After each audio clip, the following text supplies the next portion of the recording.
Right. Hey guys, how you going? Hey Branislav, hey Nicholas, hey Vicious. So yeah, in the background we've got the new Ogre Kingdoms video that dropped. So if you guys saw the leak video that came out, this is the same footage, but there was missing stuff in the leaked video. So there's actually like this part with there's like little bits in between that were missing out of that original leaked footage. So you want to go and check out this again on the official Total War YouTube, or all of the big YouTubers I'm sure will be doing videos analyzing and stuff like that. But I just thought I'm not going to do that today. I just thought I'd give you guys a heads up for anyone who didn't know that had come out today. Go and check out Legend of Total War, or Indie Pride, or Great Book Grudges or someone. I'm sure they'll all have good breakdowns on that. So for today, I'm doing something a little bit different. There's going to be no campaign play today. The Rubber Duck of War has gotten together with CA, and actually I'll just get rid of that so we don't get distracted.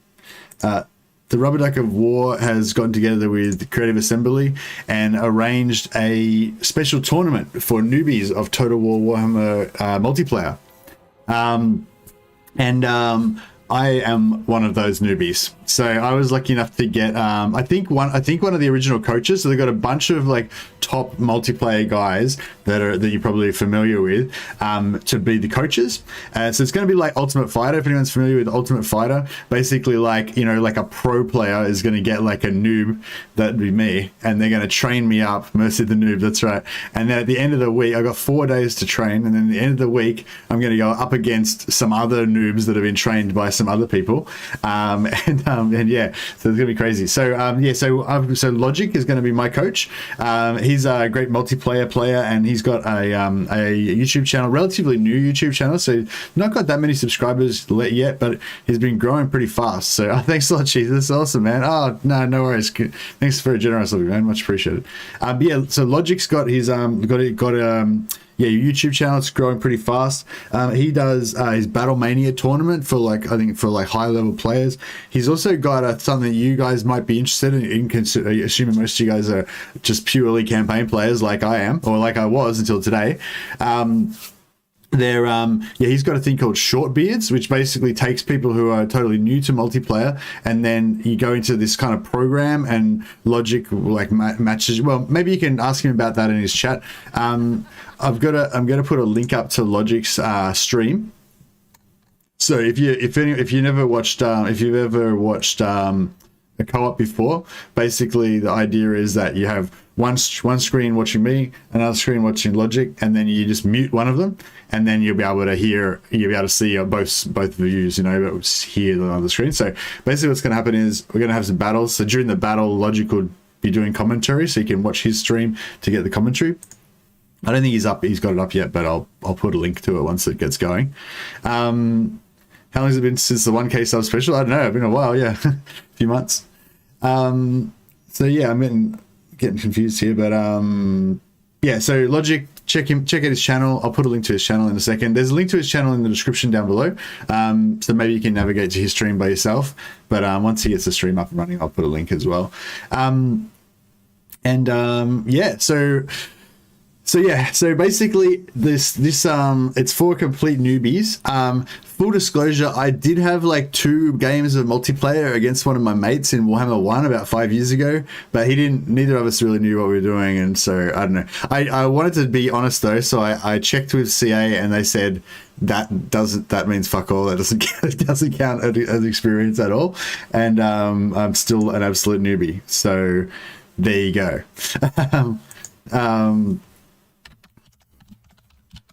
So Logic's just getting his stream up and down.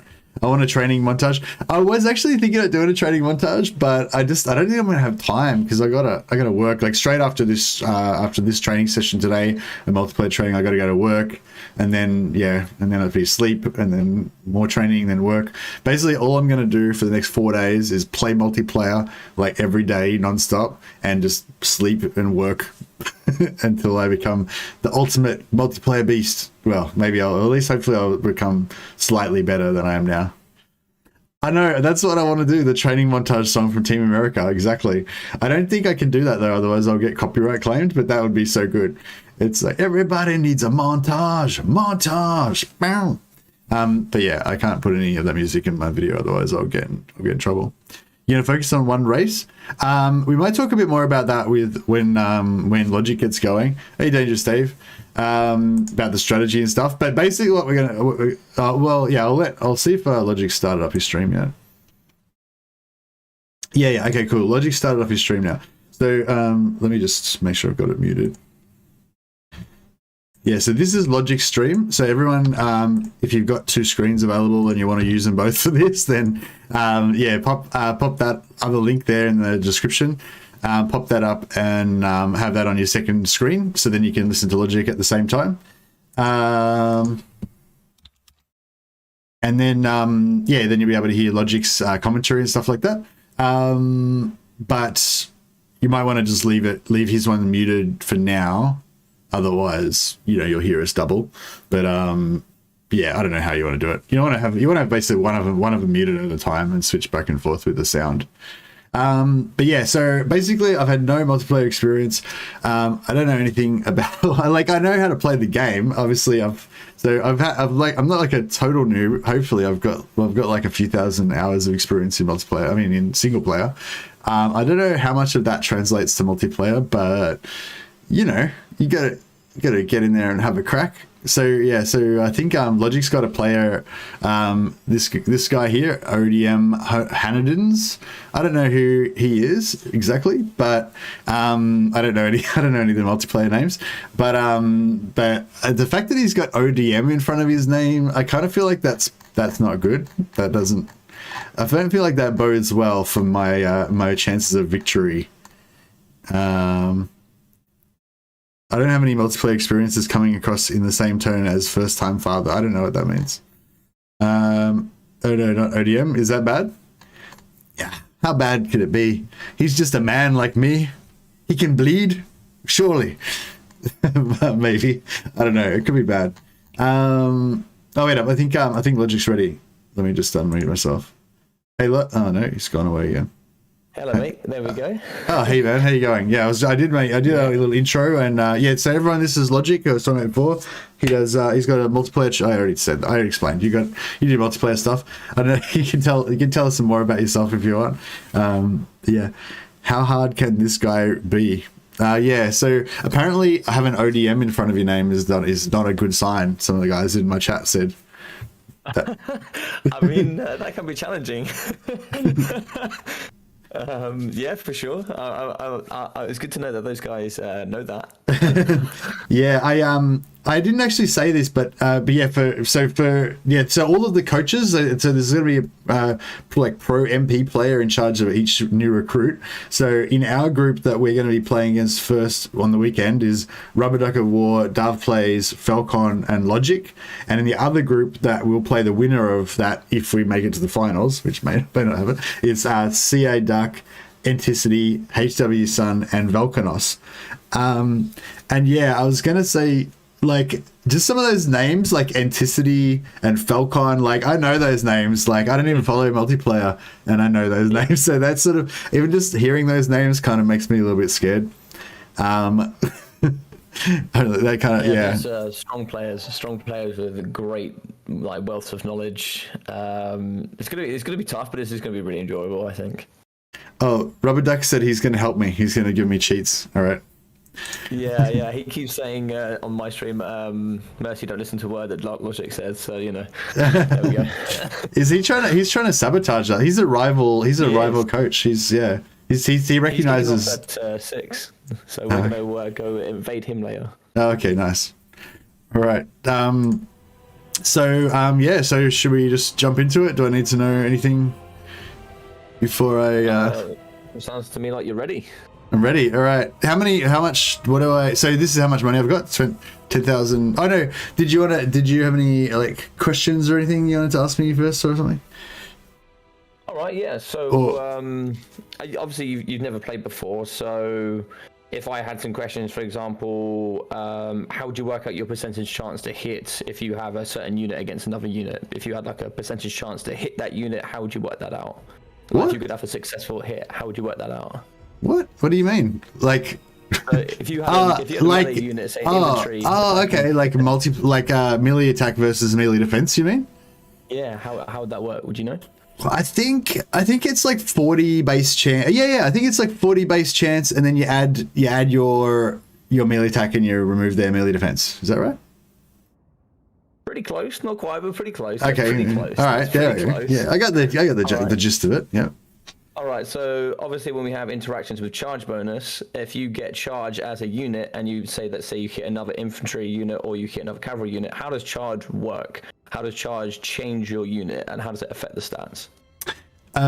So your charge bonus, you get so after your impact damage, you hit and then you start fighting basically, and then you get your charge bonus gets added to your melee attack and added to your damage, but yeah, at the maximum amount, and then over the course of maybe 10 or 15 seconds, it kind of depletes down. So yeah, so just say you got 45 charge bonus, you have like plus 45 damage and plus 45 melee attack at first, and then after a couple of seconds, you'll have plus 30 or whatever, and then after a couple of seconds, you'll have plus 20 or something like that.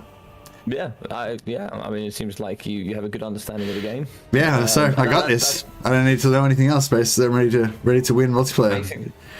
Basically, I think you're ready to play Hanadins. I think you're just ready to go. All right, sweet. So I think what we're gonna do is you're gonna pick a faction, and then you're gonna tell him a faction of the 9 that he can't play, and then you're gonna play. I think. Okay. How do? I don't know. Well, I guess he can't play Dark. I want to play Dark Elves, so he can't play Dark Elves. How about that? Sure. Should I have to message him in the chat? If you say in the box, say I'm going to play Dark Elves, and then say I'm going to ban something. So, and then I'll explain what that means as you do that.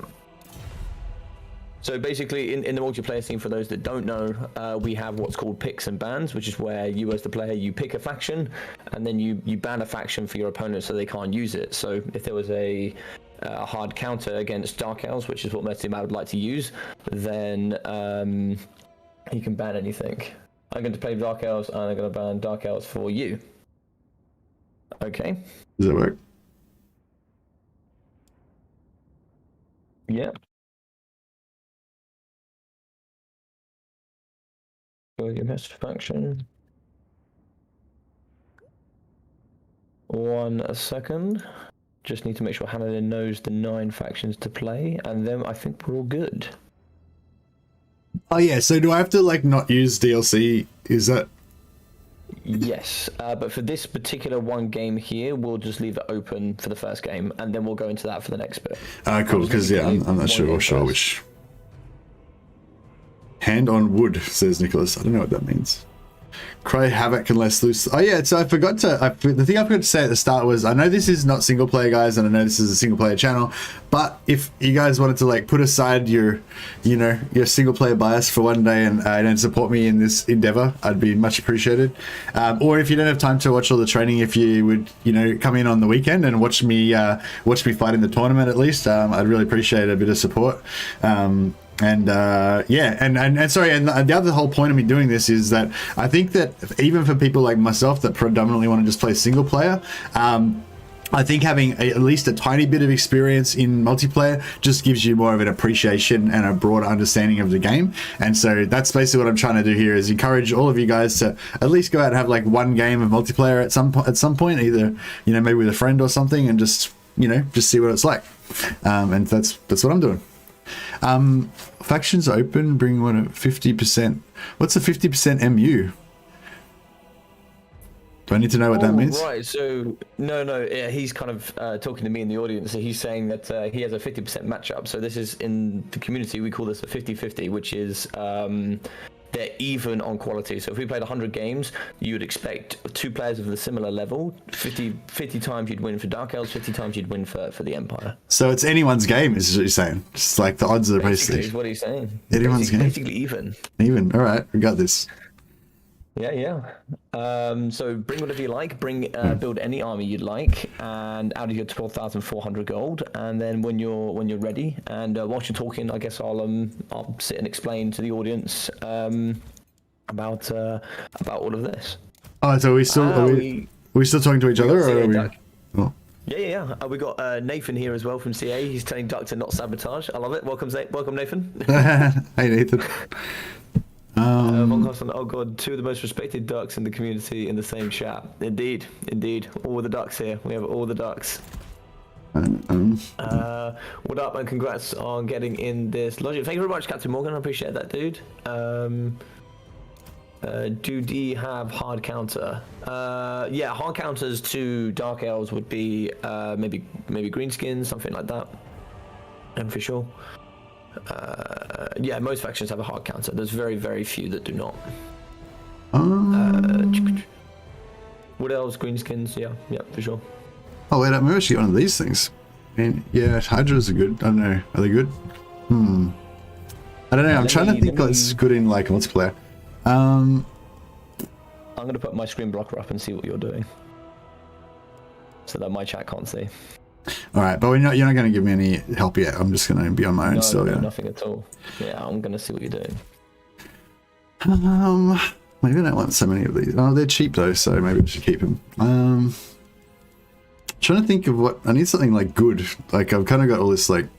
Well, yeah, I got my chariot. That's cool. Maybe I should have a Hydra. That could be good for something. Killing characters, maybe, or something. I don't know.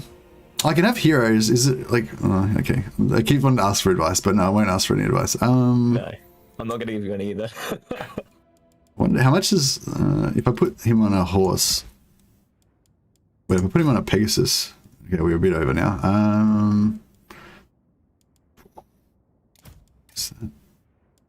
How do I get rid of him again? Oh yeah, there we go.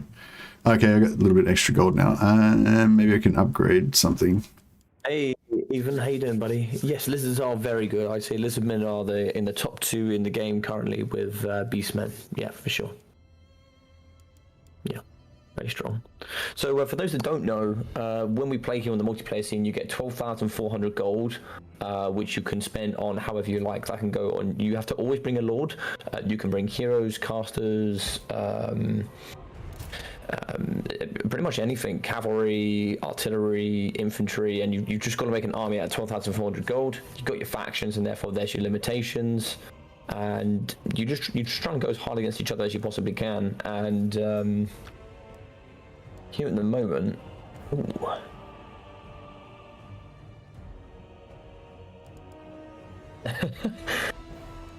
yeah, this is going to be interesting.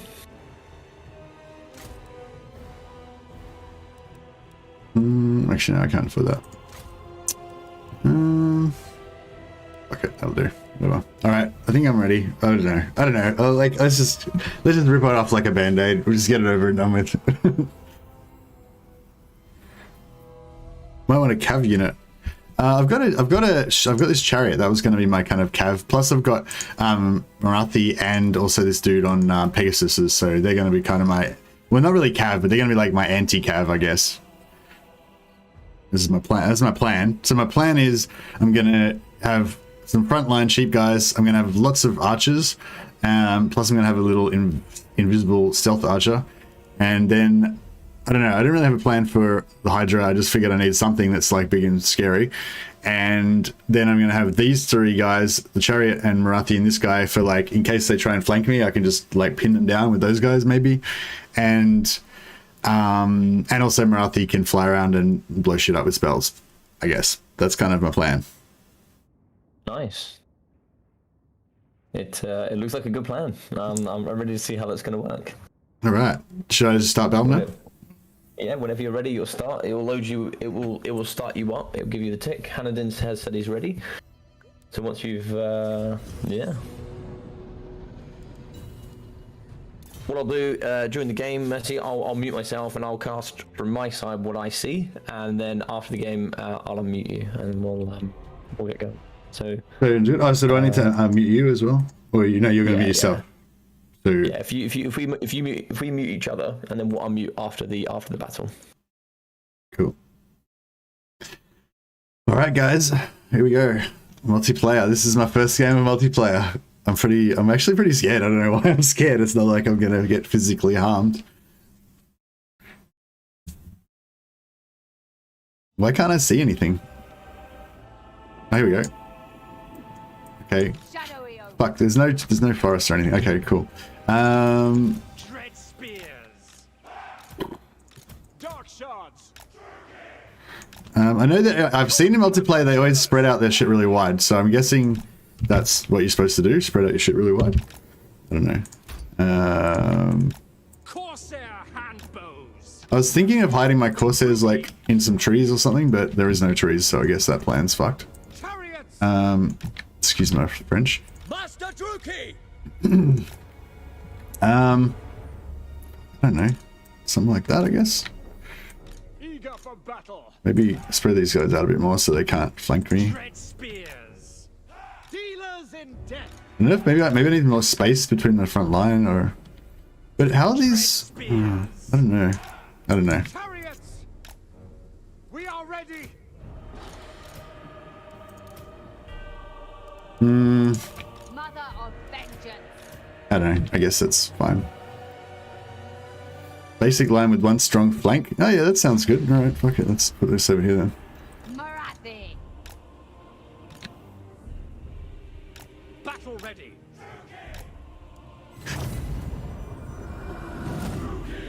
What now? Logic's left up his screen blocker. Oh, let me just... The guy said that you left up your screen blocker, Logic.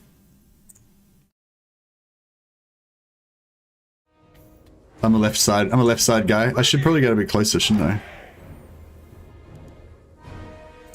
Oh, I should put this dude, like, he can hide over here somewhere or something. Like, he's got the, whatever this thing. Vanguard deployment. All right.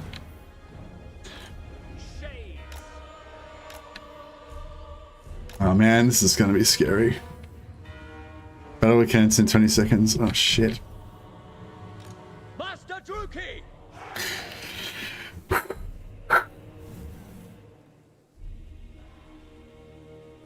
Oh shit. It's on. Is that it? We're on. No fear. I don't know. I don't know what to do. What's he got? He's got a cannon. Is that a cannon?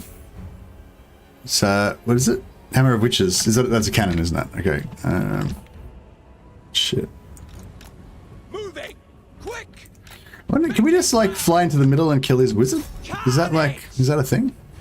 It's gonna stop him from doing that. Is that bad? Merciless host. Adept. Oh wait, has he got guns? Has he got any guns? No, he hasn't got any guns. So what's to stop him from just like riding in there and killing his dude? Oh, he's got some pistoliers. Where to? Going. Oh shit. Yeah, I feel like I might have fucked up already. Slaughter. Whatever it takes. Shades. Druki, forward. Alright, this doesn't seem... Oh, he has got guns. Fuck. I didn't see them. Marathi. Fury comes forth. Forward. No, my hero's fucked. My revenge comes. Marathi. Going. His hero didn't take like any damage at all. I feel like I better get this, get Marathi out of there.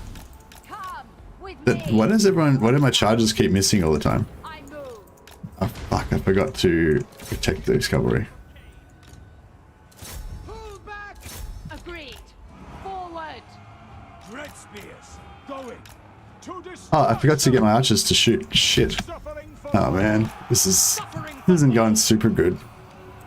Destroy everything. to destruction. Death.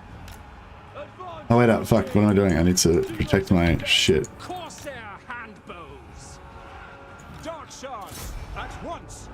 We understand. Marathi. Yeah, Marathi didn't get to help them very much. At once. Eager for battle. With pleasure. Red spears. Onward. Hey, what happened to my Hydra? I forgot the Hydra. Fuck. Oh, has they got guns on me or is that the cannon hitting me? Who gets revenge? shit. This is really bad. That's not gonna hit. That's not gonna hit. How do I cancel a spell? Can you cancel spells? Behold my fury. Dealers in death. Carnage Oh, awaits. yeah. My archers are being overrun. For Malekith. Kill them. Red spears. Hag sorceress. Indeed. Going now. Yeah, this is looking pretty grim. Dark shards. On to slaughter. Death is coming. Ah, she's dead. Come with me. Pull them.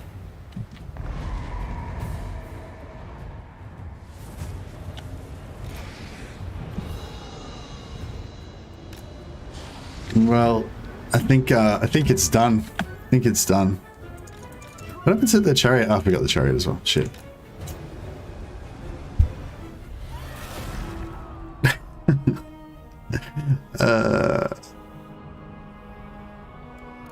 Alright, well, I mean, it was pretty close though, right? Alright, I feel a little bit embarrassed now. That was pretty bad. That's pretty bad. First tip, don't forget half your army. Oh no, I don't feel like I even gave him any, I didn't even like made him any sort of challenge. Oh dear, that was terrible. That was dreadful. Thanks, Clock Monkey. Clock Monkey's like, no good, no good. You embarrassed me. Sorry guys, I've embarrassed myself. There was too many things. I didn't know, I couldn't remember all my things. Nothing embarrassing happened? Yeah, well, I feel like I forgot, oh my god, yeah, I don't know. Yeah, I don't know. I don't even know what I did wrong. Maybe Logic will tell me. So, okay, so that's the baseline. That's what we got to work with, guys. So, but somewhere between now and Saturday, I've got to become a competent multiplayer player.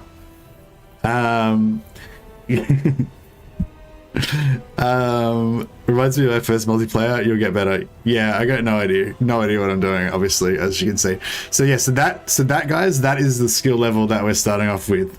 Quick Alt F4 and reload. Yeah, that's what I would do. So if that happened in campaign, I would Alt F4 out and like just pretend that my computer crashed. Can I do that in this, or I don't know? Oh, there's a message up here. I'm not used to these messages.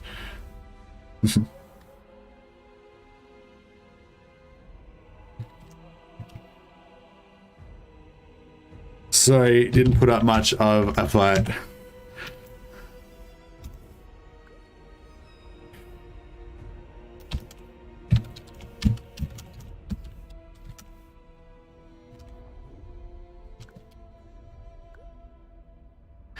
Felt like a little kid fighting a tank. That was pretty much how I felt. I felt like nothing, I felt like everything I did was going to immediately not work and I was going to die. What's the message? Oh, okay, sorry. Can I move this around? Yeah, oh yeah, there we go. You're just starting and I went hard because Logic asked me to do so.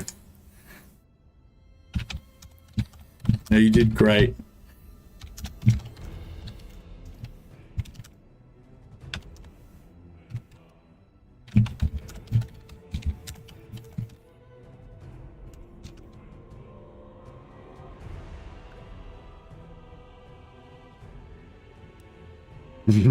Yeah, so Hannon's, I think to see if Mercy's ready there.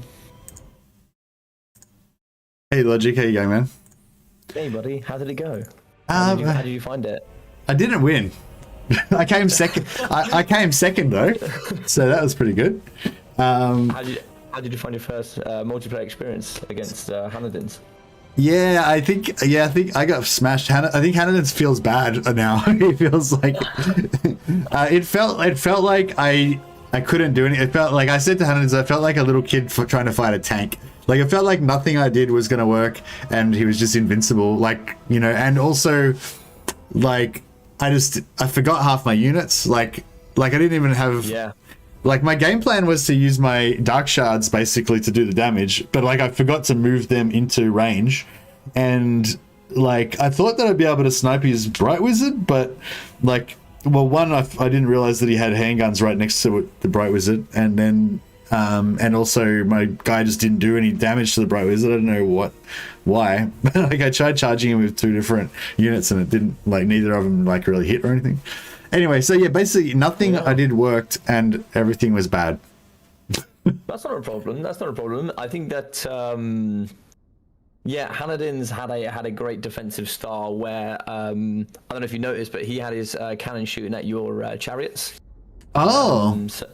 Yes, so he had his cannon shooting at your chariots. That's where the damage from the chariots came from. So yeah, the hammer of the witch is going at that. And he caught your shades with the cavalry. Yeah, and it was great. I noticed that. My pleasure to see you on stream. Thanks, dude. Thank you very much. Yeah, he's a great guy. He's of course very, very, very good. Hanadins is an excellent player here in the multiplayer scene. And would DLC units be legal? No, they won't be, Hank. No. But yes, I think, of course, going in with your heroes and your lord first made them very easy to sort of focus fire. If that makes sense. Yeah, I kind of thought that was the case, but then I thought I sort of checked and I couldn't see that he had any handgunners, so I thought, oh, maybe I can, you know. But then he did have some handgunners, and also he had those pistoliers, and it was all bad. Mm-hmm. Yeah, he had 3 outriders and the silver bullets, which have stalk. So they were sat there in the back, just waiting for the trap. Oh, yes. So he didn't. So I didn't know. So I couldn't have known that he had the handgunners because they were invisible. Yes. But I suppose I should have expected it. Yeah. Yeah. So then once he dealt with the master, so the way that some people might have played that is they might have like gone in with the hero, and then they might have drawn back when they realised. Like most people go with the infantry and use it as a bit of a bait to get your bigger stuff in, or your more expensive stuff, or the stuff that's going to do damage. But yes, I think also. Yeah, I think it was very interesting. I think it was nice to see. I think I'd like to see you play 1 or 2 more things before we got some actually got some other players signed up, ready to go to start soonish. All right, yeah, I'm ready. I mean, it can't be any worse than that, can it? It's only going to get better from here, surely. 100%. So I think we have Zypher next. I think you played well. I think obviously 1 or 2 units got left behind. How did you find the micro? Did you find it different to single player? I don't know. There's a lot of stuff going on. I'm not really sure. How do you mean? What do you? Yeah. Well, how do you think it's different? Sorry. Yeah, I should probably explain myself. So when it comes down to the micromanagement of the game, did you feel that you had to micro faster? Did you feel like you were pressured quite a bit? I don't know. It's just like with single player, there's a huge variety. There's a huge it's most of the time there's not that much micro, but you can, depending on what builds you take. Like I was saying, like if I go for like a full Black Art Corsair handbow stack, then it's like just all micro. You're just microing every unit at once, like in all different directions, and it's actually kind of fun, because it's so like so much stimulus. But yeah, so I would say it was more on that end of the spectrum of like maximum amount of micro that you can do rather than like relaxed. That's for sure. How did you find playing against a player instead of the AI? There was a lot more adrenaline. It was like straight away as soon as I started playing, it was a lot more exciting, and good in a good way. Like it was like it felt really exciting. Like that was pretty yeah. Even like even I know, like I do a bit of boxing and jiu-jitsu and stuff like that, and like even if you're gonna lose, like there's still this like adrenaline of just fighting that's just fun, I guess. And I felt like it kind of felt like that. It felt like going into a sparring match or something, Awesome. That's awesome, man. Well, we've got Zypher here, and what we're gonna do for the next game is we're gonna go on to a fun map. I got sent the maps actually. We have the maps for the tournament, so if we go on to there.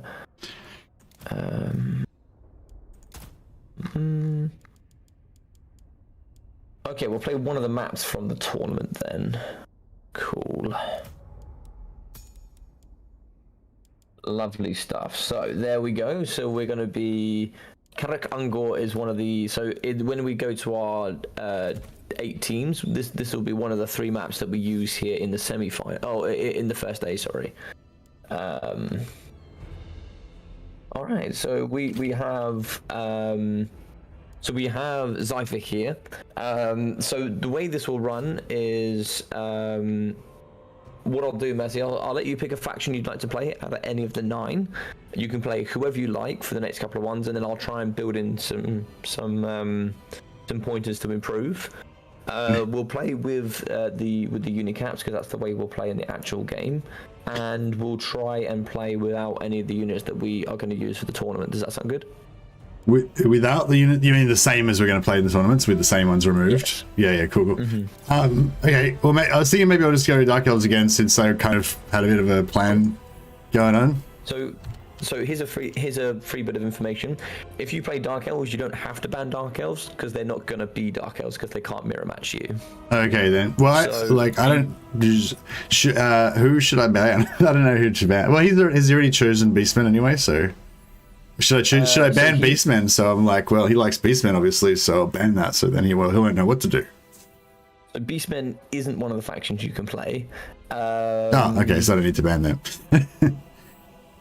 Yeah, so you can. I think what we'll do, how about we just let Zypher play whichever one of the other ones he wants to play then. Yeah, okay, cool. We don't have to worry about those bans, and then we can just. So do I need to take it? Are these units that I've got okay, or do I need to remove any of them? Let me have a look. Oh wait, I've got the list as well. Yeah, I'll show it off to my. Perfect. Where is it? So yeah, so if anyone hasn't seen, there's a link down below to the banner rules, which tells you what units that you can use and stuff like that. So this is what we're going to be all using in the tournament. So yeah, so this is it here. So there should be a list for each. Oops. Yeah, so Beastman. What are we playing? Dark Elves. So yeah, Dark Elves. So this is what we can choose. So if it's not on, it just won't be on. It's not on this list if I can't use it, right? Everything that's on this list I can use. I think that's how it works. For now, yeah, we'll do that, and then I will build in some extra things that we there's some more to it, so we'll go over that in time. Okay, cool. Well, anyway, yeah. So this is this banner rules? Is this just for normal multiplayer, or like commonly used sort of thing, or? Okay, so anyone who's interested in getting into multiplayer, this is just kind of the normal rules that everyone uses. If you're playing like just random matches online, can you expect people to stick to this or not really? If someone's going to play online, would you say that I should advise they stick to this? Yeah, like if you play it online, would you reasonably expect your opponent would be going by this as well, or you talk about that in chat maybe or something and say, hey, do you want to go by banner rules or whatever? So yeah, if I was playing quick battles, the way it normally works is there's already a unit catch system in there, which doesn't quite follow those rules, but it's close enough. So as long as they can't really abuse that system. So it's a little bit more Wild West when it comes to that. But if I fight generally people in my community, let's say, let's have a couple of games. Yeah, we would agree to play, say, banner rules. Yeah. Okay, sure. Cool. No worries. Yeah, so and there's down the bottom there's a little legend that tells you what the things are, and so yeah, it's like I think we can have up to 4 archers, either dark shards with shields or without, counted as the same unit. So I can have 4 of these or 4 of those or 2 of each or whatever.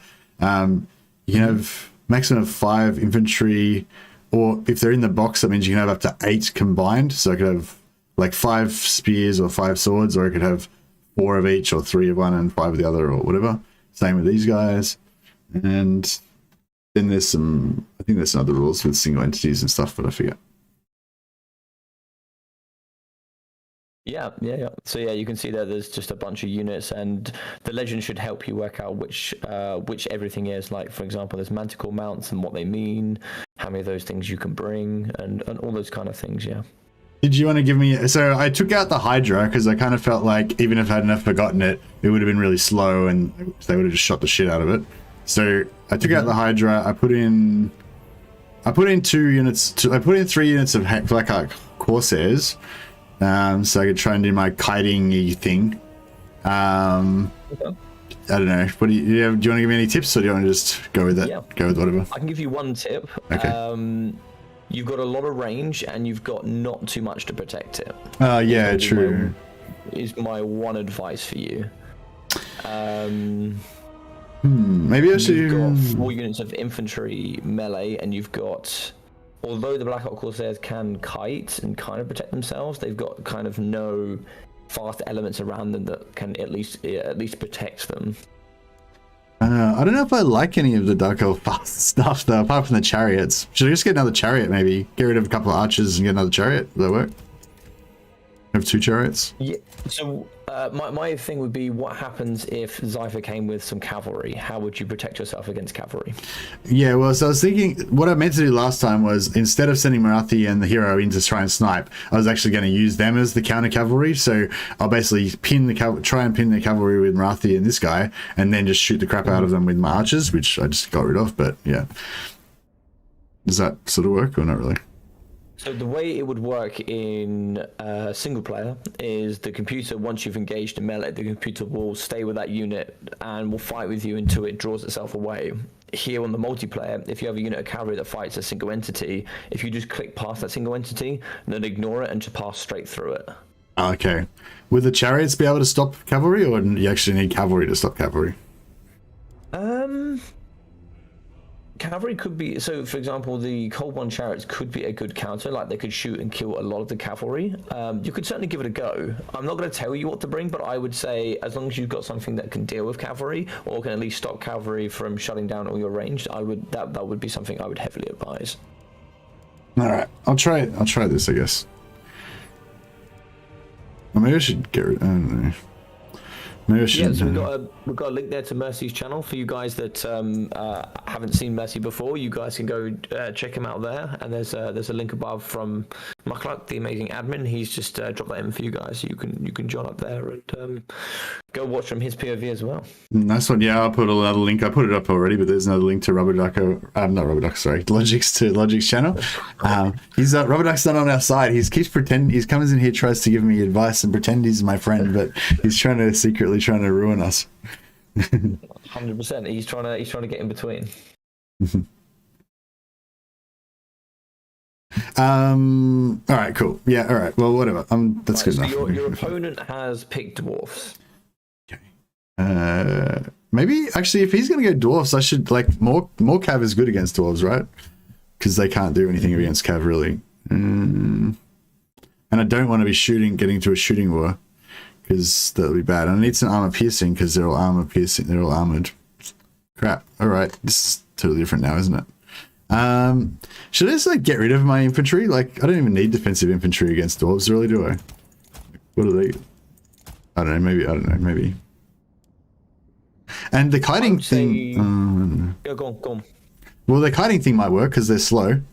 I'm gonna need some sort of armor piercing dudes. Maybe get a couple of units of high gun if the executioners up in there.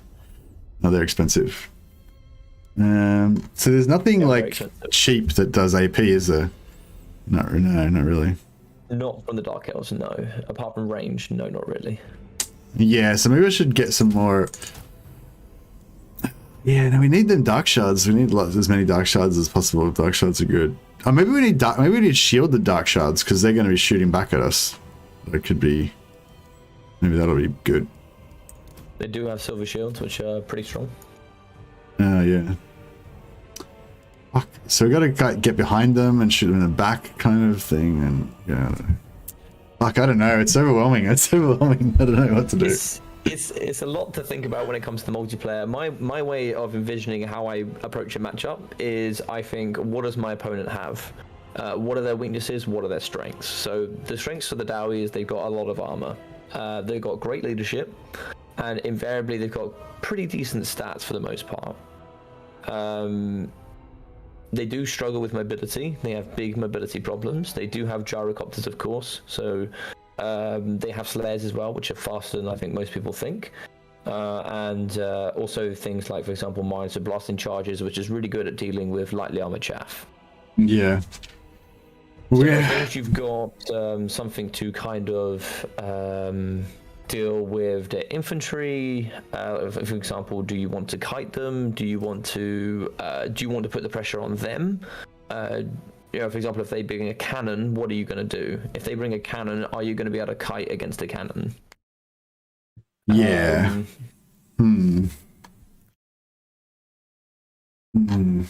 Yeah. Because dwarf artillery in the game is the most accurate artillery in the game. They also have the most accuracy when it comes to their infantry range as well. Yeah. Well, we've got the chariots. Hopefully we can cause some carnage with them, but I don't know. Chariots are very good against dwarves. Chariots have big problems. They have big problems of dealing with chariots for sure. Yeah, sure. Hey, Melo, thanks for the super chat, man. That's just very generous. Well,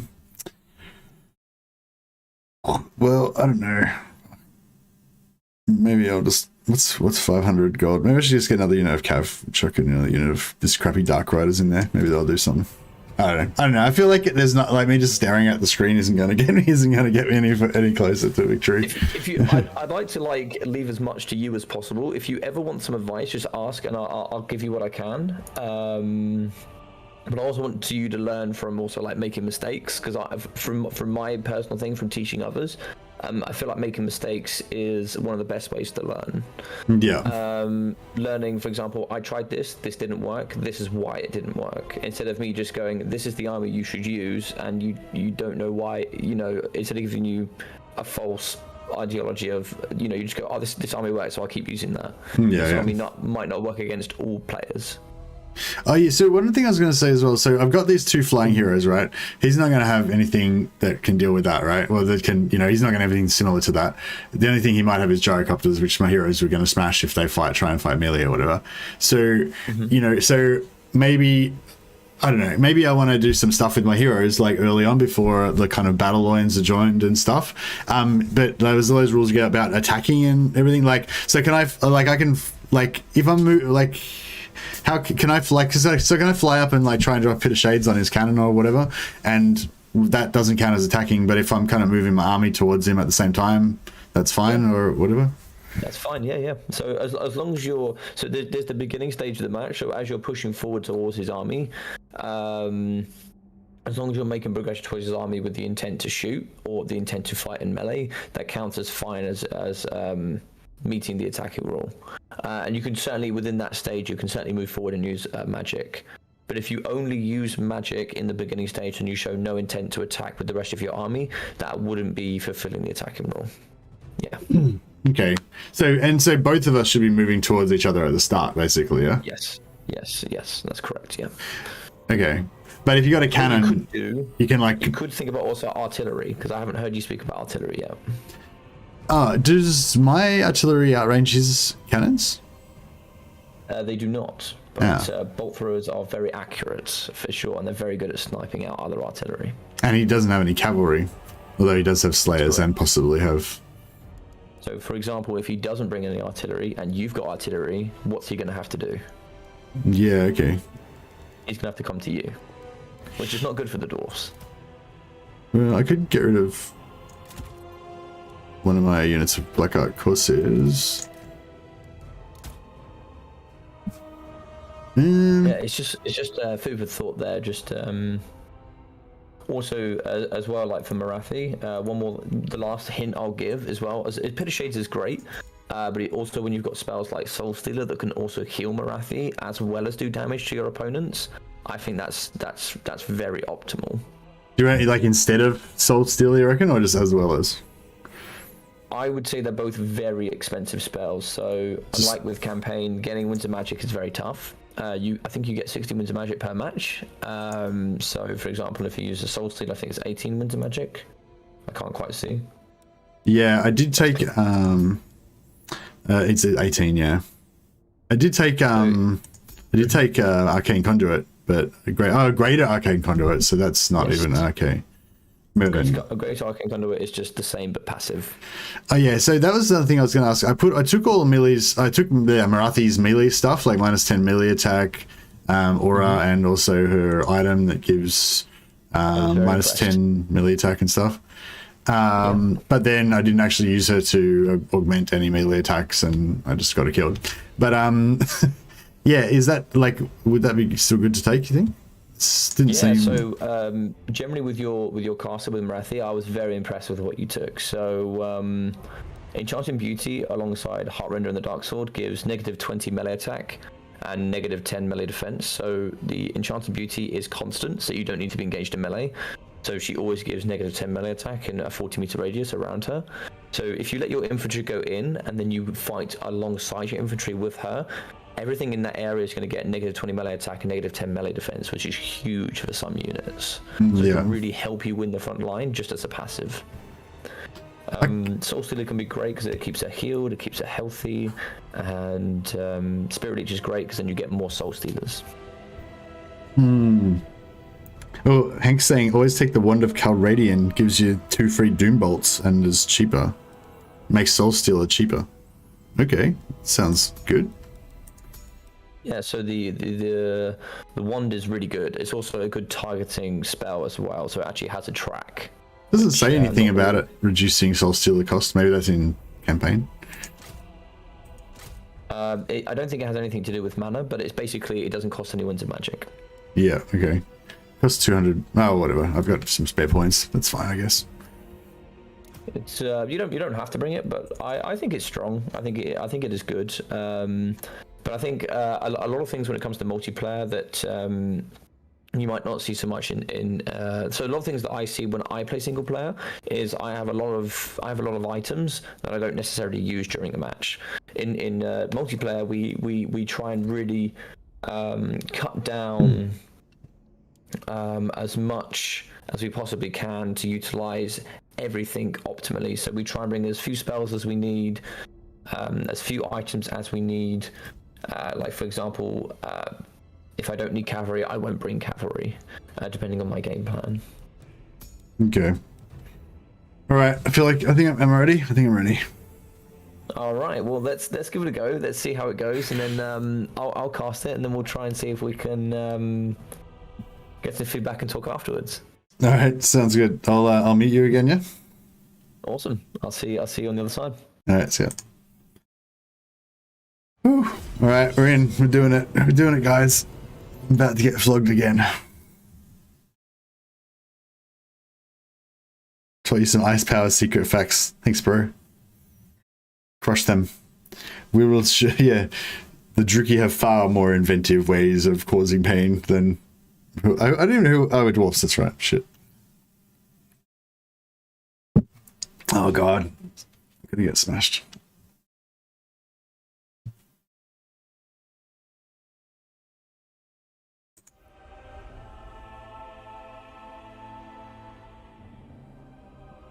Marathi. So I don't know what he's got. Got some shades that they can. Oh, they can hide. No, they can hide over there or something. Maybe it's over there. I don't know. Do I have a front line? I don't have a front line in this one. I've got Corsairs that can kite. I've got some archers. Dark shards, dealers in death. That are going to kind of go in the middle, I guess. And then I got Marathi. Mother of vengeance. Bolt throwers. Oh yeah, but bolt thrower, heal, I guess. Oh, this is large unit size, isn't it? It's not extra large, not you know, not extra big. Should I put one chariot on each side? I guess I feel like I'm gonna have trouble. Kiting everything. Battle ready. Dark elves. Oh, what are these? Where are those guys? Got some cav as well. I don't know. This is all scary. I guess mass on one flank. I don't know. Yeah, the old mass on one flank thing seems good, I guess. But then, I mean, yeah, I guess so. Maybe like so. I don't know. Should I have these like guys like maximum width, or should I make them like a little bit smaller so they can wheel a bit easier? Nagarothi. Fuck, I don't know.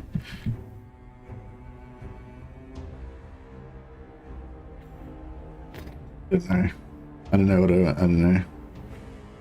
Yeah, I got no idea what I'm doing in multiplayer. This is my second ever battle of multiplayer in Warhammer 2. I did play once or twice in Warhammer 1, but I didn't know what I was doing then either. Alright, screw it. Let's just rip it off like a band-aid. Let's do this. Master Druki, we are ready. He doesn't have any artillery. Shit. That's bad. On to slaughter, to destruction. Master Druki. I guess. Oh wait. So should we chariot him maybe or something? Try and get the chariots onto him to. Carnage awaits. We don't want. How's his guns range and shit? Yeah, he's gonna outrange me. I don't know what to do. I guess we'll just get around behind him and. Is that? Oh wow, we're just camped over here on his side here. Away! Striding! In Shadowy overseer. on it! Primed! Master Druki!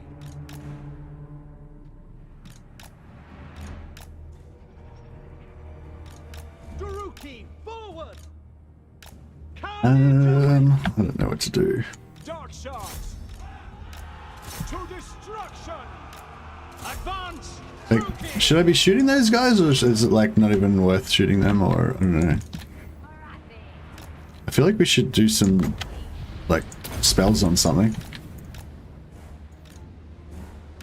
Death is coming! Chariots! Onwards to murder! Horsehair handbows! Moving out! Merciless warriors! Mother of the true king. Marathi moves. Dark right! Shit, his chariots are not fucking doing anything too good. Oh shit, they're getting fucked. Going! On! Following orders! I forgot about this guy again. Get going! No fear! Dark shards!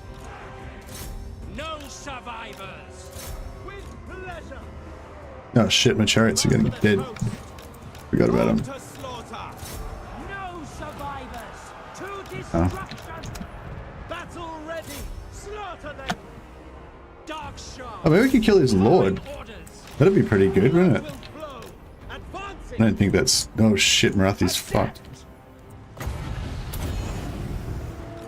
At my command. Marathi.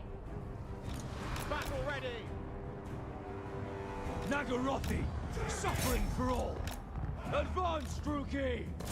Die, weaklings! Quick! Outward do. Glorious destruction! Destroy! Horsehair handboats! Nagarothi! Moving! Oh shit, matches are in. Advancing! Dark shards! Dealers in death! Carnage awaits! Moving out! It will be.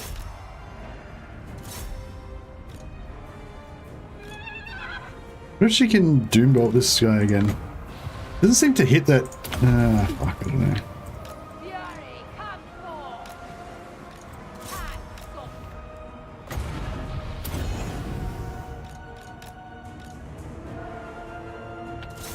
Massacre them!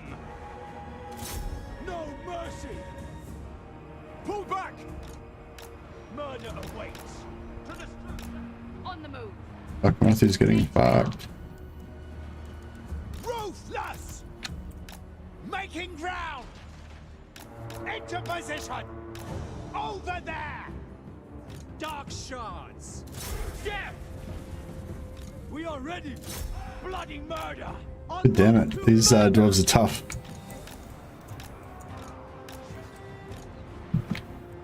I move. I don't think it's killing his lord, that spell. My vengeance. I'm not really sure what to do about that.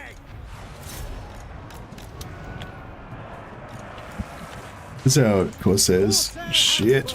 Need to get some melee in there. Moving out. Attack. Oh dear, he got fucked. Pain. Suffering. Death.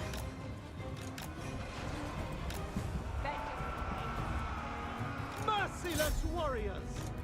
Slaughter them. Onwards to murder. Where to? Battle ready.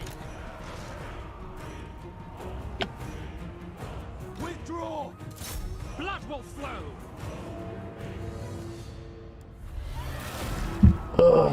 Doombolt is better versus chariots or elite infantry than small lords. Yeah, I kind of thought that was maybe maybe I was mistaken there. I wasn't really sure. I was like casting it and then I wasn't having time to look and see what happened. Guns are doing all the damage for the dwarves. Yeah, I kind of was onto that, but I didn't really know how to counter it properly. Like I tried to get my chariots into them once, but then I kind of forgot about them and yeah. I think I did a bit better I did a bit of damage to some of his units at least. I didn't do anything versus Hunniden. He was like, his guys didn't even break a sweat. Oh dear. That was, I mean, yeah, I did very poorly still. Obviously, I got completely trounced again. But it wasn't quite as embarrassing as last time. Yeah, I feel like I did slightly better that time. Yeah, I don't know. So I don't know if there's anything that I thought I did good. I think that the artillery was good. Like it was a bad idea. I mean, lucky that Logic told me to take the artillery. The artillery probably did the best damage out of the whole thing. I didn't. Oh yeah, I should have checked. I didn't see. Was there? There would have been an after battle screen before that. I didn't check.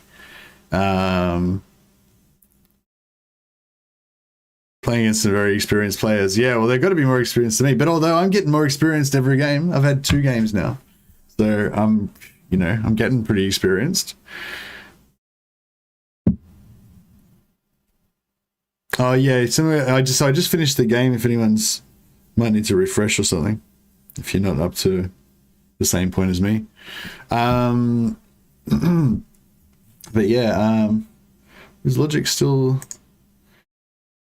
Hey Logic, you around, or are you still talking? Hey dude. Hey, what's going on? All good. Yeah, I just finished going through all the stats at the end, and yeah, well played, dude. That was a lot better than the first one. Yeah, that was really good. Oh yeah, I totally just I forgot like to do that. I just exited out and didn't look at the stats. Maybe next time you can tell me about the stats as well, because I would have liked to know. Yeah, I was just saying. I feel like I'm glad that you told me to take the Reaper bolt throwers, because I feel like they were the only thing that did much damage. Oh, the Dark Shards I felt like did a bit of damage as well. And they, yeah, they didn't get. I guess. Yeah. Did you see the limitations of the Blackout Corsair Hambos? Yeah, I think I kind of just wish they had shields. They didn't really. I didn't feel like they could do any damage, and all I wanted was twice as many of them, and for them to have shields, basically. Yeah. And obviously limited range. They have great kite, so they could kite the front line for Dowie for ages. But there with Zypher, he had some great guns in the front that had 145 range, which they sadly outrange there with your outrange your Dark Shards, they outrange your Corsair Hambos. Yeah, there was some great pressure on that right hand flank there from you with the Master and the Marathi. That's some really good stuff, and I liked what you tried to do there with the shades on the right hand side. Yeah, I think that was very good stuff. Yeah, they got in a little bit. What did you think though? Yeah, how did you feel? Well, I tried to get into the guns with the chariots, but I wasn't I sort of sent them in, and then I was trying to micro something else on the right hand side, and I kind of forgot about them, and then I went back and I was like, oh, okay, the chariots are half dead, and they're half dead, and tried to pull them out, and then I just didn't micro them effectively at all. Like I just I kept like missing the points when I needed to be there to micro them, you know.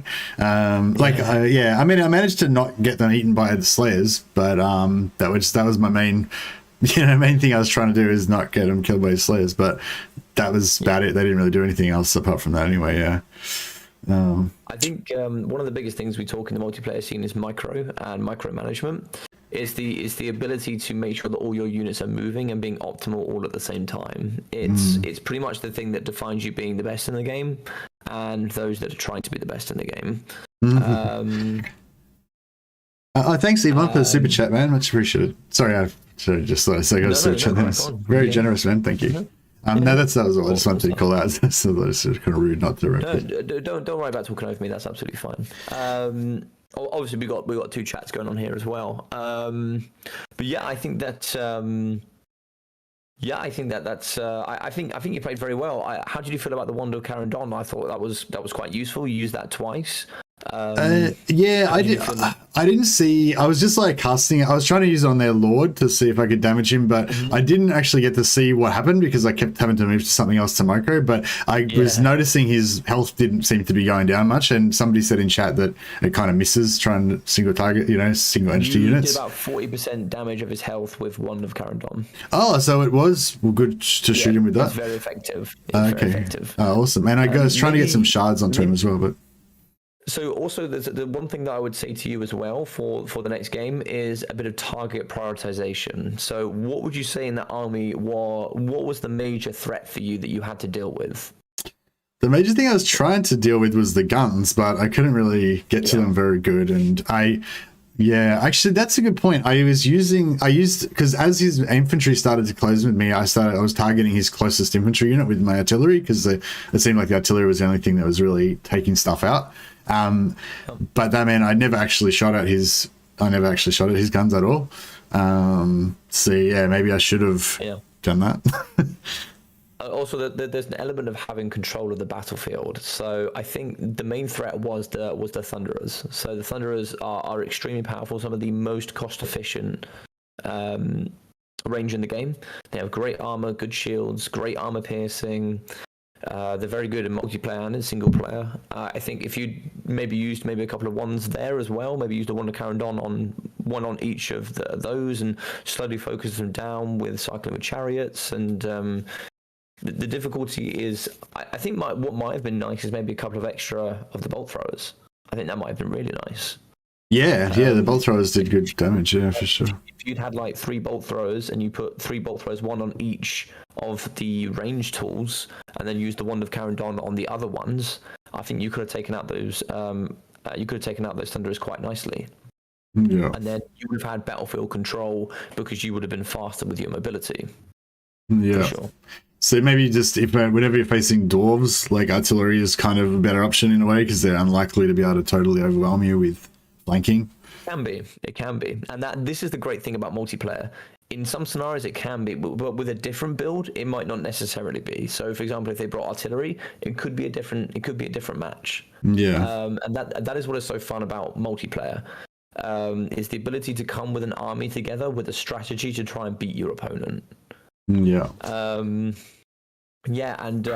I would say for the multiplayer scene, it is complex. It is very complex when you sit down in detail and you think about every aspect of the game of what they can and cannot bring. I think what we'll try and get somebody else in, and then we can talk a little bit more about the matchup. No problem. Let's see if we have Stormrunner next. So Stormrunner is a clanmate of mine, so he should be able to play. Okay, awesome.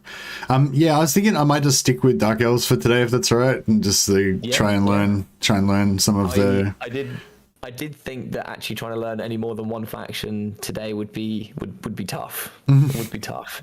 Yeah. When I certainly played for the first time against Ducky as friends, it was very difficult for me. Trying to understand. Because it always felt like for me that no matter what I did, he just always had one up on me. It's tough. But once you get into the groove of it and you get learning it, it comes really fast. I didn't even see. Sorry, yeah. Cypher actually was talking to me in chat, and I didn't even see because I forgot about that little thing there. Sorry if you're watching. Sorry, Cypher. Sorry. Thanks for the game, man. It was really cool. It's really fun. And what did you say? Cypher is right. It makes Solstice cheaper by 2. Just doesn't say in the description. Good game, well played. It's actually really good. Oh, he's gone now. Okay. Shit. Yeah. Oh well. Yeah. I don't know if you're talking to him later. You could say sorry. Thanks from me. No, he's one of the admins here on the channel. So yeah, he's just watching. So yeah, he said he's all good. I think. Yeah. What did you say there? Oh, he's in my chat as well. Okay. Hi, Cypher. Sorry, I was I'm confused. Thanks for the game, man. Much appreciated. Thanks for helping me train. All right. Cool. Right, so we're going to go on the next one. So I've just got a couple of things from my chat. It's his campaign effect, but carries out into multiplayer. Oh, right, okay. Zypher stole my main.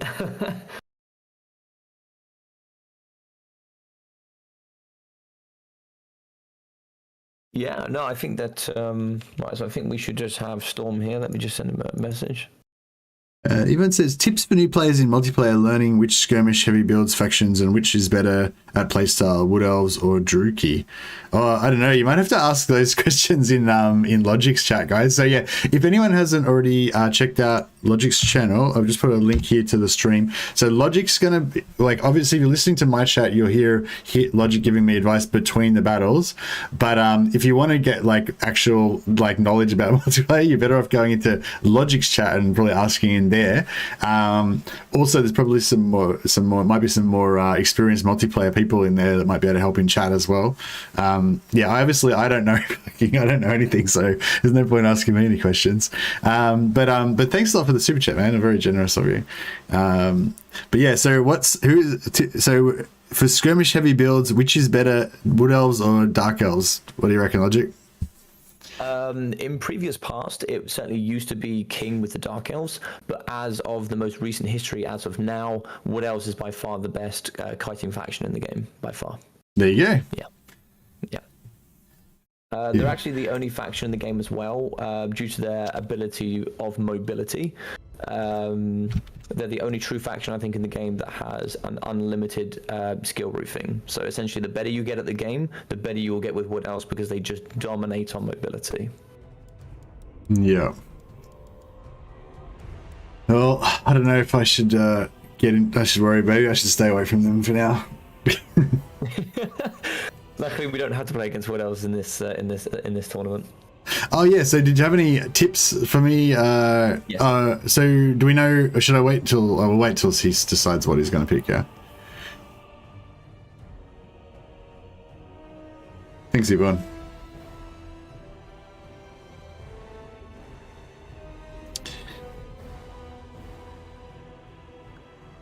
Let me just put forward the list for him to pick from. Oh actually, yeah, they have the list actually. Sorry, they do actually have the list, so they can play anything from the list. So just so you know, Mercy, when it comes down to the tournament, we will be limited on no DLC units, but for now we won't worry about that. I'd rather you just focus on playing the faction, and if there's anything that I go, basically at the moment, let's just say no Regiment of Renown units, so just don't use any of those purple units, and we'll be fine with that for now, I think. Okay. Just then you don't have to think too much about it. I think for now it's just really important that we play. My biggest tool tip for you had great Soul Stealers, you played really well with your Winds of Magic. Just make sure with your Master and your or your Lords and Heroes that they're don't get sniped. Stay out of the brain. Yeah, make sure they stay out of the range of gunfire. Yeah. Well, at least these guys won't have any guns. It's a bit harder to shoot them with arrows than guns, at least. Yeah. It's, One of my guns is, of course, they fire very, very quickly. Yeah, direct shot, yeah. But, yeah, no, I think you played very well. And I think for someone who's never played multiplayer before, I think you're playing very well. Oh, thank you. All right. Well, I think we need to. All right. So I'm going to listen to the coach, and we're going to get rid of those Corsairs with handbows. We do love the Corsairs in single player, but I think you've convinced me now that they are not very good. It looks like we're playing against High Elves now, so we've got against High Elves. I didn't really like these Dark Riders with shields, but I mean, I did sort of suicide charge them in, so maybe they would have been better if I didn't do that. So if we apply the thought process, what do High Elves have? What are High Elves' strengths? What are their weaknesses? Well, they've got do you like think? silver helms and stuff. They've got silver helms so they could do some cavalry action. They might like that. They've also got lots of cheap arch. Are they cheap? Are their archers cheap? Their archers have got long range and they're pretty cheap and stuff. I would say for the majority, as a bit of a tip advice, high elves in general are relatively a more expensive faction. Anything they get, they generally pay quite a lot for, but it also is very equal in their value. So, for example, even though it's more expensive, it's because it's better. But it is expensive, so you don't generally see too many super wide builds. Yeah. So how do I take advantage of that? By going wide? So, Or yeah, so one way to think about this, they also have every winds of magic in the game. Pretty much for the majority that is of living magic. So they have lots of areas of winds of magic, and they also have lots of areas of units they can bring. They have a good amount of archers, good amount of infantry, but it's very expensive. So going wide can be great because, of course, trying to chew through lots and lots of infantry when it comes down to things like vigor and stuff like that, it can be quite tough to push through. So I think that it's really hard for me to try and explain a whole matchup. Where's a good tip to start? well, I get some. So, Need some spears, I guess. one tip I would say for you is I've seen you go for quite a few expensive units. Yeah, I got rid of the chariots because I think they cost like 1100. So I'm like, even though the Dark Riders are pretty crap, I can get like 4 of them instead of, you know. So maybe I should. If you lose one of those by a micro mistake, it's only 500 gold down the drain instead of 1100 gold down the drain. Do you reckon? That makes sense? Yeah. So do you reckon like 2 Dark Riders is good, or like 4 is good or better? Like, should I go for 4 or is that 2? I feel like I'm not going to be able to micro 4 anyway, so it's kind of like, you know. This looks good so far. I would say your infantry looks a bit small. Yeah. So I was going to take 4 spears. Do you reckon just all spears? I don't need swords, do I?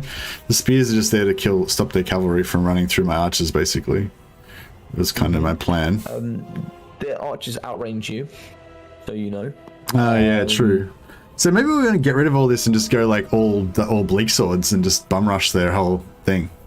Yeah, you could go for a full infantry push for sure. You could go, for example, quite a few units of bleak swords. You could go for some dread spears. You could push in. You also have black arc corsairs you can use, which are quite strong. Yeah, and if you want to get aggressive, don't be afraid to use cavalry. And you've got even in this matchup, you could probably maybe think about some hambos if you wanted, or you could do some artillery as well, some artillery gameplay. Yeah, because they can't outrange me because they've got the same artillery as me, right? They outrange you by 30 range, but oh really? Then you just gotta walk. Yeah, yeah. Unfortunately, Dark Elves. Yeah, I don't really understand why Reaper bolt throwers have 30 less range, but they just do. I don't really get it. Do they do more damage or anything, or are they just less good? No, they get murderous prowess, so I guess they get extra buffs for their lore passive. Oh yeah. I was thinking some witch elves could be good to get in there because.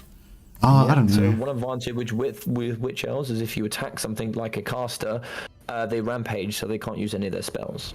So so that could be a good way of doing things. Or you could rampage a very important unit like cavalry or something like that. Yeah, or if they're like a dragon or something, then I can shoot the crap out of it while it's stuck there. You're going to get 2 units of... I can't afford 2 units. I could get rid of something though, maybe. So you've also got other heroes as well. So you've got Death Hags, you've got Catapult Assassins. If you wanted to change it up from your master as well, because he is quite expensive. Oh yeah. If you think about Foe Seeker and also Deadly Onslaught, they're about nearly 250 gold cost, which is over halfway to a brand new unit of Bleak Swords. Yeah. And you've got to ask yourself, is that going to give you the same value as a unit of Bleak Swords would? Yeah, actually, I might lose all of his abilities, even the Guardian, because he's probably not even going to be near Marathi most of the time.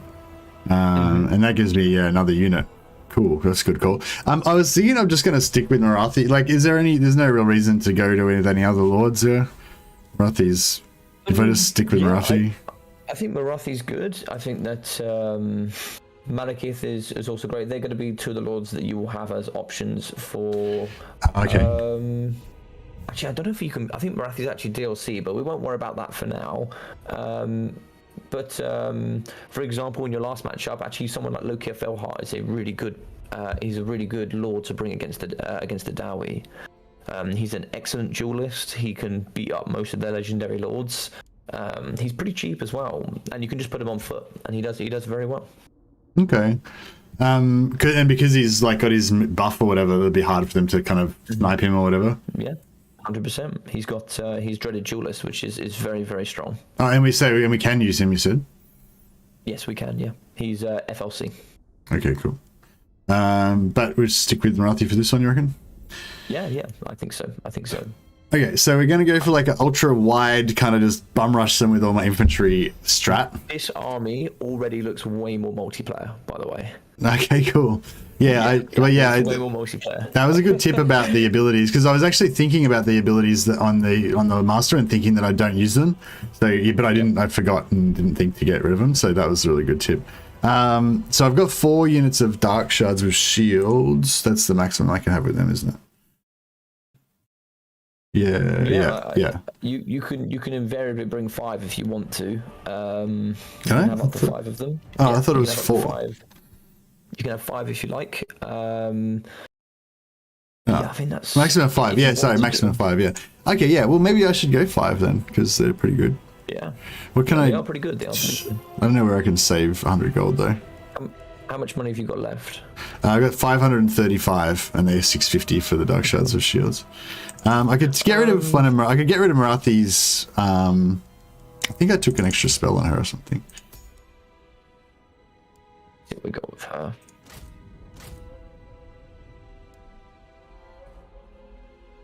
How much does that cost?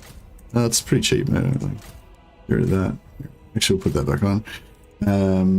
Get rid of all the spells. So yeah, if I just take only Soul Stealer on Marathi, that's all I need really, isn't it? I'll take both of her items. Oh wait, now I've got heaps more money. I must have had. Oh, does it give her all of her abilities back when you? You also haven't put her on a mount. There you go. Yeah, okay. Yeah, no, I need the mount for sure. Okay, so now we're back where we started. But I could get rid of life leeching. If you wanted to, yeah, and then you could certainly take an extra unit if you wanted to, yeah. There's nowhere else. Yeah, I'm still a bit. I'm just short like 30 or 35 gold. Well, you just take one without shields, I guess. You just take one without shields. Yeah, cool. Sounds good. And this is what I mean. So, just removing like life leeching or that sort of thing is like a minor optimization that will allow you to either bring or not bring a unit. So you've just saved like 500 gold, which has pretty much allowed you to bring an extra unit of dark shards and an extra unit of infantry, right? So these small little optimizations are things that we will go through as we go on through the game. Yeah. All right. I think I'm ready. I'm as ready as I'm going to be. Nice. How much money do you have left over? 6. I spent the rest on upgrading my Reaper bolt throwers with 2 ranks of 2 chevrons. Amazing. It looks like we're ready. Looks like Storm Runner is ready, so let's get it on. All right. Cool. I'll mute myself. See you on the other side. See you, mate. Whew. All right. Ready for match 3. Okay, I feel like my army's a bit better this time. All that's cost saving and everything, and I've got more troops. So that way, even if I lose a few, like I've got more dudes this time. So I feel like that's going to be better for me. Not really sure. I'm worried that my witch elves are going to get shot to hell. So that's kind of like one thing I want to kind of worry about, I guess. So we just want to go like super wide. It's not that wide, is it? Maybe I could go wider than that. I should actually move them out wider. I don't know. Yeah, I've got a little bit of a hill. Oh, we're on the same map again. Okay, cool. So we'll set up our bolt throwers on the hill. Actually, maybe I should separate the bolt throwers, because that way, if he screws me over like with the bolt throwers, then I'll be at least he'll need to have 2 separate cavalry attacks to get both of them, right? Timing is key. Yeah, that's right. So I was thinking if I just keep the witch elves like way back here or something, so they just aren't going to get. I'm going to forget about them probably, but yeah, we've got some cav on the sides. Oh, I forgot. I'm out of range though, so we're going to have to do something about that. Nagorothi! Merciless warriors! Dark shards! Marathi. Keep them behind the shield. Keep them behind a shielded unit. Yeah, well, I was gonna keep them just right at the back of everything, and use them mainly defensively at the start. Like if something comes in on me, I'll try and like use them to I don't know. I feel like maybe I don't know if I like. I kind of want to spread my bolt throwers out, but then I don't want to like leave them too vulnerable at the same time. I don't really know. So I just kind of want this to be like. I don't know. I feel like he's gonna have a lot of archers, but then maybe because he's a multiplayer player, he's gonna be like, I'll trick you and have all melee infantry and cav or something. I don't know.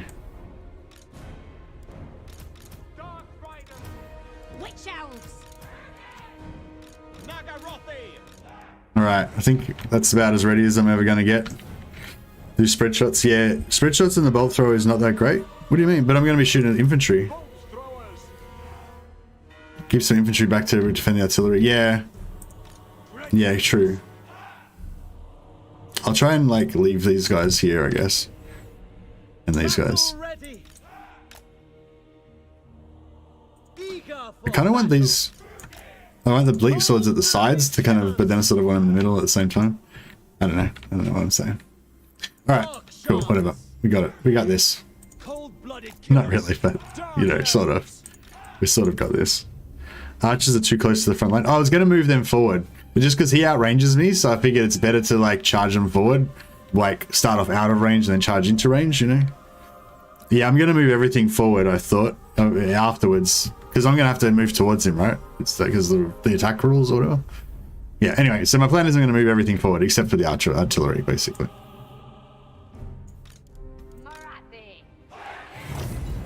Alright, that's enough advice. Just got to get in there and have a crack.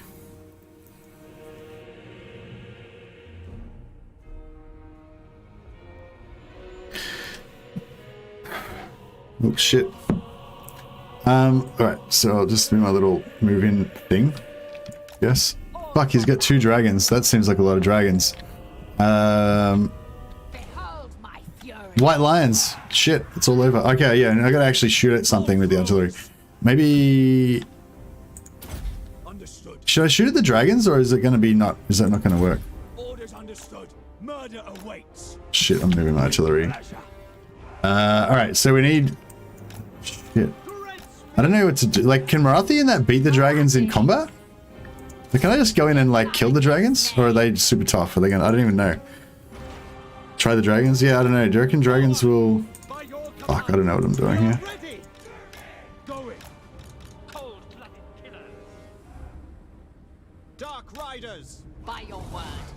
Yeah, kill the dragon, Marathi. Do it. Do it. No, I don't have any other abilities or anything. Soul Stealer. Should Soul Stealer the dragon? I don't know.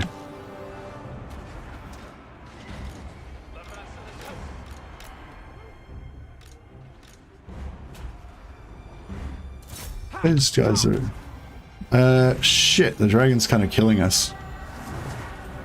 Alright, fuck, that's bad. Let's get out of there. It's no good. No good!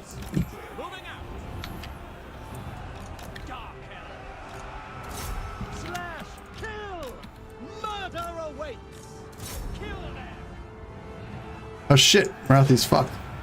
Get back in there and save her. Oh shit, okay, we're fucked.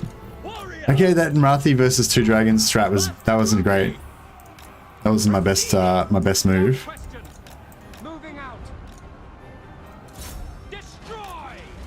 No survivors. Dark shard. Going. Advancing. We lost those guys as well.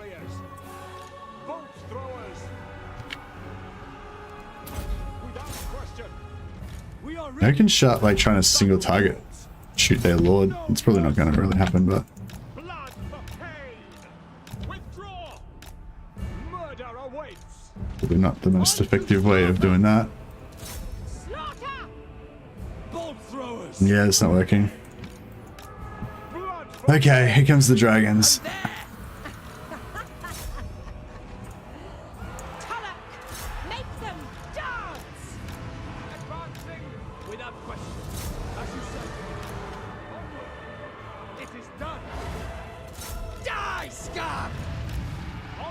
to murder! Bolt throwers! By Drakira! Dread spears! Advancing! To destruction! Carnage awaits! Moving out! For Cain! Master Druki! With haste! Slaughter! Dark shard! Oh, shit. Yeah, we probably shouldn't have left all them right next to each other. It's maybe a potentially bad move. Alright, we lost everything there. Advance! Druki! Death is coming! Alright, finish that one off. Way to finish it up. Massacre them! Dark shards! No, which elves still alive? Where are they? Check! At once! Oh no, get that one. Spreading despair! Bolt throwers! Glorious destruction! Destroy! Terror and death! Dark riders! Advance, Druki! Witch elves! Alright, we got it pinned down. Battle ready! Make them bleed! Did this guy kill the dragon? Oh, he's shattered it. Does that? Oh shit! Get away from that guy! Crap! Quick! I feel like that noble's gonna wreck me. Moving! Yep. Swiftly now! Alright, we shattered it, I think. So it's shattered, right? I think it's not shattered. Where to? Talak! No, we killed that dragon, Nelly. Kill everything! Murder awaits! Making ground! I don't even know what their lords are. Like, fuck, I probably should have checked that out. Spears. Dark Oh, these chariots are like, we can't even stop them. everything. With anything we've got. Oh shit, this lord's still alive. I mean, the dragon's still alive. End them! Witch elves! We got that dragon, so that's good. The witch elves potentially could stop these chariots? Maybe? I don't know. Fuck, I mean, maybe. Make them I don't really know how it works. wage war! Carnage awaits! Dread spears! Bleak swords! Forward! Druki forward! Ready! Oh yes, these witch elves are fucking gold, man. They're so good. By Cain! They just keep pinning everything and like letting me be able to actually kill it. Which is so good. Merciless warriors! On to slaughter! Dark shards! Now this is everything's coming in now. Moving out! Oh no, what's that? What? Wait, is that gonna be bad? Oh, no, it's fine. It's fine. No worries. Drakira! Remount that artillery. Get back on there. You stop those guys. We understand! Are those witch elves dead yet? Yeah, they're pretty much dead. Eager for battle!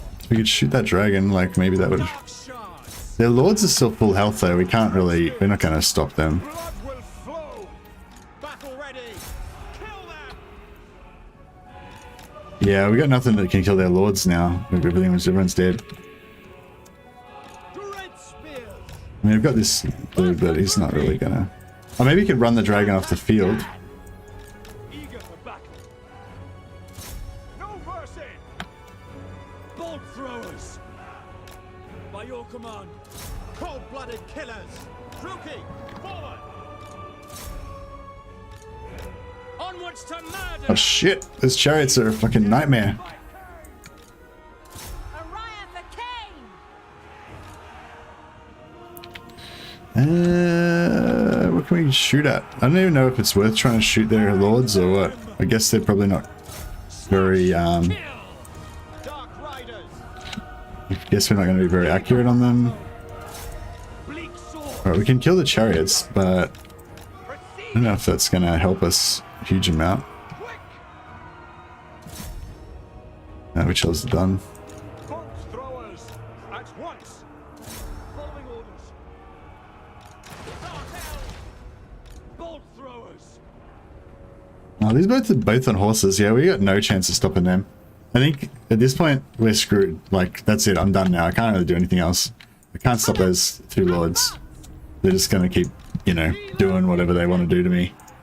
basically. My blade hungers. I could probably deal with most of the other stuff, but those lords are just... The lord and the noble is just gonna, you know, keep rolling over all my shit. Dark elves. Nagarothi, kill everything. See it through. Dread spears. Dark elves, forward.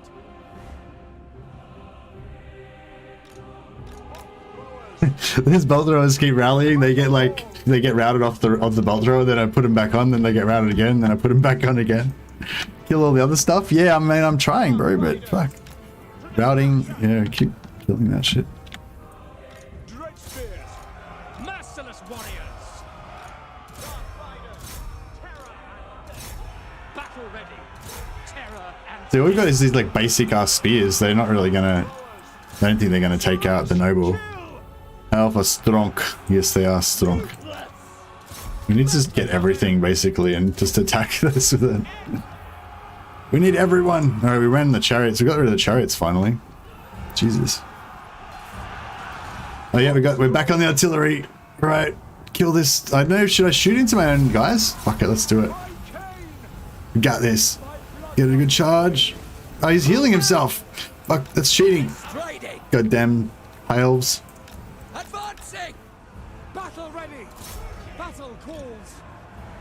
I'm gonna go for the whole blob everything onto them and try and kill them with a big blob strategy. It's a great strat. Bolt throwers. To destruction. I am wasted here. That's Tickless. What's his stats anyway? Yeah, I mean, he seems like we could melee him down, but we don't have anything that can really do melee. Moving. Prime. It is done. We've got nobody who's strong enough to actually kill him. Battle ready. Slaughter them. Into position. No, I did a bit of damage to him. Oh, but he got damage. Oh, he got me as well. Shit. Escaping. He's done.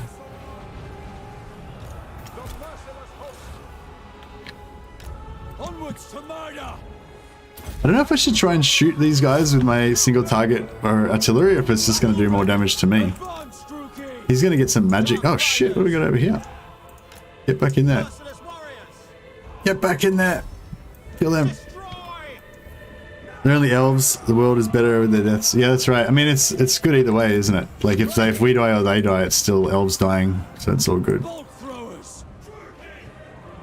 Dead. Are they out of ammo? Melee artillery. It's fine. We got this.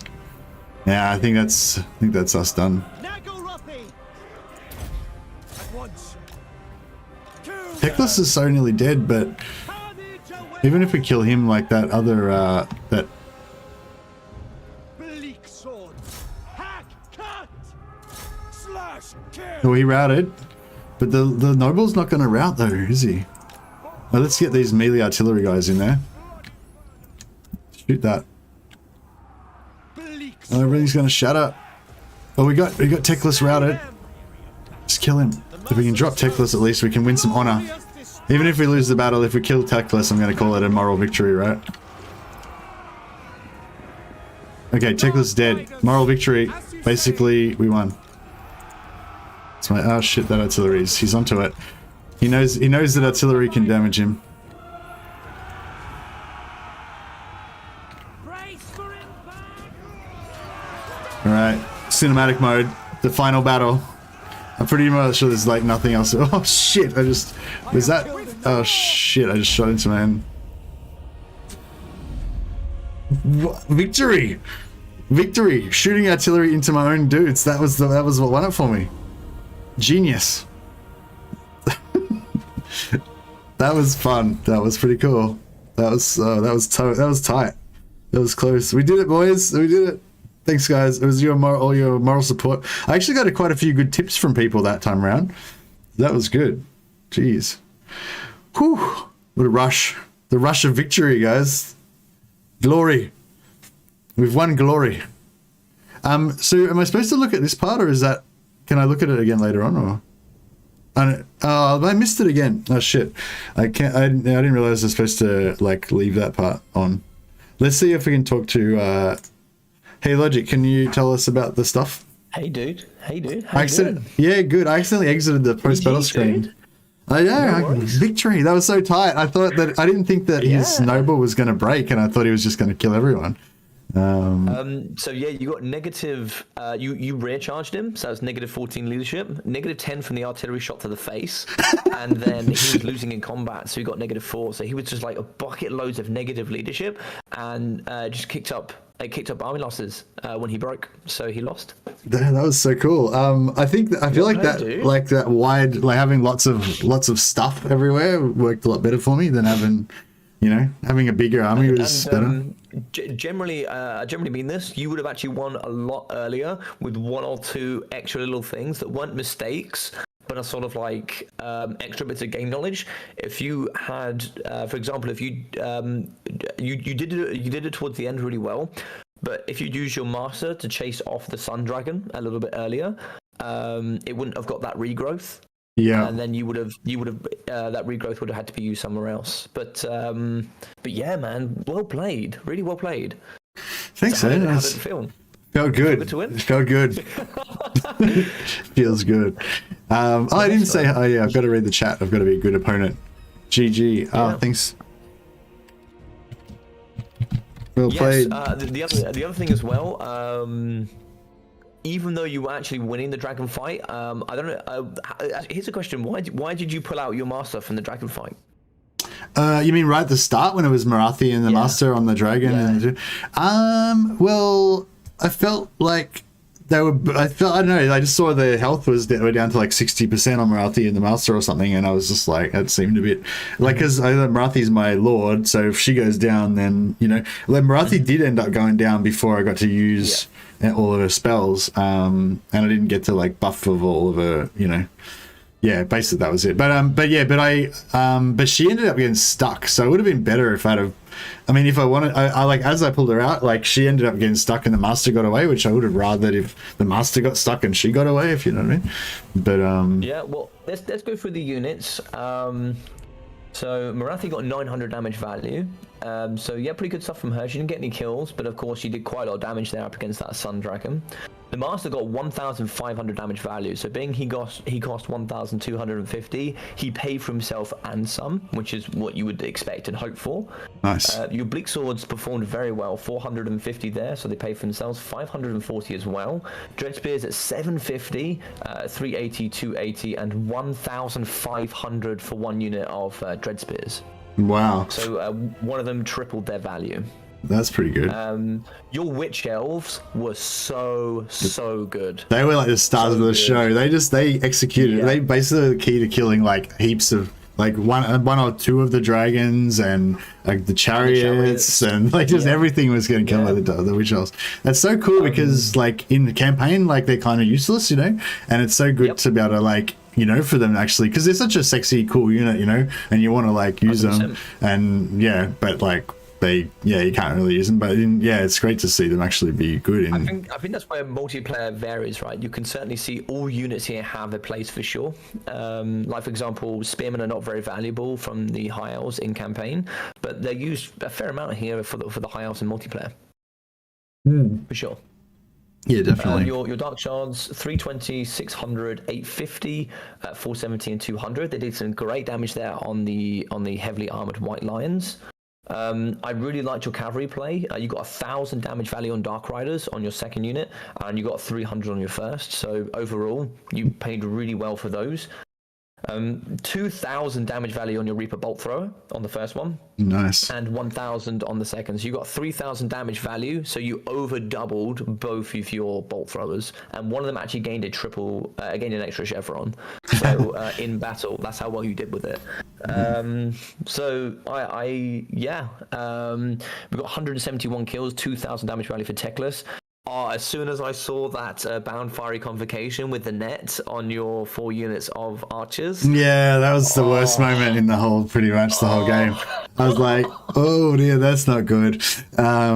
Yeah. And there's combos like that you will just never see combos like that. For example, in campaign, like the computer is just not possible to do that. But here in multiplayer, you see some amazing stuff like that. It's so nice to see sometimes. Yeah, no, that was a really good play by Stormrunner. That like as soon as I saw that, like I didn't even know that the net was on there. I was trying to move them out of the way and spread them out, and they weren't moving, and I didn't know why because I didn't see the. I'm not used to looking for the effect indicators and stuff like that. Yeah. But yeah, that was yeah, my heart just sunk when I saw that. I was like, oh god, it's all over. This is the beginning of the end. Marathi also got caught, I forgot to say, and actually I did see it at the time, and Storm just reminded me, he actually netted Marathi, which is why you died by the double dragons. Oh, right. Oh, so when at the start when I tried to pull her out, or late, or the second? Yeah, when you pulled out the Master and you tried to pull out Marathi at the same time, yeah, he netted Marathi. Yeah. So okay. it ended up being a 2 versus 1. Yeah. The Tyrannox 1.4k and 1,160. How did you feel about his chariot play with his movement with the chariots? How did you feel about that? I was definitely scared of the chariots, and they kind of were really bad, like I thought they would be, but they weren't as bad as I thought they'd be even more. Like I thought they'd just be all over my shit all the time, like, you know. Tyrannox are pretty memey when it comes to multiplayer. They're not particularly great, I would say, for the high elf roster, but they certainly have a lot of potential to do well. Yeah. They're like underpowered Scourge runners, in my opinion. Is what I would say. I felt like I was definitely worried about them, but they actually weren't. I felt like they weren't as bad. Like I guess I was really expecting them to be super bad, but they weren't as bad as I thought they would be. And then, the witch elves. I guess the witch elves basically were what made them not so bad. And the dragons. So we got 2.1k for the Sun Dragon, and we got 1.6 for the Moon Dragon. And the noble as well. So the noble just went around and just rolled as protection for Teclis. Yeah, although he did threaten my my hero. I think he nearly killed my hero. That was pretty pretty scary. You got some great charges in there. I think that I think actually if you've gone with in this particular matchup, if you'd actually gone with just bringing Guardian, that would have been really nice to protect Marathi. For the extra 50% physical resistance. Yeah, exactly. In that particular instance, yeah, for sure. So if we go for over one or 2 points of improvement for the match, I think that you did really well in the dragon engagement. One thing there was that you engaged away, so you built your army with loads of range and good artillery, but you took the fight in kind of his deployment zone. So you couldn't cover, so there's no way his dragons would have come forward into your deployment zone to fight when they would have been under fire of all your range. Yeah. So does that make sense? How would I do it? So you reckon I should have just waited until he engaged? But yeah, so you had the battlefield advantage by just shooting him, and he couldn't do any damage back to you. So because you went out of your archer's range, you kind of just left it between a 2 versus 2 between Marathi and your hero and the double dragon, where if it had been over your army or in your direction, because he had to come to you, you would have had the advantage of also being able to shoot the dragons at the same time and all these kind of things. Yeah. Eventually the dragons had to come to you eventually at some point, if that makes sense. Yeah. But I think also regardless of that, you would have won because of the debuffs you were applying with the Harren and the Dark Sword and the Enchanting Beauty. If you'd got one Soul Stealer off to heal Marathi, I think although your master would have been very, very damaged, I still think you would have won that matchup. He very, very smartly used Enfeebling Foe to reduce your stats for your melee stats on Marathi at one point, but even then that wasn't really enough to do too much work, and then he pinned her at the end when you ran away, so it left it with a 2-on-1. But that's just like a small in-game decision that, you know, was really smart from Stormrunner. Yeah, and then chasing off as well, like always chase off units if you can. That's a top tier tip from me. I would say if you have the opportunity to chase off units, do so, because you can break units pretty easily, even at, you know, sometimes even at 3/4 health. With the right combination of negatives to leadership, you can break units pretty easily, and if you push them off, Obviously, they lose a unit that's, you know, they have still 3/4 of their health left. You know, it's always advised to push them off if you can, and use those Dark Riders to do so. Like, they're really quick, they're really cheap, and when you charge units that are broken, you get your full charge bonus always when you're attacking them. So you just get buffs to stats, you can charge them down, you can push them off, and you'll do damage as they're going as well. So there's just no way they're going to return. Yeah. But yeah, I thought your targets were great. Your target prioritization was perfect. Yeah, I heard your words echoing, and I was like, "Yep, shoot the white lions. Don't shoot the with my armor piercing missiles. Don't waste ammo on the shielded spears." Yeah. And I tried to match up my bleak swords against the spears because I figured they'd win. You know, they'd do more damage to them and stuff. And yeah, I did do a bit of charging on the spears with the cavalry when I thought they were kind of pretty weak, but try not to like stay in melee with them with the horses, obviously. Ugh. So, do you mind if I ask your guys that are watching a question? Sure. How are your guys finding multiplayer? What's their thoughts so far? Have they enjoyed it? Do they have any questions? Yeah. So, is there anyone that doesn't normally watch multiplayer or that has any questions for Logic about multiplayer or what you're seeing here? Woo! There's lots of woohoos and well dones in my chat. Yeah, thanks guys. I'm pretty chuffed. I've won my first game of multiplayer. Woo! Dude, you played seriously well, and I feel like the build as well. I felt like there was less stress on your management. I felt like, you know, you were wider, your units weren't as expensive. I felt like even if you made a micro mistake, it wasn't the end of the world. Whilst with some of the components you brought before with your really expensive chariots, keeping those alive was key. It had to be done, right? Because losing them was just so detrimental to the balance of power, and also your win condition for winning the duel. And I think you played very well, even losing your lord so early on, because losing your lord, of course, gives that was pretty bad. That was a pretty bad moment. I mean, it was very smart by, and also like you wouldn't know, but like a good indicator and a good tip for you is always scroll over your enemy's lord and check what spells they've got. Yeah. I know just by looking at the little icons what every spell was. Yeah, I didn't do that. yeah, I should have done that. Mm-hmm. I didn't even know what lord he had. I didn't even know what lord he had. I didn't even know it was techless. I didn't even know until like fairly late in the game when I actually moused over him finally. I knew that the hero was a noble, obviously, from the icon, but yeah, I didn't even know whether I thought maybe it was a caster lord, not techless, but I should have. I guess it's probably like people probably take techless all the time because he's powerful. I guess you probably got to know already anyway. I didn't. Sorry, you go. Sorry, did you get any questions? Or, no, hey, dog. Don't know. Don't think so. No worries. No, nothing. I don't know. No, I think we're good. Think everyone's following along pretty well. I think everybody's enjoying this. Do you have any questions for me? Anything you'd like to ask? Yeah, maybe. Yeah, well, yeah, a couple of people said that, you know, they're actually enjoying this, that, you know, they're actually finding it more entertaining than they thought it would be, because they're not normally multiplayer following people. So I hope it's, so even though a lot of you guys probably don't really normally follow multiplayer, I hope you're enjoying this noob's journey of seeing what it's like to be a campaign player trying to play multiplayer. I would actually say you're pretty good at multiplayer already. I would say that although from where we started to where we are now, I've seen massive growth and improvement and confidence. Actually, you're playing really well. I see that you've got a great movement from single player. So actually, I think a lot of people are scared of multiplayer. I certainly know I was when I first played. When I first played my match on livestream, I was a bit worried. I was a bit worried, but it's not quite as daunting, I think, as people think it is. I mean, I don't know. I don't know. I think I've got a pretty low, I'm kind of used to getting smashed, you know, because like I said, I do a bit of jiu-jitsu and boxing and stuff, and, you know, you might think, you know, when you're like walking around, you might think you're pretty tough, but then you go to the gym and, you know, you find out you aren't very tough at all, you know, and it's kind of like, it's kind of like that with you know, so I'm kind of, I guess I'm used to having humility, or having humility forced upon me by by people who are better, you know.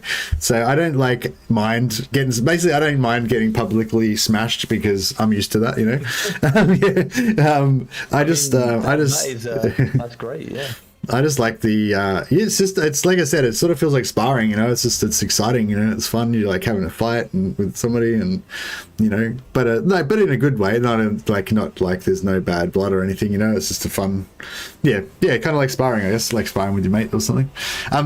What was I going to say? Oh yeah, I did have one. Sorry, I wanted to say I agree. I feel a lot better now. I feel like the army composition was a big thing.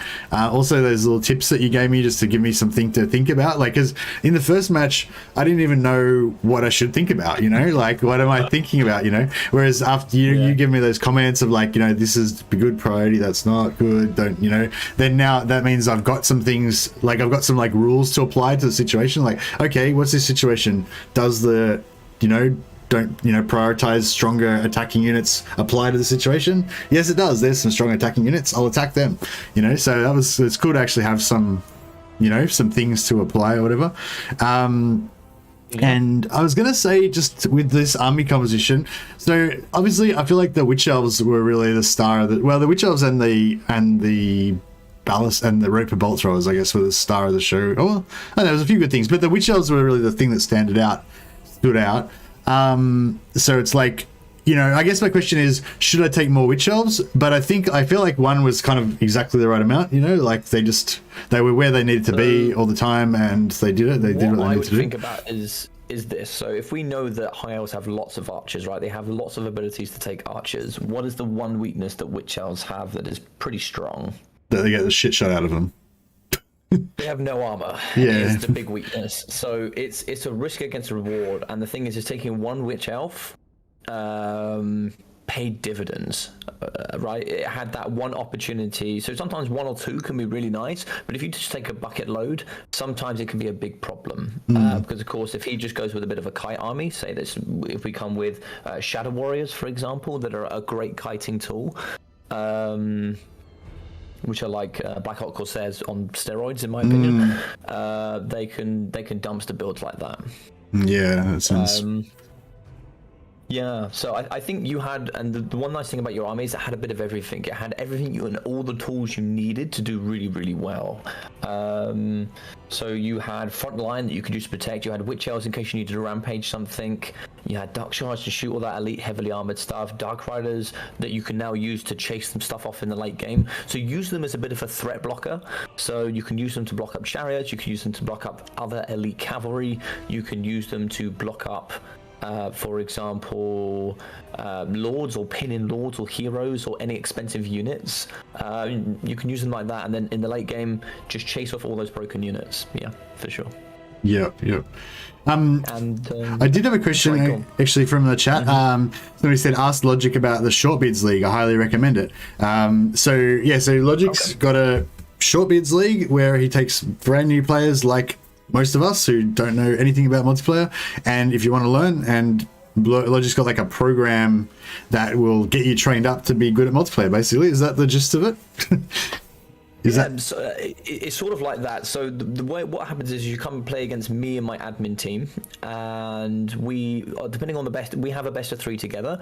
We see how you perform, and depending on what level you play at against us, we put you in a league, and you go in a league with a bunch of other new players of a similar ability level. We have 5 different leagues, and they're for the tiers of the dwarf infantry units. So Urkra Miners will be at the bottom, then you have Warriors of Dragonfire Pass, Grumbling Guard, and what happens is as you win your league, you progress through the series and you get better and better over time.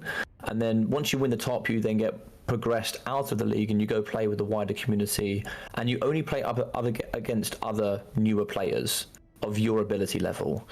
So what it does is it gives you some experience of how to play best of 3s, how to find your replays, how to post them. I then cast them on the live stream as a bunch so you guys can get some learning from it. I then will go do some individual one-to-one stuff with you. I've done that with some players. Then we also do tournaments at the end of the season. So we then do a Shortbeard tournament. So you guys then come together and you get tournament experience, league experience, and it will also invite you to other people in the community that are newer as well. So it gives you hopefully a great foot up into the community where you're not playing against all these amazing players immediately at the straight start. Yeah, because that is some of the problems we have. Yeah, for sure. Yeah, that sounds good. And I've sort of heard stories about, you know, sometimes when you play online, maybe the person you're playing against not very friendly, or maybe they sort of cheat a bit with cheesy tactics and stuff, and they don't necessarily, you know, they don't really necessarily care whether you have a fun experience or whatever. You know, they just want to smash you to get their ranking up higher. 100%. Whereas I imagine in the Short Bids League, you may not know everyone in the league, but at least you're part of a kind of a community and stuff. And it's all private as well. So when you guys play, it's a private little Discord section that is just for you guys. So there might be like 6 of you and me in there, and you post your games, and no one else can see it. No one else has access to it. So it's just for you guys to enjoy and have a good time with. Yeah, that sounds cool. I might have to talk to you about that after this week of training, because yeah, like what I was saying before is like I think I would like to get to, you know, do a bit of multiplayer here or there, but I don't have time to like organize anything, you know. But you know, like Logic runs like he runs different tournaments, plus he runs the Short Bids League, plus he streams, you know. Like I don't know how you find time to do all this stuff, but like and like he plays with these people in the Short Bids League to help them get better and stuff. And how many people are in the Short Bids League? You said like 42 or something? Or? There's 42 playing this season. We've got 82 signed up, ready to go. Yeah, like, do you know what I mean? I don't know how you'd find time to look after all those people, but yeah, I was gonna say, yeah, but yeah. So I was thinking, I don't think I want to do anything multiplayer on my channel, but maybe I could come and, you know, take part in your Short Bids thing or something. And so the one advantage for everybody is they may go, I just don't have time to practice. The lovely thing for you guys is, don't think of the league as competitive. Think about it as fun practice to get into the tournament scene, and also you get like a 3 to 4 week period to play your games. So you book it in with whoever you're playing against whenever you like. You get 3 to 4 weeks to play 5 or 6 best of 3s. A best of 3 maybe might take an hour. You play, you take your time, the maps are given to you, you're actually given a document, Mercy said earlier, that tells you what you can and can't bring in your matchup. So everything's given to you. It's just simply learning how to do that. And then I have admins nice and close by. We can sit in the games with you. We can help you a little bit, and just kind of bring you into the multiplayer scene kind of as gently as you would like to be. And that's kind of what I want the league to be. Yeah, and I imagine as well, the other thing with the Short Bids League is it's specifically for people who are beginners, who want to learn before they get into the wider multiplayer. Yes. So basically, it's everybody else is just like you. Like, so it's not, you know, you're not going to run into somebody who's, you know, like everyone else understands what it's like to be you because they are you. You know what I mean? Kind of thing. If you know what I mean, like in terms of being new. And individually play against everybody that joins my league, so I know at the standard that everybody is in. So there is no way that somebody can slip through the crack and play that is too good, because I either know them or I've played against them. So it is guaranteed that they will be of your ability standard. I'm just letting Yes It's Me know that we might be just a few more minutes. That's yeah, sorry. Thanks so much for everyone for who's been helping me train. Sorry if there's a bit of a weird format because Logic's like teaching me, so there's like heaps of waiting time in between battles, so it's probably a bit annoying for the people who are wanting to come and have fights and stuff. Yeah, I mean, I appreciate everybody that's coming on as well. Thank you very much, guys, to come helping me and Mercy. It means a lot to me. Yeah, Mercy, you're absolutely smashing it at the moment. Honestly, I was smiling throughout that entire match. I hope you go back and watch that because I was so hyped when I thought you could win. I didn't save the replay, unfortunately, but it's on the stream, right? Yeah, of course. On the stream. Yeah, for sure. Okay, cool. Yeah, actually, it might be interesting for me to watch some of your commentary of the battles and stuff and see what that's like. I do general commentary like I would do for any other match, so that the guys here can enjoy it, and then also like it could be some good feedback for you as well. What I'll do afterwards for everybody that's watching on your side or mine, I will put in a little timestamp so you can literally just click straight to the game, so you can miss all the middle bits, and you can just go straight to the games. So you should be able just to hop through that nice and quickly. Yeah, that sounds great. Just a reminder, anyone, if you want to hear Logic's commentary during the battles, there's a link to Logic's stream, so you can have that switch over to his stream to hear his commentary. Oh no, I was just going to talk about the battle. Yeah, did you have anything else before we talk about the battle? No, I think just prioritizing your strengths. So, of course, if you've got the range and you've got the advantages, like for example, if your opponent has to come towards you, use that advantage. Make sure that the dragons have to come to you before you take that engagement. Don't put yourself at a negative when fighting, and just chase off some units. Yeah. Apart from that, I think you played very well. Your micromanagement was good. Also be careful when you're moving around I know it's really high stress, but be careful when you're moving your archers. I do it a lot myself, where they kind of like overlap. They bunched up. Yeah, that was like, that was when he got me with that net and the invocation. I was just like, that was my fault. Like I shouldn't have had him bunched up like that. And it was and he punished me for it. It was like, okay, so this. Sorry. Just check if Pancake. Are you playing VC? Yeah, he said he's playing VC. Yeah, he said he's playing VC. He's playing VC because he can't play Tomb Kings. Yes, I was thinking so he's going to be all melee. Obviously, he's not going to have any ranged. So, trying to overwhelm his. Yeah, that was. Yeah. Let's do an exercise. You tell me about vampire counts. Tell me about their strengths and tell me about their weaknesses. Okay, so their strengths would be that they've got good magic. So if I blob up anywhere, he's going to be able to Wind of Death me or Pit of Shades me or something. So I don't want to be providing him with any of those opportunities. He's going to have a lot of cheap TARP hit units, where he potentially could. They're flying. I think they have strong flying. So if he wanted to make a goon squad, he could have a vampire hero or two vampire heroes or something, and a lord, and a what are those dragons called that they have? I don't know. The undead things. The undead black Terrorgeist. So you could have a Terrorgeist and 3 flying heroes and stuff. So I was like, maybe I shouldn't go flying, or maybe I should get more flying to count his flying. That's kind of one thing I was a bit worried about. So one thing I would say, just so you don't have to, very nicely, Pancake has been watching. He hasn't put any DLC units in. One thing you would normally worry about is things like Mortis engines, which are things when they fight in combat, they take health off every second. They're normally very powerful here for the vampire counts. Now, they're not going to be used, so you don't need to worry about those. But I think you're very right. I think monsters are a big thing. A lot of their big monsters have regen, so they're very tanky. They don't have a lot of armor, but they're very tanky. They heal a lot, and they pack a huge punch.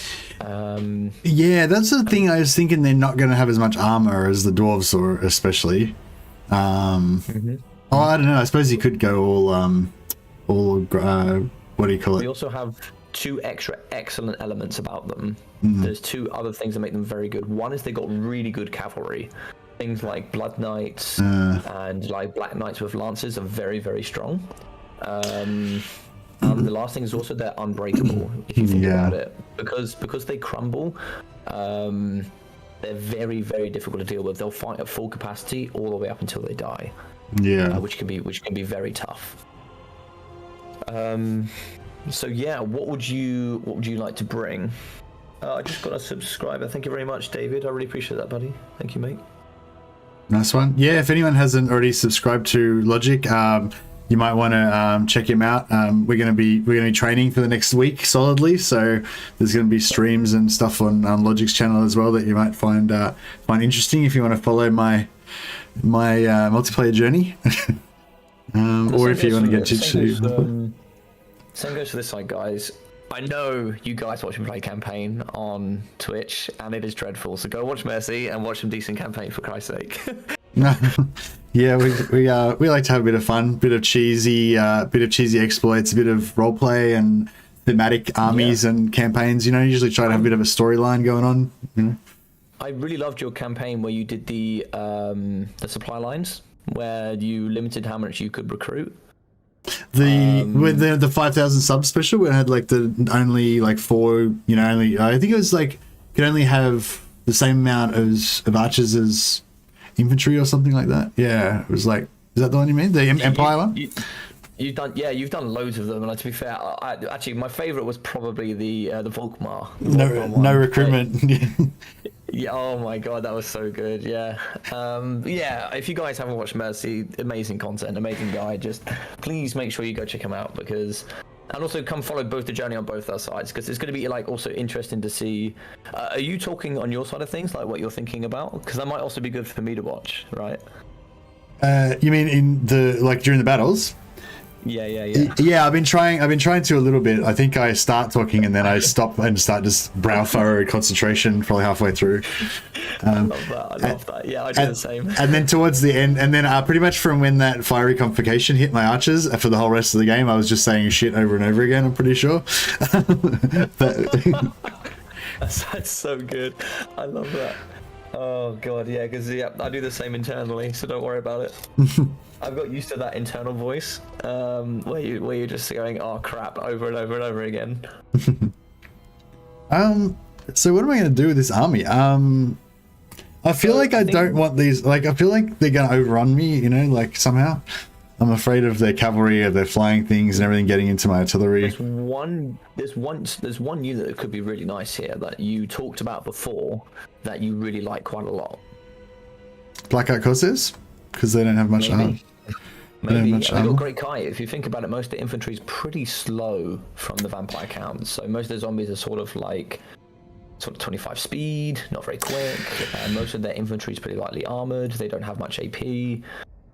Yeah, also, if you think about winning the front line, Blink Swords are going to be pretty decent. Might even be a bit overkill, actually. Maybe you try and build an army, and then I'll make one or two suggestions, and then we'll go from there. Yeah. I don't know. Shit. I don't know. I was wondering if I should take some sort of elite infantry maybe to try to carve up their stuff, or maybe some elite like Blackguard of Nagaron. I was thinking like Blackguard of Nagaron to try to counter their cavalry, but I feel like they'll just still get smashed by their cavalry. Blackguard are good. They are good. Yeah, good. It's just the thing is, like, I've got such a super cheap army now. Everything's super cheap, so anything that I want to put in, I have to take out like 3 units to put it in. You know. Let's do an exercise. Delete your entire army right now. Delete it. Okay. No, that's not Delete right. it and start again. Right, you're now doing a fresh thought. I know you like that army, but that army was great against the High Elves. Now build a brand new one for the Vampire Counts. Oh, would this be a good time to use Locke here and have him do his thing? You could give him a try. Yeah, for sure. So he'd be on foot. We want him to have his dueling skill. How much does that cost? Oh, Jesus. Oh, no, that's not too bad. Cheap. Deadly Onslaught's only 100. Should I get Deadly Onslaught as well? It's entirely up to you. Think about what the stats offer, what they buff. What are you going to use him for? Is he going to deal with infantry? Is he going to deal with monsters? Is he going to deal with the opponent's heroes and lords? What's his job? Because he's pretty cheap. He's only 1,300. He's extremely cheap. What's his item? Restores hit points per... What? He's got regeneration? Yeah. Wait. Yep, yeah, I want that. Bring that item. Yeah, I want that for sure. I don't think I need his Foe Seeker. So here's a question. Do you need the negatives to leadership? Well, how much does it cost? It's like 130. I guess not. No, probably not. I mean, it might help them crumble a bit quicker, or it might help them bring them to crumbling quicker, but of course they're unbreakable, so I don't know if that true value is going to come through for the 130 gold cost. Oh, yeah. He's looking pretty good there, I think. I think he looks good. Yeah. But if you've got him, what's one thing you're missing? Flying? Or speed? More important. Spells. Yes. Yes. Always bring a caster. So, what Winds of Magic is very good against the undead? Try and bring me through a couple of units, a couple of Winds of Magic you can bring. Well, the only Winds of Magic that I would even consider taking... Oh, actually, I guess Beasts even, if they get it, if they've got heaps of So Shadow is my favorite at the moment. Pit of Shades is like my favorite spell at the moment. Right. So, okay. I don't really know what's particularly good against the undead. What's good at fire? Somebody in the chat says fire. I mean, I like fire. Yeah, I think some of my guys might tell you the answers, which I don't want them to do. We're cheating over here. Tell me the answers, guys. Don't listen to logic. So generally you want Winds of Magic that's going to be relatively cheap, that is good against mass infantry that doesn't need much armor piercing. So Pit of Shades is great, it's expensive. I'll give you the answer this time. So I think Burning Head is exceptional here in this matchup. Yeah, for sure. Okay. Burning Head is really good at deleting zombies and all their cheap chaff. It's very good against undead. It's one of the best spells in the game in multiplayer. It's probably the most used spell. The only thing... It's so much of a good spell, I call it the Burning Head magic. But obviously I don't want to use it on cavalry or anything apart from mass infantry, right? Yes, that's correct. Yeah, you wouldn't want to use it on you wouldn't want to use it on cavalry, or you wouldn't want to use it on. You could bring something also to deal with more elite infantry with more armor, or you could bring another spell, for example, that could deal with single entities. They certainly have elements that can do that. Also, there's other things that they can bring. There is actually one big strength that they have that I forgot, that you also haven't thought about, that you will need to think about. What's that? Ethereal units. Ethereal. Okay, right. So physical resistance and armor piercing. Well, we haven't. Well, I don't know. It depends what we choose, I suppose. What on your force does magic damage? Oh, right. To kill them faster, right? I don't know. Yes, there's horse dudes. Burning Head would do really well, but what else could you add to your spell list that would do really well against ethereal units? The buff. Flaming Sword of Ruin. Yes. And that also adds as a double-edged sword. So what is a weakness of regen? Gives them extra fire damage reduction as well. There we go. So you can also give your units fire damage as well as magic damage. So they do well against ethereal and any regenerating units. Sounds pretty good. Burning Head and the Flaming Sword of Ruin is a very good spell. You can also imbue that on missiles as well. So it has multi-purpose. The thing that I was thinking with her is like, I feel like I'm gonna have trouble keeping her alive, especially if he's got like a flying, like if he's got Manfred on a dragon plus another dragon or something and whatever, you know. But I don't want her on foot because then she's gonna be too easy to catch. So what about if I put her on like a cold one or a horse, probably just a normal dark steed? Would that be? Yeah, I mean, how fast is the dark steed? Dark steed is 92 and the cold one's 68. The cold one gives her a bit of armor, but I don't feel like that's going to help her too much, whereas I feel like the 92 speed might, you know. And like mobility over everything would be my advice. Hey Caradoc, how you doing, buddy? But you think it's better to not go? I think it's better if I don't go the Pegasus, because I'm just basically going to just ignore the sky, basically just not have anything and nothing flying. Okay. So I don't want to have her on a flying, otherwise she'll just get ganked, right? I won't give you all the answers, but I will give you what I think is absolutely necessary for you to think about. Yeah. I'm not going to tell you what you should or shouldn't prepare for, but one thing to think about is they can bring a strong flying force, and they can also bring a very strong infantry force. They also bring big monsters and great cavalry, but of course they don't have any range. But they do have some of the access to, in my opinion, the best Winds of Magic in the game, which is the Lore of Vampires. Yeah. I feel like, I don't know, I'm not really sure what I'm going to use to kill with, you know? Like, I feel like I need to, like, the only thing that I've got that's really good at killing is the Dark Shards, but I feel like I don't really want to take a lot of Dark Shards because they're just kind of really hard to protect them. Well, you said we had a weakness for the Witch Elves before. What was their weakness? They're no armor. Okay, but if they're lacking range, yeah, get more Witch Elves. You could certainly take some Witch Elves. You want to think about as well, like some of it is going to have to be your chaff to protect. You're going to need something that's going to want to do damage output, and then you're going to have something that you're going to want to have as a little bit of existential chaff. Yeah, well, Witch Elves are going to be good against anything that doesn't have a lot of armor. So that's pretty good. Yeah, I don't know. I want to have some archers because, well, okay, so I can have unshielded dark shards for sure because they don't have any shooting, so they're cheap. Maybe I'll just take 4 of them because I just feel like I need to have some dark shards. I like that they're unshielded as well because it's not necessary to bring shields. I did like my artillery, but I feel like they're not going to survive as well this time. Maybe I should just take 1 instead of, I don't know. I mean, but then again, we can, yeah. Well, then again, I mean, we can just shoot at them for free when they're not. One nice thing for bringing those is that with artillery is that you then also don't, they obey the attack and rule for you. Yeah, So we don't have to move forward. Exactly, it gives you the advantage there, and also they've done very well for you so far. Like, I think you've done really nicely with them. Also, I really liked how you got your crews back on there when they got broken off. And also in your battle, another tip: don't be afraid to take them off sometimes. Don't be afraid to take them away from the bolt thrower sometimes if they're getting a little bit of pressure. Okay, yeah. Because you can take the crews off and then put the crews back on at a later date. Yeah. So take some chaff. I'd definitely take some chaff.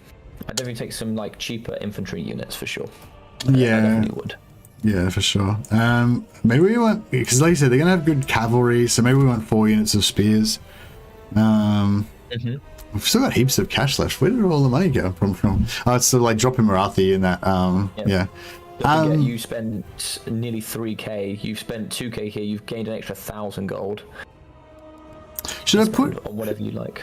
Should I maybe take the master again, but then put him on a horse as well, so I can still have the kind of chasing off thing. But you certainly can if you want. Yeah, you could certainly. And then if you bring him with Guardian, he can protect both the sorceress and Lokia then with that physical resistance. So essentially, you're getting extra value there if you wanted to. Well, it's super expensive. Helm of Many Eyes is super expensive. 200 gold, or maybe I won't take that. I'd probably, if you were going to bring one thing, I'd probably just recommend bringing Guardian. Would be the only thing. Yeah. Okay. It sounds good. He's also anti-large, so it's a great. He's anti-large, armor piercing, so he's great against all those large targets potentially. Yeah. So we've got witch elves to try to pin them down. So basically my plan is they're going to try and get like sort of defensive, like they're going to try and kill my artillery. My witch elves are going to trap them when they try to kill the artillery. Then I'm going to use my dark shards and my spears to try to kill them when they try to kill the artillery. And kind of try to do what happened last time, I guess. How much have you got left over? So we got 2,000, so I could just fill it out with another. We could just go like 5 bleak swords. Can we do that? Yeah. We got 4 bleak swords. You've got maximum amount of the 450 you can take now, so you've got 8 in total. You can't take any more than that. Yeah, we're full. We're full. So I've only got 195. Do I have enough killing like infantry? Or I don't know. Do I need more killing infantry? I've only got basically just got the 2 witch elves. That's all. So if they've got graveguard, they armored infantry. I don't really have anything. For that. You've got dark shards. You've also got reaper bolt throwers. Yeah, true. You've got Lokia. You've also got the master that can do some great damage. You've also got burning head that can do some nice work. You can also overcast burning head. It does extra AP damage. Burning head is. So what's the damage? I haven't looked up burning head. So it's just is it non-AP? What's the deal with the burning head? Is it a non-AP when it's not overcasted? So burning head is pendulum. Yeah, it's basically pendulum. But the normal one is without much AP, and if you overcast it, it does extra AP. Okay, yeah. But obviously, overcasting it causes miscast damage, potentially. Yeah. I think this looks great. Because your caster is going to be pretty. You also have no cavalry here, just so you know. You have no cavalry, which means your mobility of protection with your witch elves and your dread spears is going to have to be on point because you don't have any speed to protect your back line. Yeah, that's a good point. So what you could do is you could drop a single witch elf and then maybe bring 2 units of cavalry. You could do that. You could bring 2 units of the 450 Dark Riders maybe, and then that gives you a little bit of mobility. That would be a suggestion of mine. Maybe I could drop one of the bleak swords and take a unit of cavalry. Oh, you're saying take 2 units of cavalry? You can take as many as you like. I would just recommend taking at least a unit of cavalry for sure. And also shields as well don't just give you added missile resistance, they actually also give you additional melee defense, just so you know that. Yeah. Not all shields are the same, but it's normally between 6 to 8 plus melee defense, so they also give you other advantages as well. Yeah, but you can see that on the unit card anyway, yeah. Yeah. Maybe I'll drop 2 units of bleak swords and take 2 units of cav. Sure. Alright, that How much seems you got left over? 95. Maybe I'll just XP out my bolt throwers again. I would say if you can afford an item, you always take an item. Ah, okay. Yep. Otherwise go ahead and do chevrons. So maybe take Fosiga for Lokia, maybe, or something like that. Or can you get the Darkstar cloak for the Sorceress of Fire, perhaps? Because that should give you extra mana. Yeah, that'll give you extra mana for her Winds of Magic. Okay. So you can do more Burning Heads and that sort of thing. No, Loopy agrees. Loopy from ODM also agrees that we should take the Darkstar cloak. So confirmed. You alright, Loopy? How you doing, buddy? All right, cool. All right, if you're ready, let's do this. Yeah, I'm ready. Let's start a message. Is it yes, it's me? Is that his name, or is he called something else? Yes, it's Pancake. Hey, Pancake. Thanks heaps for your patience. Ready, finally. There we go. Cool, I'm ready. We'll just wait for Mr. Pancake. Let's see what you guys are saying. So I'll catch up with my chat. Yes. So in reality, in the majority of the multiplayer scene, this is a very heavily favoured matchup for the Dark Elves. But for the things that make it heavily favoured, we don't have all the DLC units or all the ROR units that would make it just so beneficial.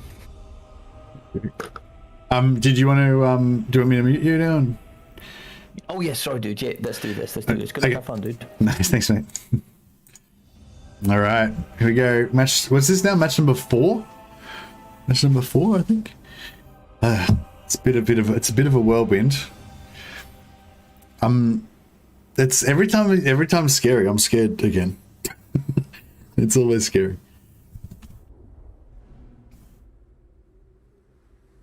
Oh, he might have had to. Maybe he went AFK now because we were taking so long. I hope you guys are enjoying this. I know it's sorry for the guys who wanted to see some campaign play. Yeah, unfortunately, we're gonna. I've only got 4 days to train for this. I found out yesterday that I was doing it, and I'm got a tournament on Saturday. So I've got like literally only this today and then 3 more days of training, and then that's it. So basically, I'm just gonna I don't get time to play any other time apart from when I'm streaming. So unfortunately, campaign play is suspended for this week, and yeah, I'm just gonna be every day is gonna be like this. Me just training non-stop multiplayer every moment that I can, and then on Saturday we have a tournament, and then if we're lucky enough to get through to the finals, then there's another battle on Sunday.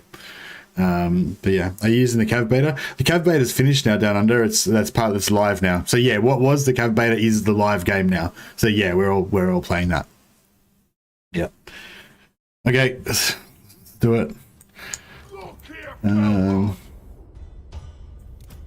Felhart. He's one of the best voice actors in the game. What a beast. Okay. Oh man, this is gonna be rough. All right, we'll do our patented bolt throwers on both sides of the field. Strat seems to work well for us. And the witch elves. The witch elves don't have to hide now because they don't have any shooting, so they can stay forward. I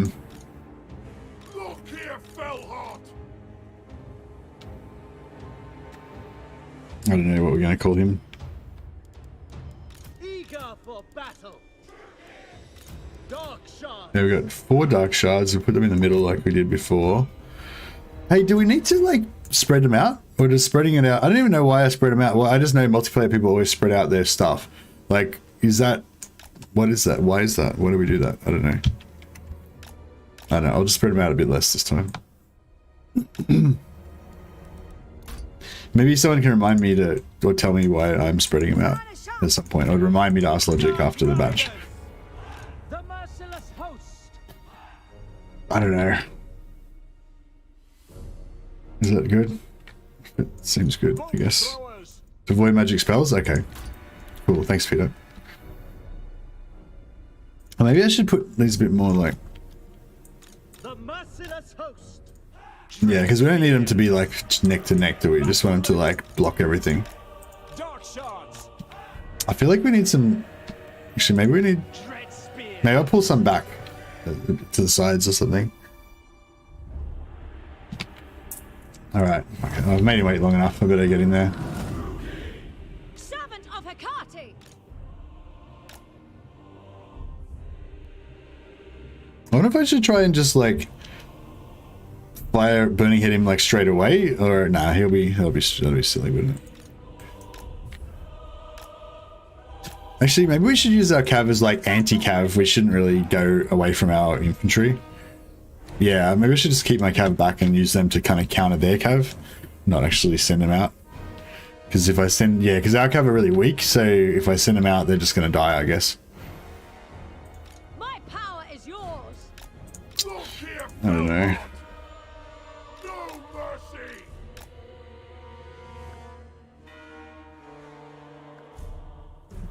Evade wind spells. Yeah, maybe I need to spread out my stuff more because they might wind me. Merciless warriors. Eager for battle. Oh yeah, so he said to look at his lord. Where is his lord? Oh, here he is. Yeah, he's Heinrich Kemmler. He's got, I don't know, he's got all the spells. Does he have Wind of Death? He doesn't have Wind of Death. Fuck, I don't know, I don't have time to read all that shit. Oh, he's got two of those dudes. Okay. Right, we need some spears for that. Bleak swords. Onwards to Actually, no, we don't want to go too far away. We need him to come to us. Okay, he's got heaps of cav over this side. Shit, so we need to, like, go back over here. on to slaughter. Advance. I wonder if I should... Oh, what's his... This is all crap, right? He's got no grave guard or anything. Okay, that's all crap. Okay, True key. Without question. Nagorothy. Now. Swords. I don't know what to do. Feel my wrath. Forward, crew. Moving out. Cold-blooded killers. Onward. Moving out. Druki, forward. Battle ready. Shit. I don't know what to do. Forward. And I feel like we need more spears in the back line. Glorious destruction. Oh no, we need spears here as well. Shit, we need spears everywhere. Fuck, this is bad. I don't know what to do. I don't know what to do. Oh shit. Nagorothy. We need to shoot the shit out of these fuckers. That's one thing we need to do. Death and plunder. Okay, that thing's going into there. Is that... Eager for battle. Dark riders. Let them despair. Blood will flow. Okay, archers are... I wonder if... Do you reckon Loki can take out those dudes? Probably not. I move. Maybe, I don't know. Fuck, I don't know. No mercy. Right, these... Oh yeah, we should have... Merciless Fuck, we warriors. should have killed those guys. Cut. Die, weaklings. Where's my range? Is... I will. Yeah. On to battle. Yeah. Fuck, I don't know. Pull back. Sarathan. Elfry and Aha. Setting forth. Do we kill these things? Are they dying or what? Bleeds. By Cain. Yes, yes. Or maybe I could get in here and... Oh shit, she's fucked. Kill them. Yeah, that was bound to happen, wasn't it? Dark shards. Bloody murder. Cold-blooded killers. I dare. Strike. Watch now. Did he get... Shining. Execute. By your word. Done. Battle ready. Attack! No mercy! Bolt throwers! Destroy! Dark Riders. Bloody. Yeah, get them back in there. To destruction! How's did we get Kendler at all? Yeah, he's a bit dead. Bring me slaves! Master Druki! Oh shit. Druk! Forward! Blood for Cain! Nagarothi! Advancing! Slaughter them! Witch elves.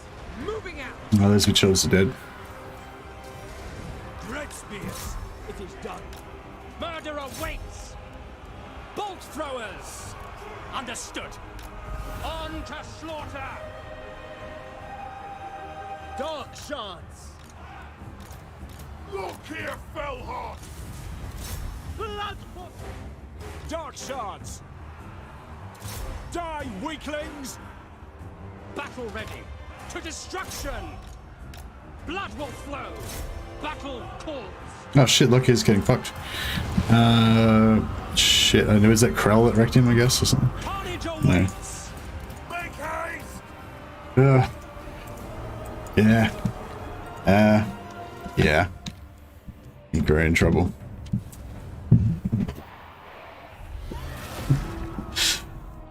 Oh dear. The panic at the start messed up a lot. Yeah, I didn't know what I was supposed to do. Panic. Yeah, I panicked. I did panic. Yeah, I don't know. I wasn't really sure what I was supposed to do there. Yeah, I don't know. I'll put Logic on. He can tell us what we did wrong. Hey man. Woof, that didn't go too well. How was your first experience of fighting the undead? It wasn't super fun. It was, well, I guess, like, yeah, I kind of felt like I was going to get flanked and overwhelmed, which is kind of what happened. But Yes. yeah, I think the way that he made the way that he sent the Vargulfs in on my right center, and then he put the blood knights around on the left flank. So I felt like both of those were like huge threats, and I wanted like all my spears there, but like I didn't know, like I started moving my spears to the left, and then I started moving my spears to the front right for the Vargulfs, and then I'm like, oh wait a second, I need them over here as well, and then I was just like, I was just kind of floundering a little bit. So we call that a flank overload. So what was really smart by Pancake is he's one of our short vids, by the way, so you know. He moved in and put a bit of a threat in the front line there with the Vargulfs. They have regen and pretty good AP output and great splash damage, so they're really good at thumping against infantry and big large entities as well. And he put a threat in the front for you to deal with, but then overloaded you with a really fast core of elite blood knights, and also came in with the Lord. Loki did really well for such a long time. I thought you were going to snipe out Heinrich. You very nearly did, but of course he used Invocation of the Heck, which is also a very strong healing spell. It is actually the strongest healing spell that you can use in a radius if you overcast it. It's 864 healing, I think. So it's very strong. It's very strong. But of course, none of it's all unbreakable. So how did that feel? I didn't even feel like that even came into it, I felt like I just got smashed too fast. Like, I'm guessing, like, so, if it was, I didn't really have the experience with breaking units, I guess, so I didn't really know what I was missing, if you know what I mean. But yeah, I guess looking back, like, I would have expected, I don't even know.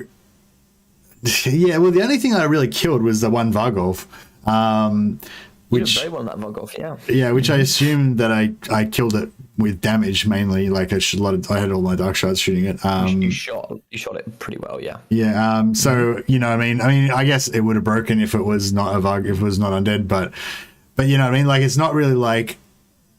Yeah, I don't know. I didn't really I don't even know how I killed any of these zombies. Was that with the burning head maybe? So one of them you did kill with the burning head, yeah. Yeah. So let's jump through it then. So if we go through, Loki got 2,050 damage value, so really well played there. Of course, he cost 1.5k. How come I can't see any of this stuff? How do I see? Have you got this? If you go down to where it says his kills and you put your mouse over the kills. Oh yeah, okay, yeah. Yeah, so that will come in. Will come in there.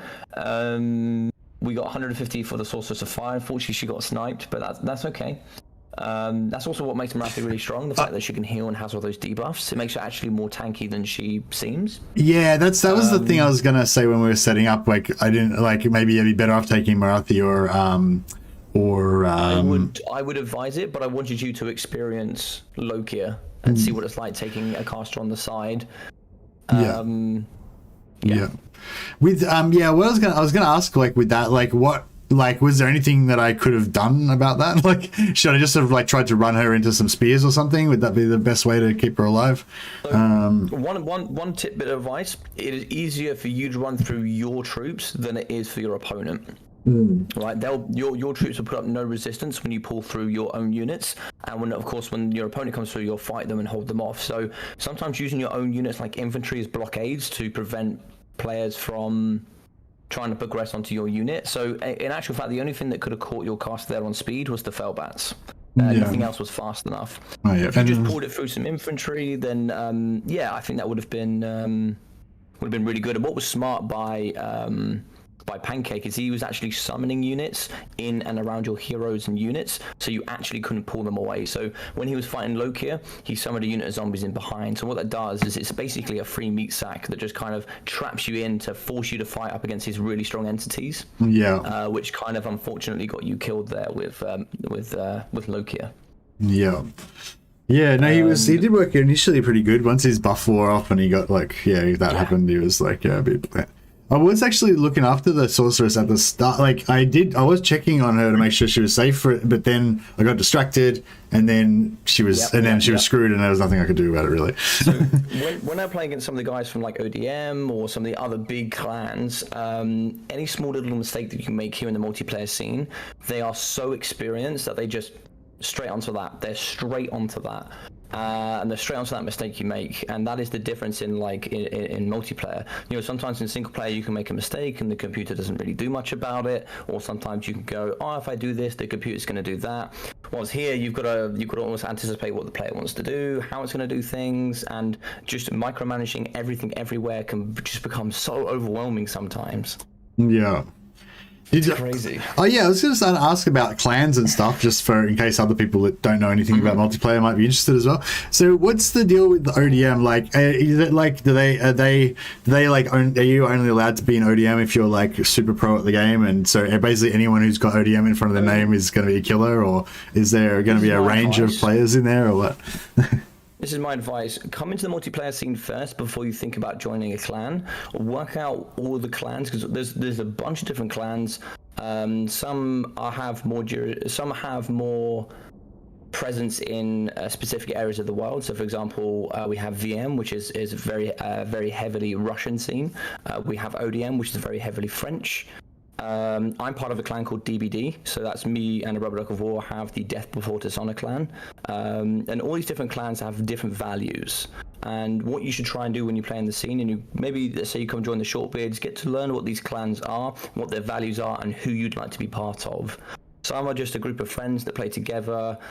For my clan, you don't have to be good. You don't have to have an experience. You just have to be a great person, want to play, and essentially just want to get better. Now, that's all you need. But for like ODM, they're a specific, very competitive clan that you do have to be good to play with.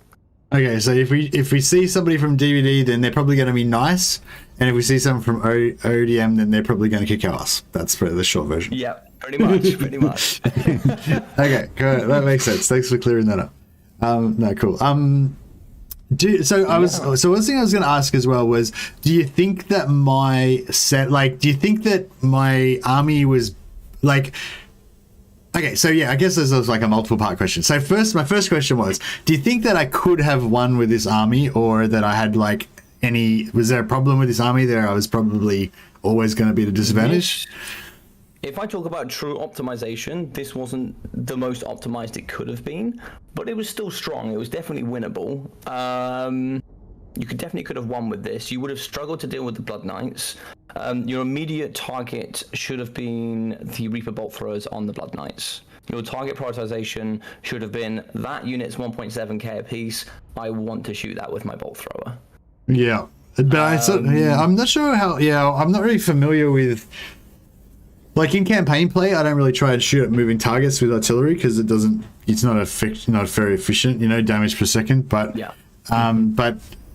but it's different. It's different in multiplayer because you're not just because you got there's like threat rating kind of thing, Also, when most people play against vampire counts in campaign, the computer might use an invocation on a unit of zombies. Here, when you're playing against the player, they're going to be using invocation on their main units. Like, you're not going to see somebody invocate maybe a unit of Valkonos because they regen, but they're definitely going to be using invocation on their Blood Knights. And it does revive models. So that is also the other thing when it comes down to playing vampire counts, reviving models, having really tanky units, 110 armor, decent speed. They're very tanky, they're anti-large, and they absolutely well and truly thump. And the fact that these things can heal and keep their model count nice and high is very difficult to deal with. So trying to do what damage you can to them early doors is really key, because these skeletons are like not a threat. Like your bleak swords will even dread speeds will handily beat them in combat. So we did actually take out like 60% of one of the Blood Knights. Do you know what that was? Was that some Witcher? I don't know. I don't even know how I did that or what killed them. If I can remember, I think it was Lokia that it was the unit that was fighting Lokia alongside they just piled into that blob in the middle, were they? So okay. When actually Lokia lost is because he summoned Krell. So obviously Heinrich Keller has Krell that he can summon. Yeah. Krell actually hit you from behind. So not only did you get the rear charge, but when you hit from behind and the flanks, it actually has a multiplier on your melee defense. So if you get hit in from behind, you actually only get 30% of your base melee defense. Yeah. So it actually reduces your melee defense. If you get hit from the flank, it also reduces. So he came in with his armor piercing and just thumped you straight from behind, and that kind of killed off Lokia. So do you reckon, like if I had have noticed that and like turned him away, because obviously Kemmel is not a melee threat, if I'd have turned Loki to face Corel, would that have made much difference, do you think, or not really? Yeah, 100%. 100%. I think but also at one point Loki was fighting on his own against Blood Knights, Krell, and also Heinrich Keller. At that point, you needed just to pull Loki out and use some infantry to get him in. But that's what makes vampire counts so powerful, right? Is that all of their units are unbreakable. All of your infantry was fighting up against zombies that just weren't dying or they weren't going away. So everything was engaged. It's really tough. One thing from the beginning of the game, when I thought it might be a bit difficult, is the right hand flank overload. You needed to rotate some more resources around to deal with that. So if you saw that his cavalry was coming onto the left-hand side, you needed to start putting some bleak swords in the front to deal with the skeletons and the zombies, and then start rotating some of your spears and start moving around maybe some of your Dark Riders to really help bolster that left-hand flank you had. Well, I did bring my Dark Riders over straight away. But I just didn't know whether I got confused between the Vargolfs and the Blood Knights basically, and I just kind of dipped it around and didn't really do anything. Yeah, the one thing I think won the game was actually getting the Felbats on the dark shards. Yeah. Getting the 3 Felbats on the dark shards, stopping you from shooting and putting the AP out, putting that damage value out that actually killed a Vargolf. Because I think one of these got a super amount of damage. I think 1,250 for one of your dark shards. They just deleted one of the Vargolfs because they've only got 40 armor. One of the dark shards dealt 6,000 damage. That would have been the one that killed them. Yeah. Straight up. Yeah. And you can see the other ones, like the one on the left hand side got 166 damage value. So that's the one that got shut down like kind of early doors. So yeah, it's it was really well played for the Felbats. It was the one way the vampire counts do really well is they have a good push. They are going to take damage on the approach, but they get a nice surround, and then make it very difficult for the player. And the way you deal with vampire counts is you just have to prioritize those threats of Blood Knights, Vargolfs, and that's what makes them so strong. And the really nice thing about the chaff with elite infantry, let's say if we take Black God of Nagarond. if they're fighting zombies, they're going to just reduce their vigor. Essentially, if you can reduce the vigor of an elite unit down to exhausted, their melee attacks are going to be slower. It's going to reduce their armor values, melee defense, melee attack, for a unit that cost 100. Yeah. Yeah, and they're not going to die. They're going to take a while of time as well because they're unbreakable. So, yeah. That's why zombies are like, you'd never see them in campaign, but here they're very valuable. They're very, very valuable. And they're really wide, they're really irritating. That's why things like Burning Head, that is cheap, can clear out chaff, and is very, very good. And you can just summon zombies. Invocation's very strong. We didn't see Gaze Nagash much, but we did see the Dance Macabre, which gave melee attack and speed bonuses. Yeah, no, it was a great game. It was a great game, and I think VC was a great experience for you to come in and play against. Yeah, it's kind of making me want to play VC as well, because I kind of like that, that utility that you've got with like summoning zombies is really fun, like to use and stuff as well. And yeah, he didn't take. Sorry, you go. Sorry, Karen. No, I was going to say after today we can explore some other options, and I think starting with I think you're playing really well with Dark Elves. You seem very comfortable with them. Yeah, like I understand how all their units work and all that kind of stuff. So that I just don't know how to do multiplayer. That's the only thing. Yeah. But I think my analysis of your master, he obviously cost you 1,060. I wonder if, and he got what, 300 damage value for you. I wonder if actually maybe bringing in a different unit might have done better. For example, if you got 1,350 on one of your witch elves, so maybe actually bringing in a witch elf instead and having an extra 300 gold to upgrade a bleak sword to maybe a Black Ox Corsair might have been better. Yeah. Or something like that. For example. Zypher just said that the master won't be legal in the tournament anyway, so maybe we should even just stop using him now. Okay.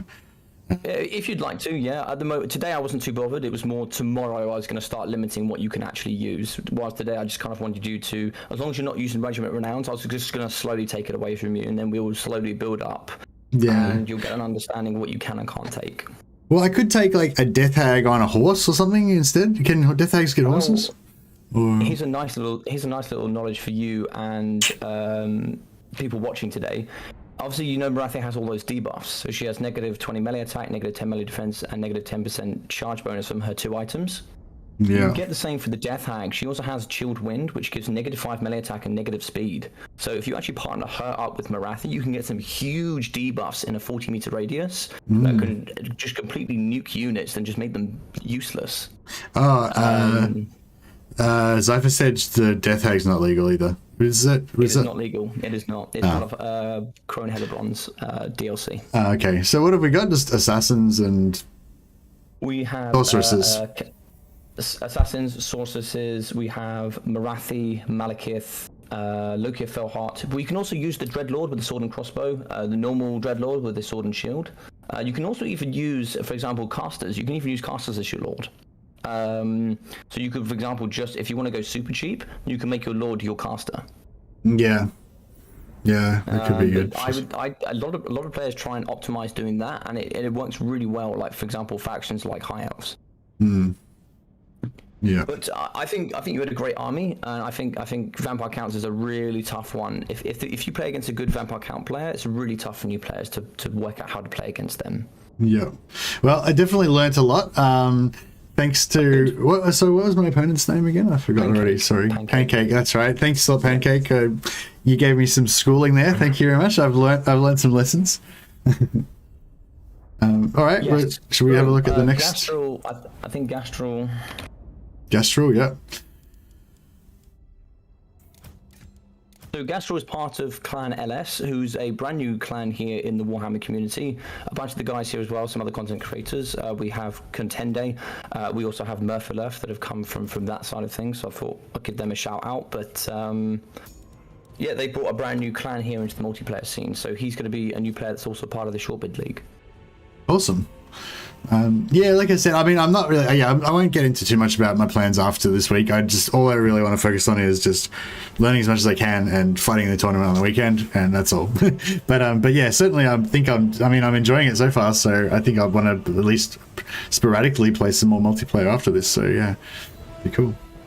Oh, was that a question from your from your audience? Would you say what? Maple syrup? I don't know. No, I don't know. They're just talking nonsense, I think. Sausages. I don't know. But yeah, perfect. So it looks like, yeah, so it looks like he is. I'll just double check that they're all, for the majority. Okay, this looks like a fun army. This looks like a really fun army. Okay, so we're going to be playing against greenskins. So tell me a little bit about greenskins. What do you know about greenskins? Tell me about some of their mechanics, their strengths, and their weaknesses. So, I don't know. I'm just imagining like heaps of boys or like biggins like that are kind of cheapish, and then they like wah them, and they have like a shaman doing some kind of wah spells, like stacking all like lots of melee buffs at the right time, and kind of just making all your crappy melee do really good. Biggins are any large. Yeah, they're cheap. They're cheap. They're cheap. Yeah. They're cheap. So if they're cheap, they're going to be wide, right? They're going to be cheap and wide. So we know that. Yeah. But if most things are cheap, what else normally partners up with being cheap? They're crap. As a weakness. Yeah, they're crap and they have poor leadership. Yes, right. So with poor leadership, what sort of tools do you have on, say, the Dark Elves that can be really good to deal with cheap, crappy, like low leadership infantry? What can be really good against that? What items? Items? Oh, I don't know. Or abilities, maybe? I guess like fear and terror, I guess, is the things that kind of like strike me straight away. I think fear and terror can do really well. So what fear and terror do you have in the Dark Elf army? Well, oh yeah, manticores. We were talking about manticores. A few people said manticores might be good. Manticores are very powerful. They are very, very powerful. They are some of the most mobile and cheapest terror in the game. Yeah, and maybe we could go for a bit of a gank squad this time, because they won't have much. They won't have much flyers, will they? Do they have any flyers? They got their lord. They do. They have Azag. Azag can be on a wyvern, and he's exceptionally fast. And he obviously has death magic, thanks to Nagash. So yeah, but he's not going to beat Marathi and a wyvern. I mean, and a manticore, though, probably, is he? Well, he doesn't necessarily have to fight in combat. He could just spirit leech her. Oh, okay. Yeah. This is the fun thing about multiplayer is, you know, people always think, well, you know, they're going to fight in combat. Not all lords just fight in combat, you know. Yeah, so you could certainly see some spirit leeches maybe coming out. If they got big, wide, cheap infantry, you know, we could think about some other elements. So what will we need to deal with cheap infantry? Maybe some of our own infantry, something like that. What other elements do greenskins have? They also have some expensive stuff, for sure. So I think I've seen, I don't know if it's a multiplayer thing, but like having like some trolls mixed in with your crappy infantry for some AP damage and stuff. Is that a thing? Easy. There's going to be no trolls because they're all DLC. Oh, okay. Luckily, Gastral and those have been amazing. They're not bringing in any DLC units. So if they're DLC, I'll let you know they're not bringing it. Okay, awesome. Are Witch Elves DLC? No, Witch Elves are okay, yeah? The normal ones are fine, but you can't use the Sisters of Singing Doom, of course, who are exceptional. They are so good. Because they cause terror, man. They cause terror. I feel like shields aren't as important because our greenskins don't. Like, they've got some archers, but they're not, like, super good, are they? They've got cheap, wide Dakar lines, my friend. Yeah, okay, fair enough. And they've got skirmish cavalry. Oh, yeah, there's fucking there's wolf riders and crap are really annoying. God. So, yeah, because we can't really outspeed them. We can outfly them. Speed 92. I think they're 95 on the wolf riders, aren't they? 92. Oh, they're 92 as well. So the same speed. Okay. I kind of feel like our Dark Riders would beat their wolf riders in combat, probably, though. Maybe. Alright, let's do it again. So delete your army and let's go from the beginning. Tell me what you're going to bring and let's go for it. You make your army and then I'll give you a couple of pointers. Alright, well, I feel like I'm going to keep... I've already done Marathi's items, so I'll keep it. I feel like I'm going to keep my 2 bolt throwers because they haven't done me wrong so far. So you reckon maybe we don't want double witch elves this time, maybe we just get single witch elves again in case they get shot. I kind of like the idea of having 2 Manticores, but I feel like I can't micro too many things, and I'm going to let them die. Is strong. I won't tell you that it is strong. 2 Manticores is strong. It's very hard to snipe 2 Manticores. But it's entirely up to you. 1 Manticore is also strong. Corsairs for armored anti-infantry. Yeah, that sounds pretty hot actually. Biggins aren't AP, are they? They're just anti-large. Orc Biggins are anti-large and they're bigger and harder. So the bigger something is, the more damage they do to it. Right. So they do not have armor piercing. They have decent armor piercing stats, but they're not classed as an armor piercing unit.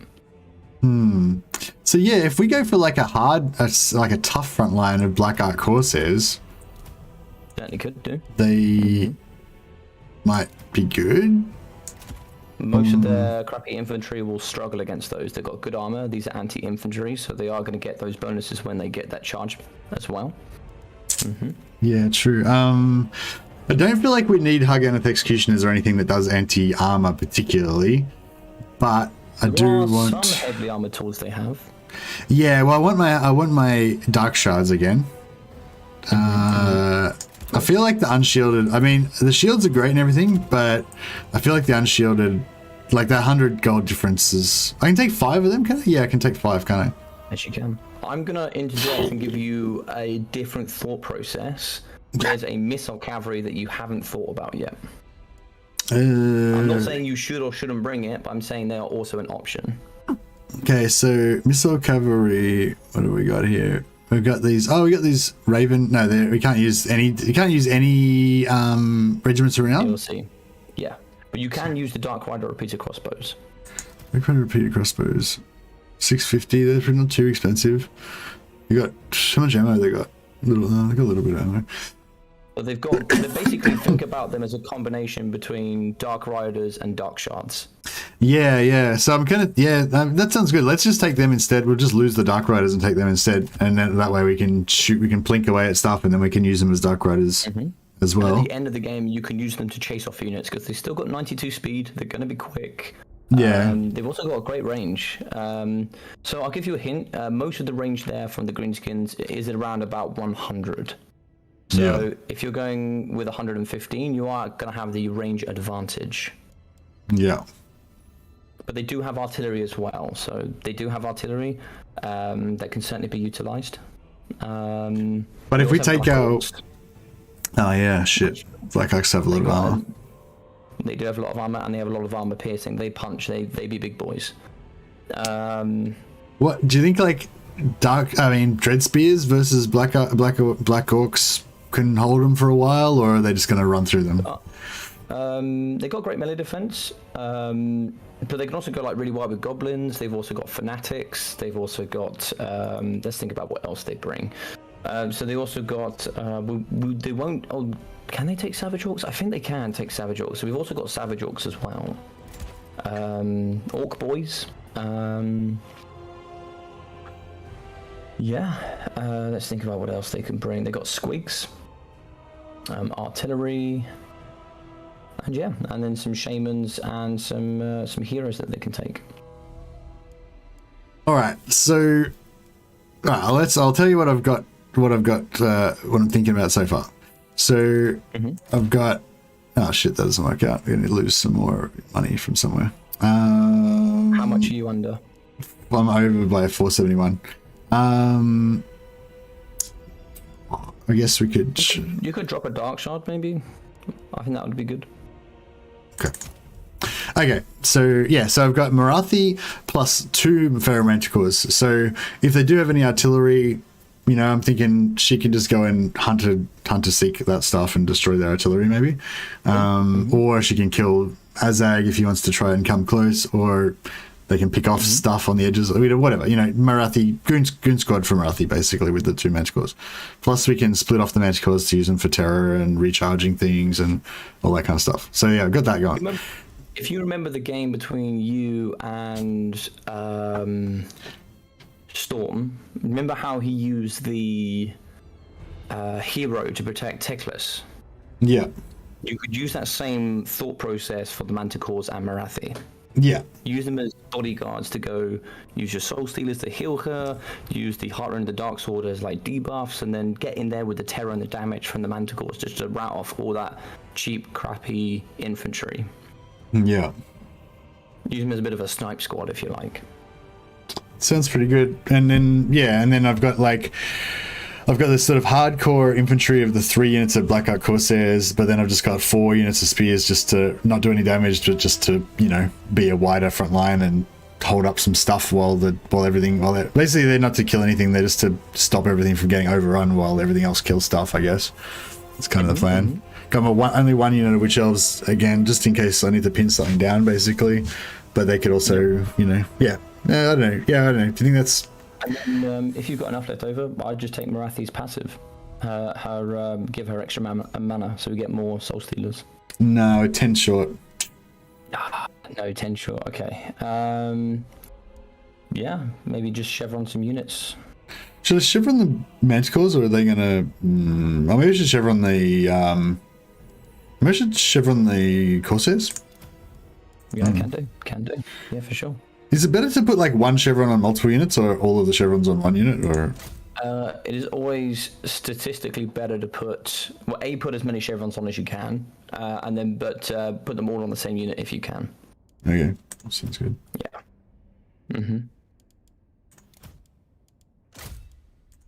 But yes. All right, I think this is a great army. I think this is going to potentially do really well. I think you've got some great ideas. You've covered the majority of the bases that I have for most of my new players, which is you have terror, you have armor piercing, and you have great anti-infantry tools. You also have range superiority with your bolt throwers. And I'm liking a lot of what I see at the moment. You're able to shift your bolt throws between single fire and multi-fire. I've seen you with some great repositioning. I've seen some great target focus fire. I also like the way you use the Marathi as well. I think you're doing really well, dude. I think you're doing really, really well. Thanks, man. Well, thanks for your good instruction. All right, let's. Should we get in there? Let's do it, man. Good luck, have fun. Thanks, man. Oh yeah, I didn't say hello too. Oh. Again, wait till I get into the game. All right, I'll meet you and we'll do the thing.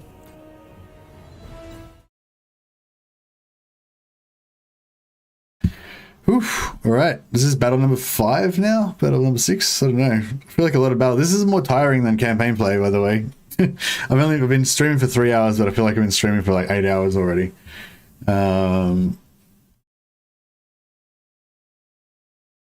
Bolt thrower to give spirit leech to great target. Does that mean I did the wrong thing?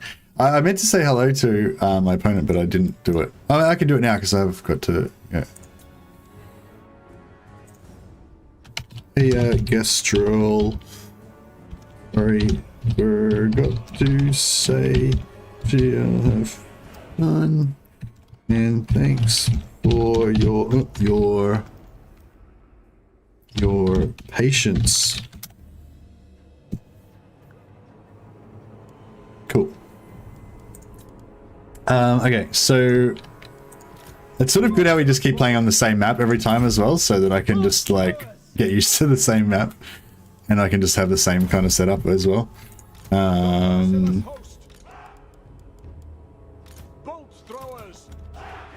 I might spread these guys out a bit more this time, maybe. Rookie, eager for battle. I kind of want. I guess we want like. The merciless host. I guess we want like some spears on each side, but then we kind of also want some spears in the middle, and then I can work off them to like.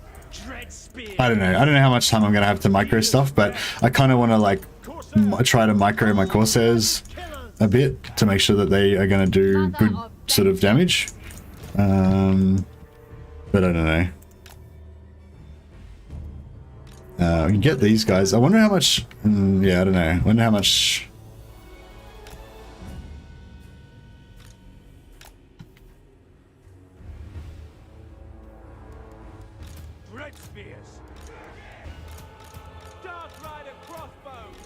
Like to keep all my things organized. Witch elves. I don't actually use my keys, and I accidentally I click on things and I actually drag them into different boxes and stuff. And yeah, I mean, it's probably almost better to not use these things for me because yeah, whatever. All right.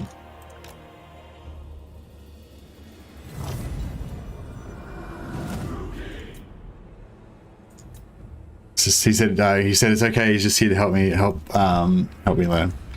So that's cool. I wonder if he's going to outrange who. Has he got any artillery? Okay, no, he doesn't have any artillery. He's got some Black Orcs. He's got 2 Goblin Big Bosses, both on Wolf Chariots.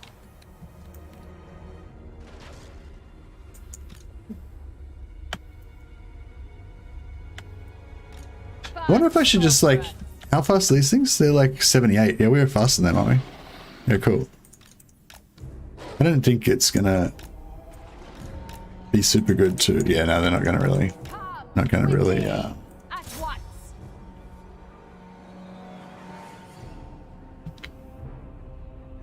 that's not gonna work out well for me, is it? Oh yeah, shit, we should be shooting at something that's worth shooting at, shouldn't we? I don't know, we can't really. I gotta make sure I don't get those manticores get shot, otherwise we're gonna be in deep shit. Red spears. At once. Battle ready. We understand. Carnage awaits. What are these boar riders? Can we like gank them? I mean, not gank, you know what I mean? Like kill them? Onwards to murder. Fuck, what am I doing here? Let them despair. Going now. On the move. Indeed. Oh yeah, this artillery. We need to stop moving. Battle ready. We need to kill those Black Orcs. Going now. The merciless host. Moving out. For the king. On to slaughter. Spreading despair. Destroy everything.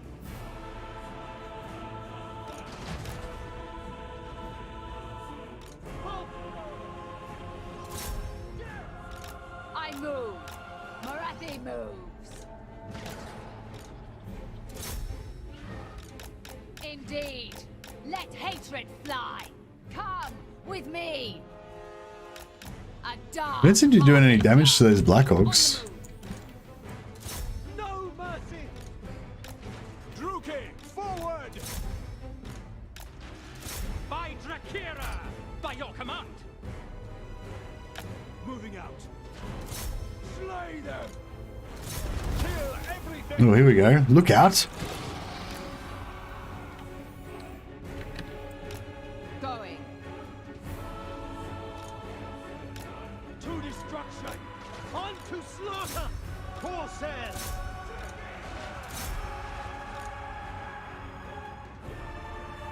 Dread spears.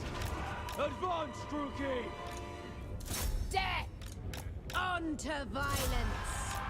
Suffering for Let's get it on. It's party time. slaughter them. Murder awaits. Death is coming. Going. Ulthuan's doom. Fury, come forth. Marathi. Hey. Onwards to murder.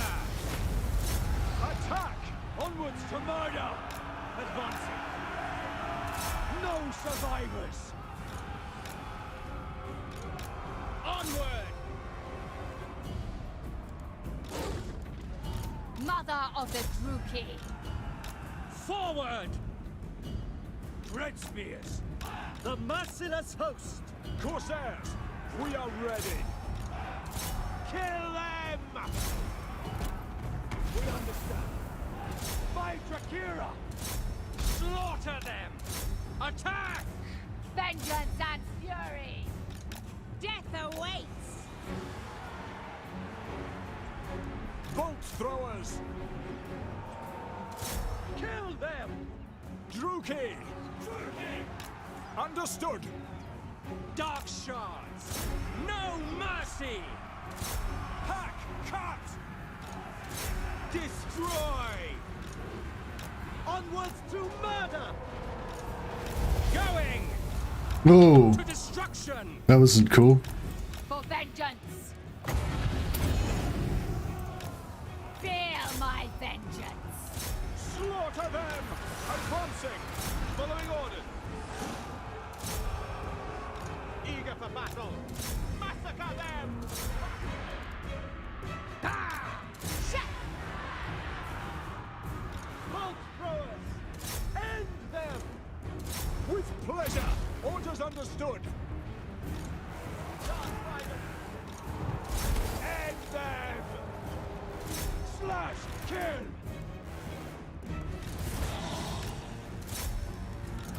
Behold my fury. Vengeance awaits. At once. It is done. Without question. You're at them. Eager for battle.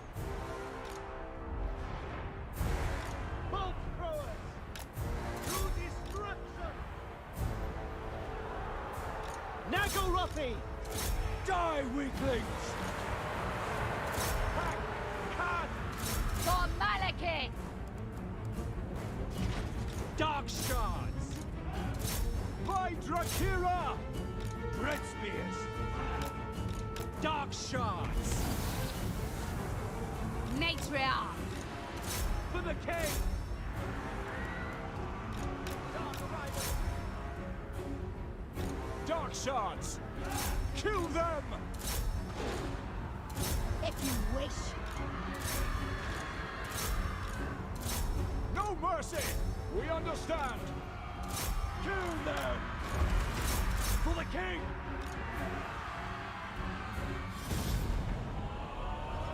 Victory! Glory to the righteous. Well, in this case, not glory to the righteous, glory to the evil Druki scum. Whew. Good game, man. Fuck, that was fun. That was fun. That was cool. Yeah, that went my way for sure.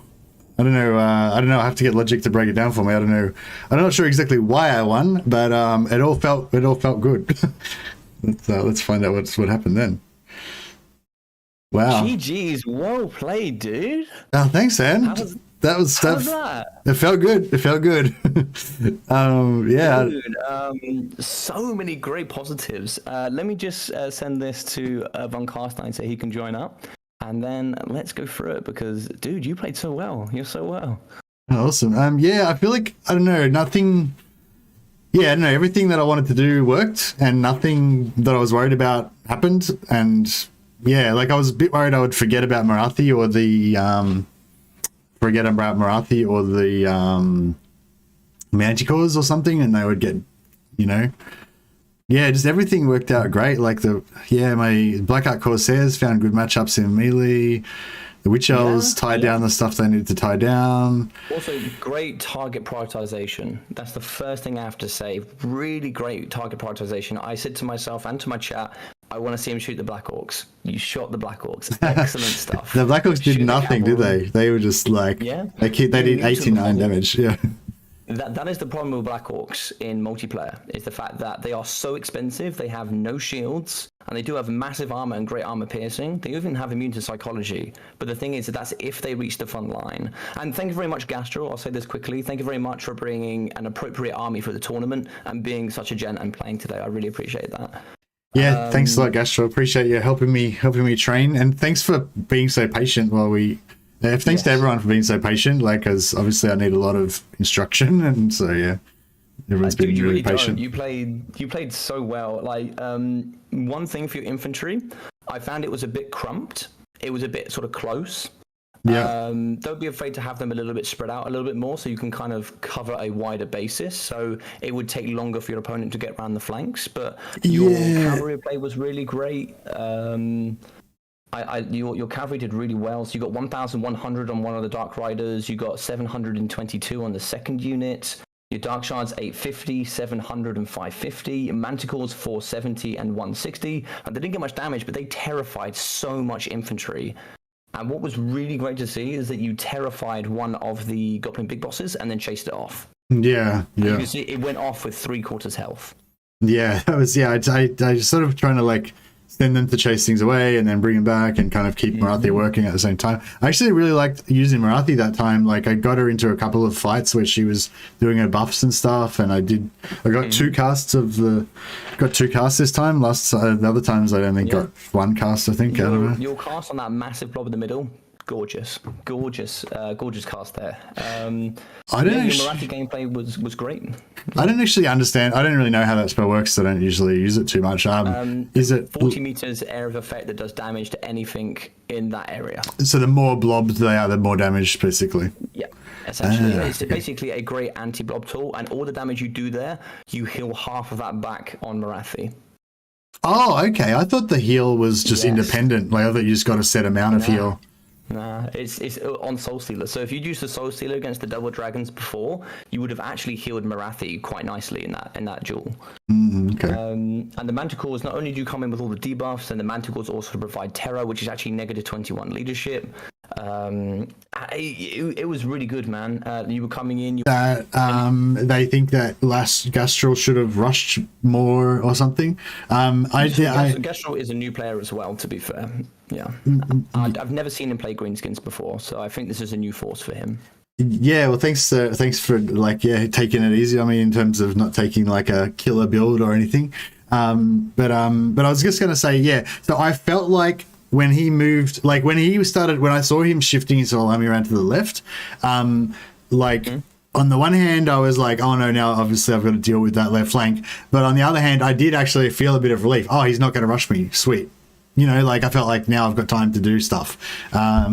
So yeah, do you think that, like, do you know what I mean? Like I felt like maybe, well, I mean, I don't know what the right thing for him to do was, but I definitely felt better that he wasn't rushing me at the start, you know? Yeah. I mean, you'll definitely find people that are more aggressive, and certain playstyles, like for example, Felkon and his student will probably be very aggressive because Felkon is generally quite an aggressive player. Yeah. I also like the way you rotated your forces to match his force. Do you know how to click all and rotate all in a specific formation? Yeah, I do, but I was struggling with that. Like I was trying to move my infantry and I was like struggling for some reason. But then later on, I just grabbed them all and dragged them around and stuff like as a block, you know. If you use Alt, you can shift them back and forward as a set blob. Yeah, that's what I did eventually. Like I fumbled around with it at the first time I tried to move them though, and then I ended up just moving them one by one. But then like later on, I did manage to move 5 or 6 of them at once using that. But yeah. Do you know how the control? If you do Alt and Control, you can just rotate it as a pivot. Yeah, I always forget. Like my hand, like I know how to, like my body knows how to do it, but then when I try to think about how to do it, I can't remember. You know, it's the pressure of micro in the moment, right? You're getting pressured by somebody else who, is actually thinking at 100% capacity, right? It's two people playing really quickly, really trying to create a weakness. And I like what he did there. So you'll see some players in the industry, they'll try and rotate their forces so they can hit one of your flanks with their full force. So essentially it's half of your army fighting their full army, and they try and beat you that way. Yeah. They try and overwhelm one of your flanks entirely. Or you might see like a flank overload where you get a small blob go on one flank and try and destroy one flank. That can be quite good against defensive builds, because we're playing quite defensive at the moment, which is, I feel, quite an easy transition for campaign players, because it was for me. I think actually a really good stage to go into the next, or at least into tomorrow, would be something like Empire, or would be something like Dowie. I think there'd be really good factions for you to go into next. To keep playing defensively? I think so. We could try it offensively as well, if you like, and see how we get on with that. But yeah, we can certainly give some things some tries. But yeah, I think you played very well here, dude. Your front line did well. 113 kills for the Black Ark Corsairs. They did some great damage. The front line held really well. I love the way that also you kept the Manticores with Marathi and then used them to chase it off. Your Dark Riders are in the back shooting the Orc Biggins. Also shooting the cavalry. early doors, you were shooting the Spider Riders. It was great. It was great. Yeah, I really like the Dark Riders. I definitely think I'm going to always take them instead of the other ones. Like, having some sort of skirmish cavalry like that to just kind of... Yeah. It's always good having something fast, basically, you know, that like having... If you got the fastest thing on the battlefield, then that's just having that extra bit of speed is, yeah. Actually... Hence, mobility dominates pretty much in the multiplayer scene. Yeah. And even if they're not like, even if they can't really do anything, like even if they were out of ammo or whatever and they got crap melee stats, like just having a thing there that you can move around fast, like still, you know, it still asserts an influence and it can, you know, yeah, I can definitely see that, that speed thing. Hey, one thing I wanted to ask you, maybe I don't know if this is a good time, but, just on the turn I thought another thing that people like from my community that don't play multiplayer, just on the terms of like courtesy and kind of like I don't know, like I don't know, like the social, you know, like obviously when you say hi, when you first go into a match with somebody, you say hello or whatever, maybe. Is there any stuff that you normally would say that, you know, and afterwards maybe you say good game or whatever? Like if like, I don't know, I guess like it just say if you lose and then you talk about why you lose or whatever, does that sort of come off as like you're making excuses and whatever, or, you know, or if you win and you say some stuff, can that come off as you like, you know, bragging or whatever, being a sore winner, or, you know, like, do you know what I mean? Like, is there anything like that you could tell me that's like things that you're going to say that offend people maybe, or that might, you know, that kind of stuff? So I would generally say like etiquette, like if anybody out there has played sport, it's the same thing. It's like if you play rugby or soccer or football, whatever you guys call it,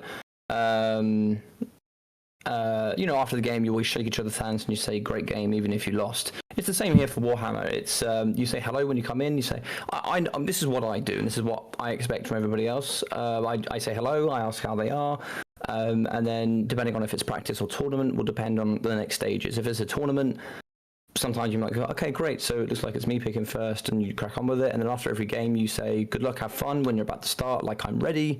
Like if you go into the quick battle ladder, once you've selected ready, it will start the timer to give you a minute to start. The best procedure is to say, hi there, I'm going to be going this faction, is there anything you'd like to play? Or, you know, you can work it out between you, and then you can just say, right, I'm ready, let me know when you're ready, and then you could start together. Just be patient, just be polite.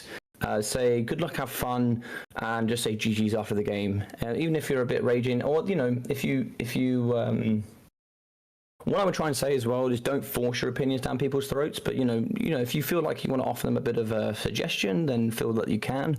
If you feel that suggestion is not well met, then just, you know, take yourself away from it and go, okay, don't worry, well, GG's well played, and then, you know, maybe just leave. But you can always ask for assistance as well. But I would say it generally comes across as, you know, maybe a little bit salty if you just go, I lost because of this. So generally be careful when you blame things. Don't blame the game. Make sure that you've done everything within your power first, in your ability to win first. So if you just said something like, you know, that cavalry charge on the left flank, you crushed me with that was great, or something, rather than saying, if it wasn't for that cavalry thing, I would have won, you know, or something, you know, kind of like that sort of thing. So if I said to you, I went, oh yeah, that cavalry absolutely crushed me. You know, GG's well played, man. That was devastating. Then cool, that's a nice compliment for you. But if you go, oh man, I lost just because Blood Knights are OP, you know, that just comes across as salty, right? You know, I had a player a moment ago that we had a discussion with who wouldn't have a problem with me saying this. He went, Torox, he's just OP, man. Like, you just can't beat Torox the brass ball at the moment. I was like, yeah, I mean, that is partially true, but he's not the reason that you lost. You lost because their Ungol Raiders got over 1,000 value each.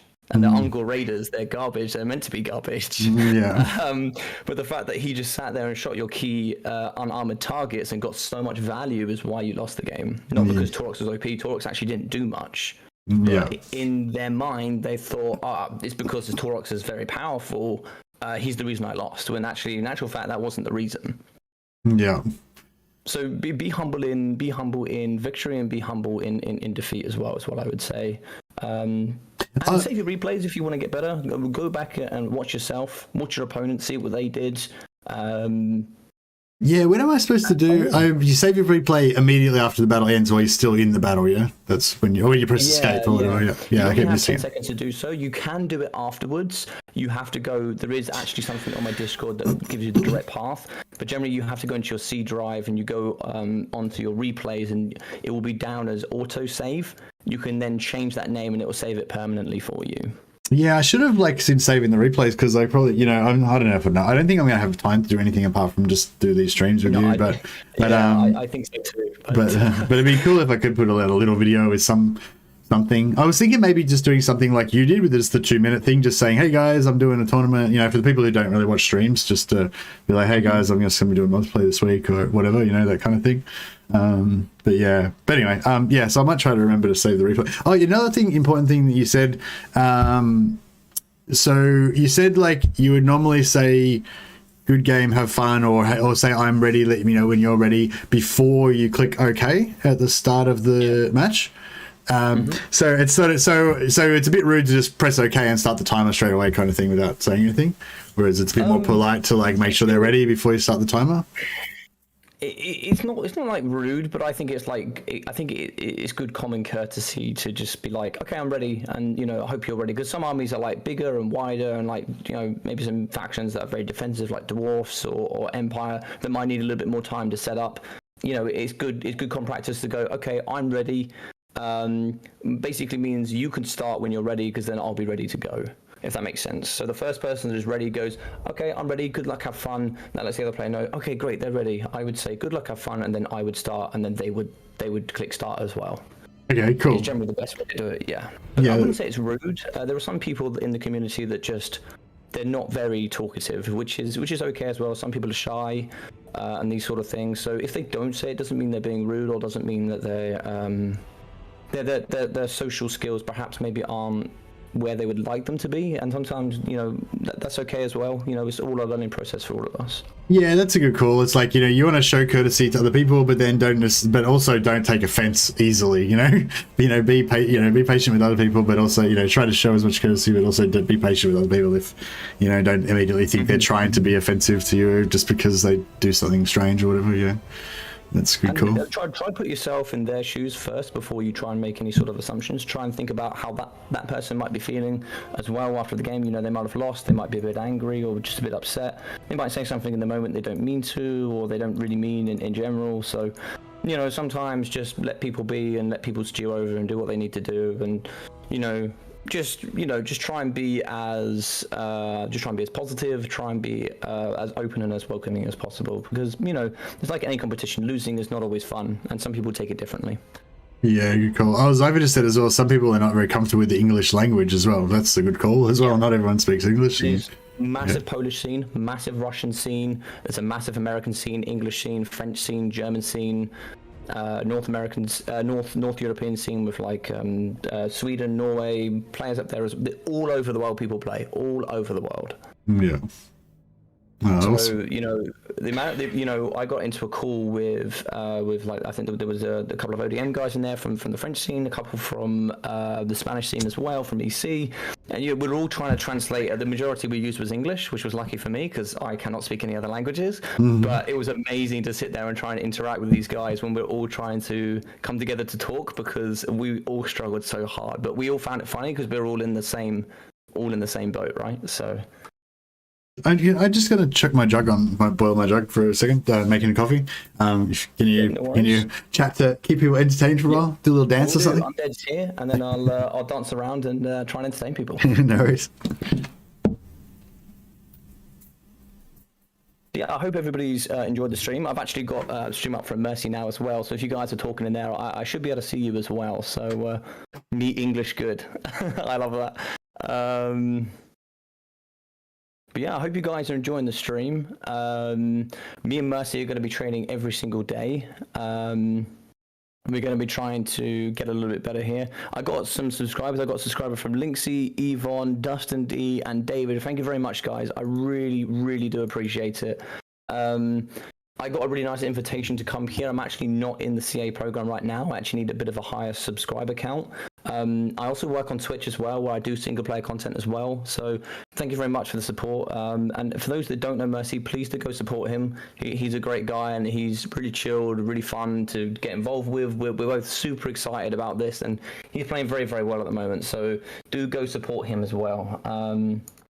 And also, what do you guys think about the competition scene in general? Have you guys enjoyed the small element of this? Would you want to try some yourself? And let us know. Yeah, I'm still kind of, the courtesy thing is when, like, that's the thing with, like, I find same with sparring and stuff. It's like I find, it's not really like it's just the social part is the part that I have trouble with, like, it's like, I don't know, like, if you have a good bout and you win, and then you're obviously really happy, but then you don't want to, like, celebrate too much of the other guy that just lost, and like, or, and also, or conversely, if you lost, you're quite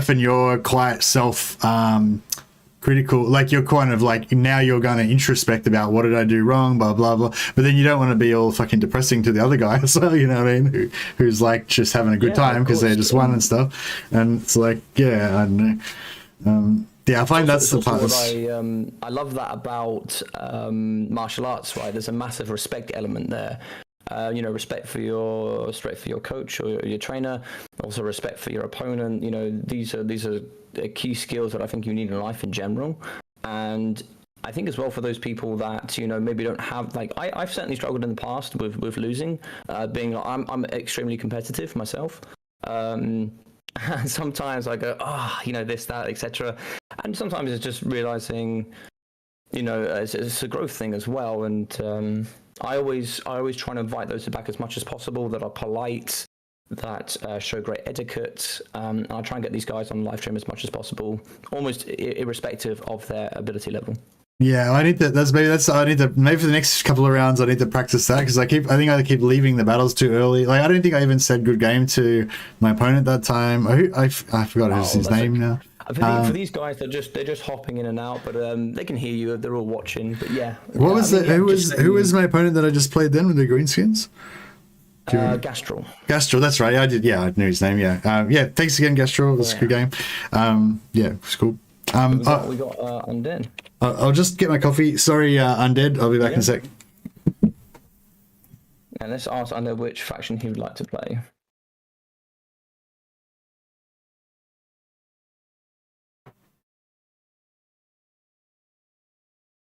Let's see which faction he would like to play, and then we can do some more. So, what have you guys thought about the coaching so far? So let me just chop in here. Hey, Woodchopper, how you doing, buddy? Entertain us. I'll sub to get you to 1K. Thank you very much, dude. I really appreciate that, man. I really appreciate that.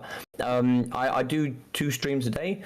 So I stream almost entirely multiplayer here on my YouTube. I also do a lot of Total War Warhammer 3 content, so I try and give you guys as much content as I can. And I do single player, a lot of that on Twitch, and I do some other stuff as well. So I really appreciate your support, dude. But yeah, it looks like see what else we got here. There's not too much. How you doing, Palmer Q? I like the Slayer Rush. Everyone loves a Slayer Rush. Who doesn't love a Slayer Rush? That's what I was saying in Mercy's chat as well. We are all stream sniping anyways. I love it. Will you and Logic make training montage video? I hope so. I hope we will do. We can certainly take some snippets from this. I hope I say your name. I'm going to call you Sudworth. Yeah, we're going to try and take some stuff from this Sudworth, and hopefully we'll make a video from that. I'm sure. I think Mercy was very interested in doing that. Yeah, for sure. No offense, Logic, just over here to give some support to Mercy. Oh yeah, no, of course, yeah. Guys, don't get offended by jumping over to Mercy. Yeah, please give him some support and love as well. Yeah, of course. Yeah, if you guys wouldn't, like I said, the best way to watch co-op streams is to have both streams going at the same time. Even if you're not watching them both, just have them both going, so you're giving the views to both people, and obviously like the stream, and what was I going to say? Yeah, and just mute one of them so that you don't have double voice going. Yeah. but yeah, like this. Oh, sorry, were you in the middle of something? Did I just cut you off there? Sorry. No, carry on, dude, please. Oh no, just when you were talking, when you're saying about respecting your coach and everything, I was just going to say, yeah, man, respect to you. Thank you for so much for inviting me to be your trainee for this competition. As I've said to a bunch of times on my streams, like I've been wanting to kind of get into multiplayer or at least try it, and I've been like planning to maybe do a multiplayer thing for like my 5,000 when I got to 5,000 subs, and I was thinking about doing it when I got 10,000, and you know, so I've been like wanting to do this, but haven't really had the opportunity or known when it would be a good time, and you know, so yeah, so just basically thank you, and it's so like this is like, do you know what I mean? Like as a person wanting to try multiplayer, like how me having my own fucking personal coach just telling me everything that I need to know, it's like it's pretty awesome. It's pretty awesome, you know what I mean? Like if you know what I mean? Like if I was just playing by myself, just at random matches online, getting smashed by people and not knowing what was going on,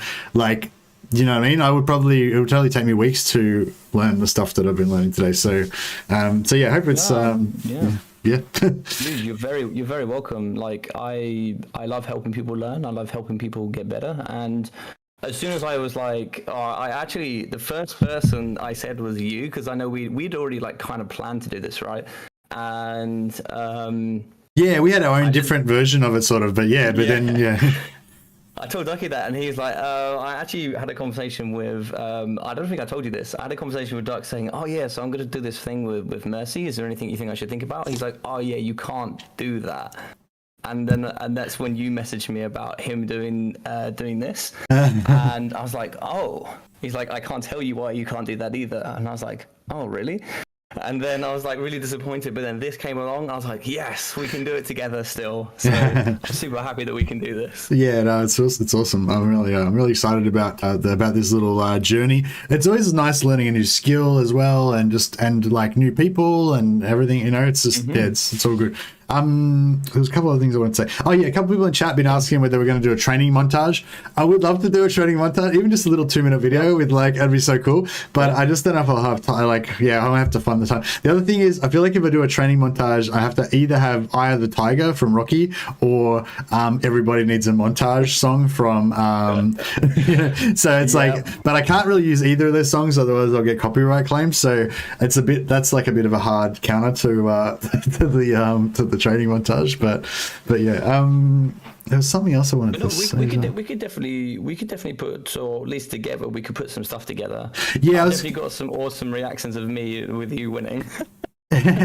Yeah, awesome, man. Yeah, I was gonna say, if you've got, if you don't mind me using your stream to like edit some stuff in or whatever, or if you find some good bits that you wanted to record for me or something, then if you thought they were good, or vice versa, yeah. But anyway, we can talk about that later. Also, what I'd like to do as well, that and it's kind of perfect during this space, is a lot of my guys that watch me play single player have quite like a lot of questions about how to play on higher difficulties, like legendary and stuff. And you know, I've learned some stuff by like watching you and watching some other great single player stuff. But you know, we could always do the reverse of this, where we do some legendary streams together. Yeah, just some co-op or head-to-head or something. Yeah. Yeah, and we can go through some details about how to play some single player, how to up your level a bit as well, and there if you guys also wanted to get interested in that. Yeah, for sure. Yeah, I mean, for anyone who's familiar with, if you're not familiar with my channel, if you're familiar with Legend of Total War, I'm very much inspired by Legend. He's like the reason I pretty much got into streaming from watching his. He's the only YouTuber I've used to watch until fairly recently. So, you know, although I'm probably a very different personality to Legend, you know, and stuff like that, but I think that, you know, that's, if you're familiar with Legend's style of playing and kind of thinking about the game and stuff like that, I think that's, you know, you probably got an idea of kind of how I go about it in terms of the technical aspects, or at least I try to. So my evaluation of Legend is he's very ruthless. He's only cares about efficiency and what's the bet, you know, what's going to win the games for him, you know, basically kind of like almost like a multiplayer mindset, but for single player, you know. So this is really good because he finds out what's good, you know, and so so I'd say I maybe probably don't have that mentality. I'm nowhere near as like kind of competitive or like winning focused, you know, but I think there's kind of like a single player community like if like I guess like yeah, for anyone who's not familiar with the single player community, I guess what I'm trying to say is kind of how you know the multiplayer community is all very kind of together, I guess, like because you all play against each other, so you kind of have the same I imagine that you all kind of have the same, like you're all part of the same discussion. Like if like how you said, you know, Burning Sun's a great spell to vision or whatever, I assume everybody in the multiplayer community pretty much agrees with you, because you know if they didn't, then you would Burning Head them and then they would see, you know what I mean? Like, so it's kind of like that. Whereas with single player, like everyone's in their own little world, you know, I guess to a degree, but Legends probably one of the bigger single player guys, you know, if not the biggest. Not that there isn't others as well. I know there is some other big single player guys as well, but yeah, anyway, fuck, this is a long sentence to say absolutely nothing. I just realized basically all I'm saying is like, yeah, if you're familiar with Legends kind of tactics and stuff like that, I use a lot of the same kind of stuff, basically is the gist of it. Yeah. But yeah, I'd certainly be interested in some single player co-op at some time and some more multiplayer stuff. We've got some other really fun ideas coming forward as well. I don't know if you've played the SFO mod Grimhammer. I have not. Everyone's always trying to get me to play mods, but I don't have time, man. Like it's like I gotta. Actually, dude, it's super simple. Actually, all you do is you swipe it across, and you just load up the game as normal. Yeah, but it's instant. Yeah, it's awesome. But we got some cool multiplayer stuff we're doing with that as well. So me and Ducky are going to do a Grimhammer multiplayer for a bit of fun as well. So there's some really cool stuff that we could certainly cross over and do. It's just the thing with the Grimhammer or with oh, that is SFO, same thing, isn't it? Yeah, the thing with SFO is like it's a different game, so all the units are balanced differently, everything's different. So basically, I have to learn a new game, you know, and I just don't feel like I have time to learn another game, you know, like that's yeah. But that's fair enough. I don't know. I mean, I won't shut it down completely, but yeah, that's kind of yeah. Yeah, I think we're ready with Undead. He's going to be playing the Vampire Counts. He's got a full army. So whenever you're ready, I would say rebuild your army from the beginning and let's think about what you want to do. Okay. Jeez. Yeah. So yeah. By the way, when I start ranting on about crap, that means I'm getting tired. Oh, right. I see what you mean. Okay. Yeah. I mean, if you get too tired, no worries. We can just take a break, and then we've already been going for 3 hours and 40 minutes. So that's all right. I've only got an hour before I start work, so I've got to make the most of it. And we've only got 3 more sessions. Yeah, 3 more sessions after this. 3 more sessions before the weekend. Yeah. Yeah. Yeah. I mean, we only found out on Monday. To be fair, for those that don't know, I got pulled in at the last second, and then I was like, "Hey, Mercy, would you like to do this?" He was like, "Yes," and I was like, "Cool, we're starting tomorrow." So yeah, that was it, pretty much. Yeah. Okay, so all right. Well, I feel like there was the flying threat was not really there in the last game. It is here. Yeah. It is here.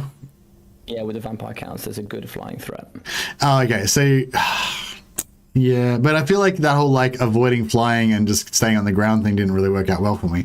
I feel like Marathi's pretty badass though, right? And if I have her with the 2 Manticores, like unless they go like all out, like they're not really gonna. I don't know. Well, actually, what about speed wise? Because the Manticore's 85 and Marathi's 105.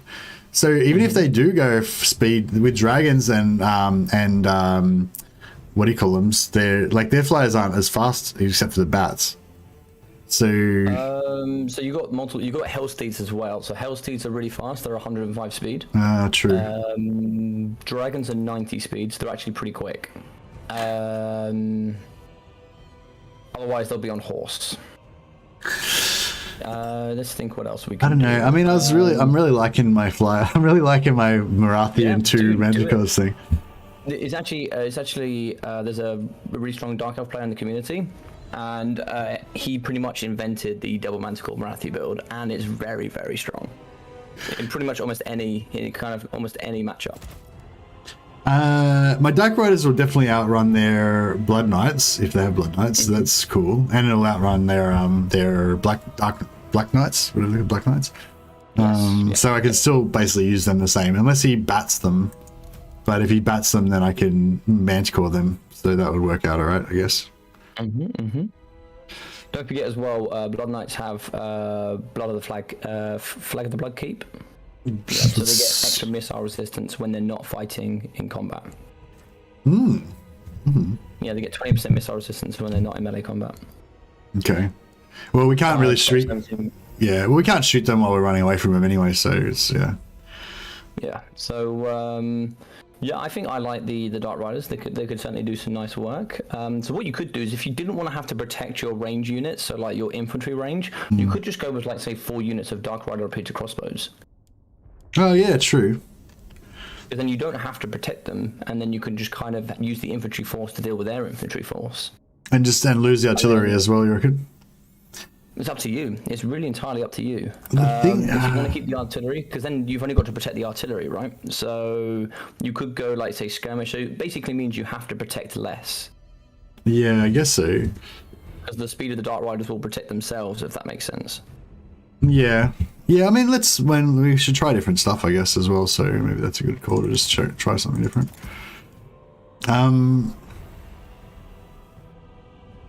Yeah, we're gonna be highly. I wonder if we could just go like our whole army skirmishing, super fast skirmishing army. I wonder how that would work out. Just all Dark Riders. Soldier Runners are very strong as well. They're 950. They're anti-large and they have armor-piercing shots. They're very good indeed. Rubber Duck's asking how it's going. It's going terrible. I haven't learned anything. I don't know what's going on. I'm not ready. I don't know. What can we tell him to throw him off the scent? He's trying to get information on us. He's trying to find out my strats. I'll cover my screen. No, it doesn't work. Tell him nothing. What about shades? They have stalk. Yeah, I don't know. So I see what it is. They started at 6 o'clock and they've done their training and they finished Mercy. So we damn well know that we've been doing more work than they have. That means an automatic win right here. I like that. That's right. Yeah, that's like, I can't remember where that quote's from, but there's like a training quote is like, the other guy is always training and he's always training harder than you. Remember that. And it's like, so yeah, that's us. We're the other guy. Exactly. Yes. Okay. So now we've got I think we've got. So we've got the 4 Dark Riders. We've got the 3 Flyers. So we've got like this whole massive skirmishing thing. And then if we make just a big block of sick infantry in the middle that are just gonna like hold. Let me put this question into your mind. So you've now played against Vampire Counts. We know they can bring a bunch of chaff. We know they can bring Blood Knights. You know they have Graveguard. Just when you go through and build your army, make sure you've got a tool that can defeat all of those items. So, for example, if he goes Blood Knights, what have you got? If he goes Graveguard, what have you got? If he goes mass zombies, what have you got? If he goes to Flying Force, how are you going to deal with it? That's what I would recommend when you build your build. Have you got every element covered from what they can bring? If they've got ethereal units, what are you going to do? Yeah, I think like this is great. This, like, if they've got Flyers, we can deal with this. What we've got here is going to kill anything they've got with Flyers, as long as we don't get other things mixed up in it, you know. And it's going to defend Marathi, and if we have melee fights, this is going to support the melee fights super good and everything. So what we've got here is really cool, I think. But in terms of everything else, so another interesting stat for you here is a bit of advice. When it comes to their melee infantry, there's only 1 unit of their melee infantry that actually has armor piercing. The ghosts, the Hex Wraiths. It's actually Graveguard Great Weapons. They're the only ones that are. Oh, Graveguard Great Weapons. Yeah. And then ethereal ones do have AP. Yes, you're correct. So if they bring Graveguard Great Weapons, they're anti-infantry, they're armor piercing. So a thought process might be some Black Hawk Corsairs might do really nicely there as well. So you could bring in a bunch of Black Hawk Corsairs. You could bring in some Bleak Swords. You could bring some Dread Spears as well to pin up against. I think going super wide here wouldn't be too bad. Well, we can't really go super wide because we already spent heaps. We already spent a lot, but. But also, you don't have your repeater bolt throwers here, so you could just go like lots of infantry and then put all of your micro on the skirmish.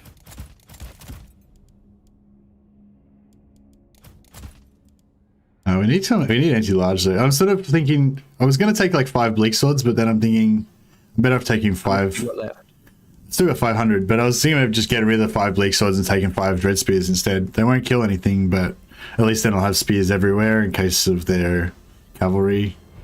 Well, the great thing about so if you've got range in from behind, so if you've got ranges over the top, obviously extra melee defense means they're going to hold longer, but of course they won't do as much damage output. So damage output, you've also got double witch elves and you've got triple black arc corsairs. So you've got great damage output. So, and also, what are you holding for? Like, what are your spears going to do that your bleak swords can't? Do you want the dread spears to fight against large units? Because at the moment you don't. You do have double manticores that can deal damage up against the blood knights, but don't forget they can also regen. They have healing. They have invocation of the heck, whilst you don't have healing. So that's one thing that you have as a weakness there. Yeah. So essentially, pick what you want. You could go a bit of a hybrid. You could bring some swords, and you could bring some dread spears. Think about what you might want to bring, and think about why you want to bring it, and how it's going to combat what he brings. I feel, yeah, I kind of, fuck, I don't know. I feel like the damage, yeah, without the artillery and without those dark shards, I feel like we just don't have the.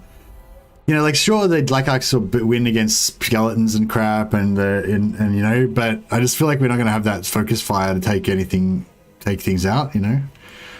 So I'll throw in an alternative as well. You do actually have like items like Cold One Knights. So they're anti-large, they're armor piercing, and they're cavalry. Yeah, I feel like you actually have cavalry that can do well against Blood Knights, for example. Yeah, I don't know. The thing is, like. I just feel like they're slow as fuck, you know, they're so slow, and I don't think, like, it's super painful trying to micro with cavalry that are so slow, and... Don't forget, they're only 70 speed for the Blood Knights, they're not that fast. Yeah, but I just mean even by themselves, like, you know, if you charge them into some infantry and then you're trying to pull them out, and then those last few units are still stuck in the infantry, and because they're so slow, it takes ages, you know what I mean? Like, I feel like they're hard to use. I think this army suits you better, because I think you're going to do better on the micro... Dame needs less training than Mercy, I guess. Says Ducky. Yeah, I think mobility works quite nicely for you. You've got great mobility skills, so your micromanagement is really good. So I think this army could do quite nicely. Yeah, I quite like it. I've got 579 gold I've got left. So I could almost get a bolt thrower if I drop something somewhere, or I could... Okay, you could drop a Black Oak Corsair to a Bleak Sword and then pick up that, or you could... I could just drop a Dread Spear and just have 4. And how much does that leave you left? 1,000. So if I take the artillery, I got 329 left. You could take the Wand of Carandon. That wouldn't be too bad. You could use the wand on the cavalry maybe, or you could use it on the lord. Or you don't have to bring that. You could bring... let's think about what else you could do. You know, it might not be a bad idea to maybe even think about taking a Black Guard of Nagrond, maybe. If you really wanted to, you could take like the Great AP, Anti-Large. They've actually got immune to psychology, so they're not affected by terror, etc. Which is what obviously the undead is known for doing. They're so expensive that I'd have to take out like 2 units of Black Oak Corsairs to get them more. Yeah, it's true. It's true. So I'm just giving you options. Sorry. Yeah. No, it's it. Yeah, I think that.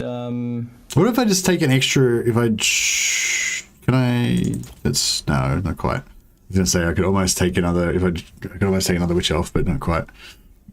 Would another witch elf be good? I feel like. I mean, they're good at taking the chaff out, but the chaff are kind of ignorable anyway, really, aren't they?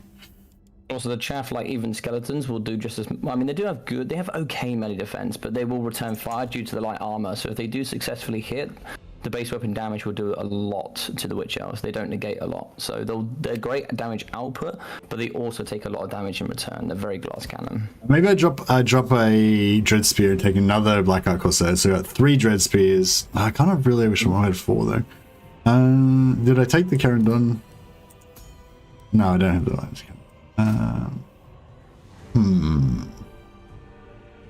What you could do is you could just put one of your Dread Spears on top of the Reaper Bolt Thrower, and then you just have a front line of 6 units of the infantry with your double Witch Elves, and then try and see if you can skirmish and then snipe out units using the Manticores and Marathi. You could play it a little bit like that. So, drop 2 Dread Spears and take another Corsair? Is that what you're saying? No, sorry. I was thinking you could just put one of the Dread Spears in the game. You could just leave one Dread Spear on top of the Bolt Thrower to protect it, and then that's protected, and then you can just have your front line deal with the shaft whilst you skirmish with the Dark Riders against all the cavalry, etc. Yeah. And then use your Manticores to snipe out units, heroes, lords, and that sort of thing. Maybe I'll drop 1 Black Art Corsair and take 1 Dark Shard. So I've got 1 Dark Shard, 1 Bolt Thrower, and then I can, like you say, put 1 or 2 Dread Spears on top of the Dark Shard and the Bolt Thrower, or keep them near each other maybe. I don't know. Cool. I mean, I think this looks great. Yeah, we can certainly give it a go and see how it goes. Yeah, all right, cool. Yeah.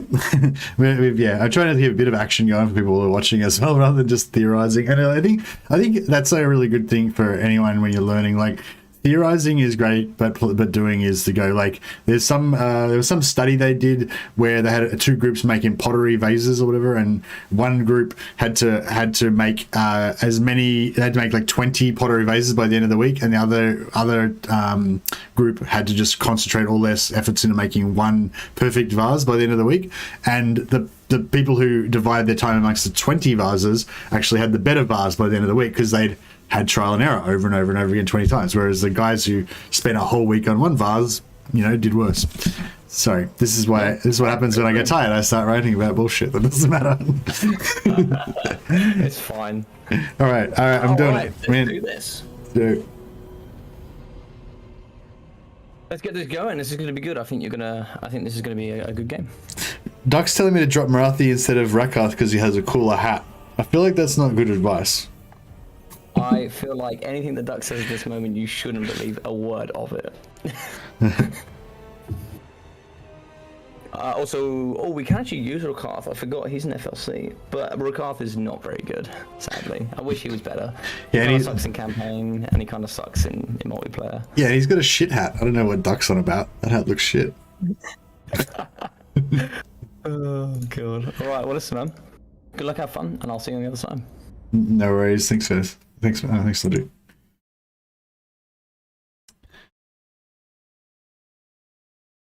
Okay, so this time I've got to remember to say hello, and I'm going to remember to say when I'm ready, make sure that he's ready. Well, he'll probably say it before me, because he'll probably get ready fast. Best part of Rakard's voice. Yeah, Rakard's got some good voice acting. Loki has got some badass voice acting. Malekith's voice acting is also amazing. And also Zarkan from Malice. Zarkan's got some great voice acting as well. I feel like Malice is a bit hit and miss. Some of his stuff's good, but some of it's not as good.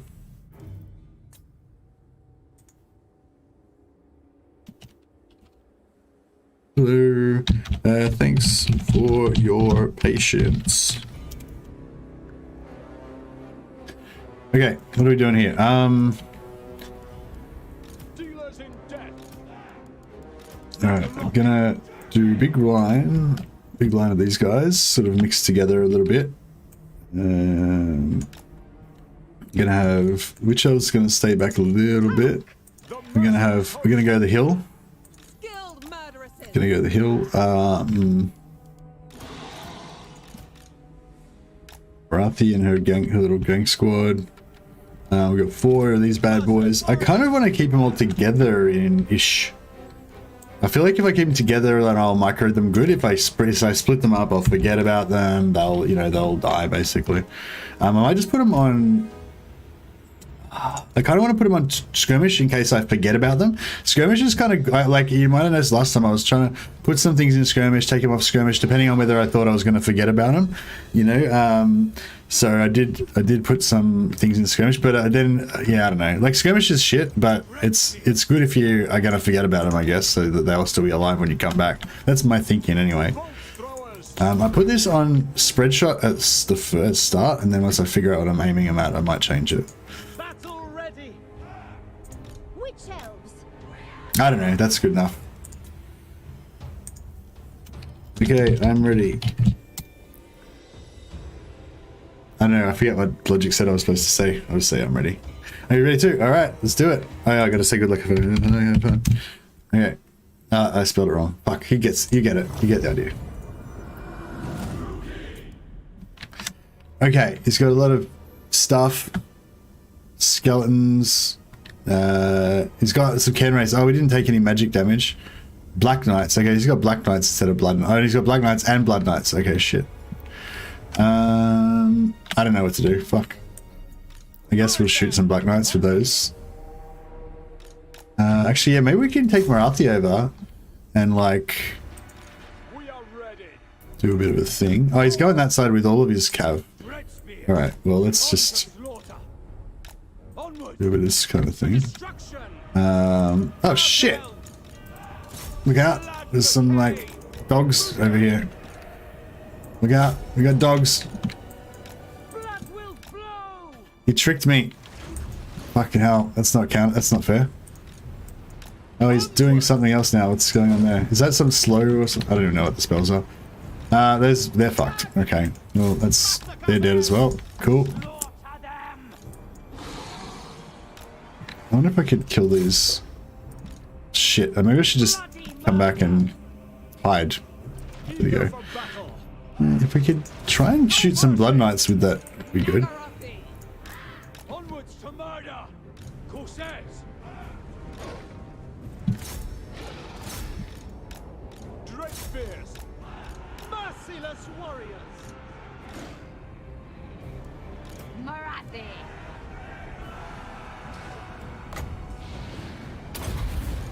I need to get out of there, I think. Oh shit!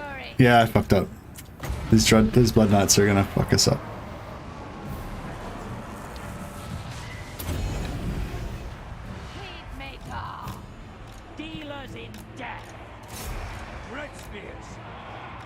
Nah, I forgot to charge.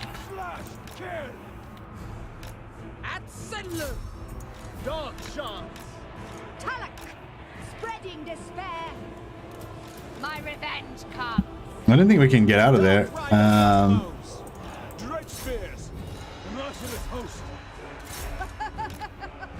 Oh shit. There's some loose Blood Knights over here.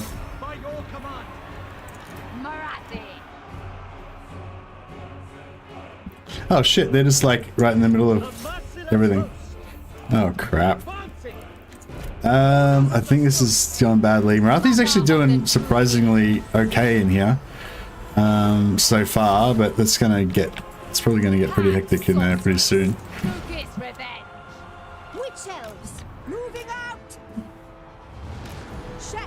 Oh, actually, we nearly killed these Blood Knights, so we should just keep doing that.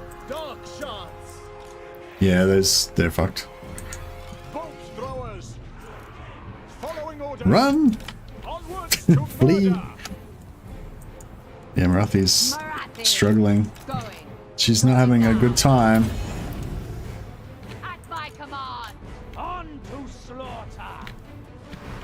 Is she gonna get out? No. Oh, they're fucked. Yeah, we're pretty much doomed at this stage, I think, guys. It's not, we ain't coming back from this one. Yeah, I don't know if I could keep pulling out of here or if I could maybe get out, but... Ah, damn, I was just about to get the cast and then she broke.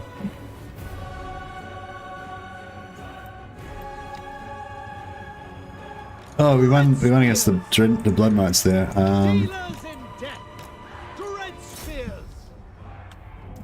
Shit. No, they're faster than we are.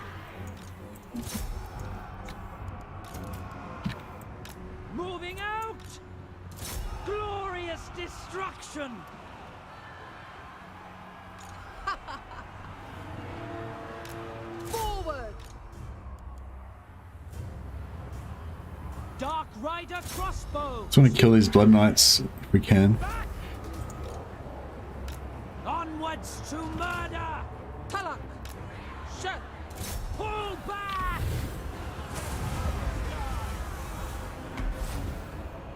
We haven't got any more IP to shoot their Lord with. Dark shot. Um, No survivors. Dread spears. we've done some damage to those Blood Knights, but Brides of Cain. Glorious destruction. Tulloch. yeah, I think we're pretty screwed. We are ready. Cold-blooded killers. Death is coming. Battle ready. Quickly now. Withdraw. We are ready. Slaughter them. Lack.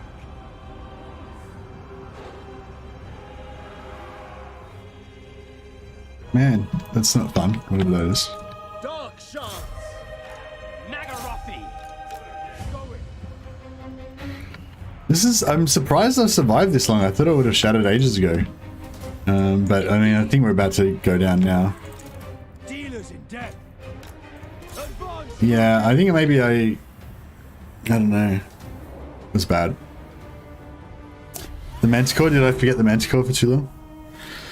The Marathi value in this game will be insane. Yeah, I mean, I feel like I didn't do very well, but... Oh yeah, how do I talk? Oh, I had to do it before I did that. Ah, damn it. So yeah, just say good game before you exit. Sorry, Undead. Thanks for the game, man. Well played, well played. I was a bit overwhelmed there. The big issue there was nothing to protect the Dark Riders. I didn't even think about the fact that he could have like stuff that was hiding, you know. You can still say it in the end. Oh, how do I do chat? How do I make chat come up? Or is it too late now? Hey, buddy, how'd it go? Hey, yeah, not too good. I think actually that was a lot better than the first attempt. Oh yeah, it was better than the first one to get the last vampire battle. Yeah, for sure. Can I still talk to my opponent when I'm in this after the battle part, or no? Yeah, you can do. Yeah. How do I if you get the press chat? Continue, you can press. Oh, sorry. If you're in the battle end screen, you can't. You have to press continue and then talk. Oh, okay, cool. Oh, well, we'll probably stay in the screen for a bit, I guess, while we look at the battle things. no But worries. yeah, thank you, Undead, for the game. It was good. When should I normally say good game? Like before I press end battle? Some people will say GG's then. Some people say GG's afterwards. There's no real sort of like cues when you should say it. Some people might leave. Like sometimes when I do my casting, I'll be casting all the units. I'll come out and they've already both gone. So just GG's whenever, or you could just directly message them on Steam afterwards and say, hey, thanks for the games, dude. GG's, well played, or whatever. Just as long as you made the effort, people normally appreciate it. Nice. Well, yeah, that was cool. It was good. It was good how it was like different from the other one. Like it was really different. He did a really. I forget the name of the guy who was the guy that played the vampires. The first one that would be Pancake. Pancake. That's right. Yeah. So he played. Yeah. So Undead played really different to, had a different type of strategy. Yeah. So what was the confounding? What was the unit that gave you the most trouble? Do you think? Were those dogs like invisible or something? I don't know. I didn't see them, and then all of a sudden, like they were there. Trees. Oh, okay, yeah. Yeah, and then he kind of sprung them on you. Yeah, I was just totally like I didn't know what to tell. Like that as soon as those dogs came out, I was like the whole thing with the Dark Riders was just screwed. Then I was like, oh my god, that's all fucked now. I don't know what I'm gonna do about that. Then I didn't really know what to played well. do about it. Back and I actually go through. If you do ever get a chance just to watch a couple of the battles, I go through in detail, kind of like what you could have done as well. But what you should have done is drop behind your lines and use your spears to create a nice bit of a blockade wall, so the doggos can't follow. And then of course you can just shoot over the top. They're going to be faster than you. They have 95 speed, and they're great anti-skirmish tools. Yeah. So when they initially got into them, like I was kind of tried to like leave one immediately with the dogs. dogs, get the other 3 to kind of pull out and try to shoot or something. Like, so I probably should have just grabbed all 4 and just try to pull them all out and just run. That would have been the best thing to do straight away. You should have just pulled back into the middle of the map and then try to rotate away. But I think it would have been difficult to get away from all of them. But basically, just keep clicking them away and just keep trying to run with as much as you can. Yeah. But yeah, I think you did well. You got away with at least 2 of them, I think, which was great. You know, you got away with something. Yeah, I think it was a really, really great play from Undead and a great example as to, and this is where the experience comes down. Like, you can build the best build ever. If someone has a play like that, sometimes there's not a lot you can do about it, right?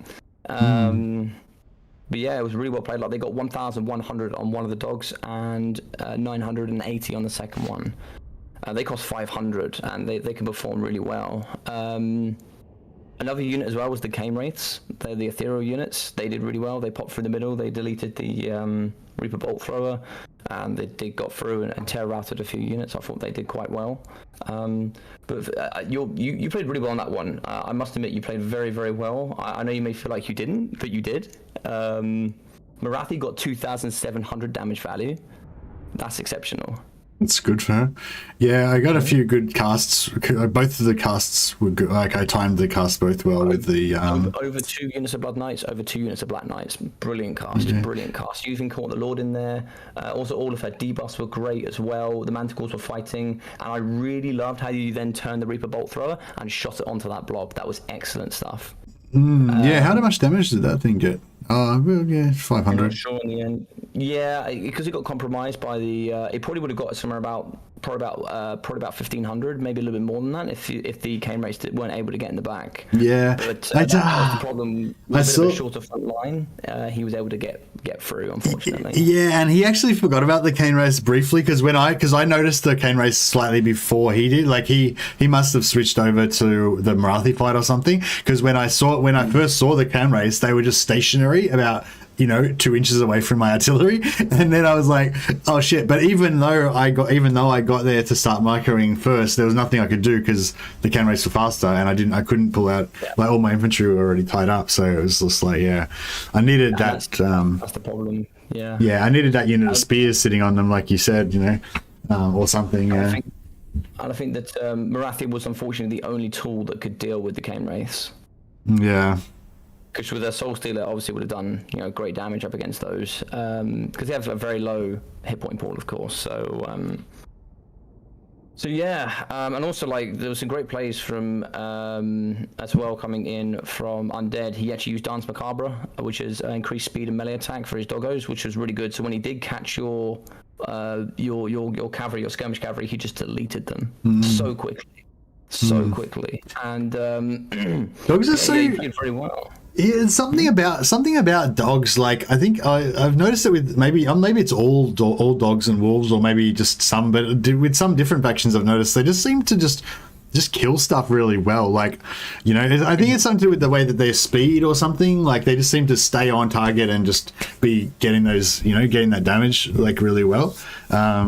Yeah, like lots of charge and mass is so good, and they've actually got pretty decent stats as well. So they just rip apart lightly armored units like they don't exist. Yeah, when I use them, I feel like sometimes they get shot and stuff, and they get whittled away or something. But yeah, if you can get them on, if you can micro them well and then use them in the right spots, they seem to wreck. Yeah, the Blood Knights did well again, 1.8k and 1,670, so they did well. So they just about pay for themselves. How much are they worth? Just under 1.7. Okay, yeah. Yeah, so they're pretty expensive. And like kind of like the front line did what it needed to do. It kind of tied up your front line and then kind of gave him the opportunity. Like the Graveguard did really well. It got in and just helped delete the infantry. The Cane Wraiths pushed through. The Black Knights kind of got deleted, but they were kind of there as like extra blockade to pin in. And I really like the pinch he got on your skirmish.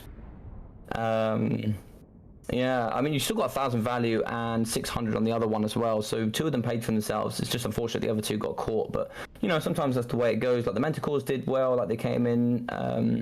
They got pinned in a little bit, but that's okay. Marathi did extremely well. Front line as well, like 500 for your Dread Spears, 440, 700. So they did some excellent value. 500 for hundreds of kills, 600 and 600 for the Black Arcs. One unit did really well, 780 for the Witch Elves, but you only got 200 on the other one. But I think Army Losses kicked in before they got some good value. Dark Shards, 230.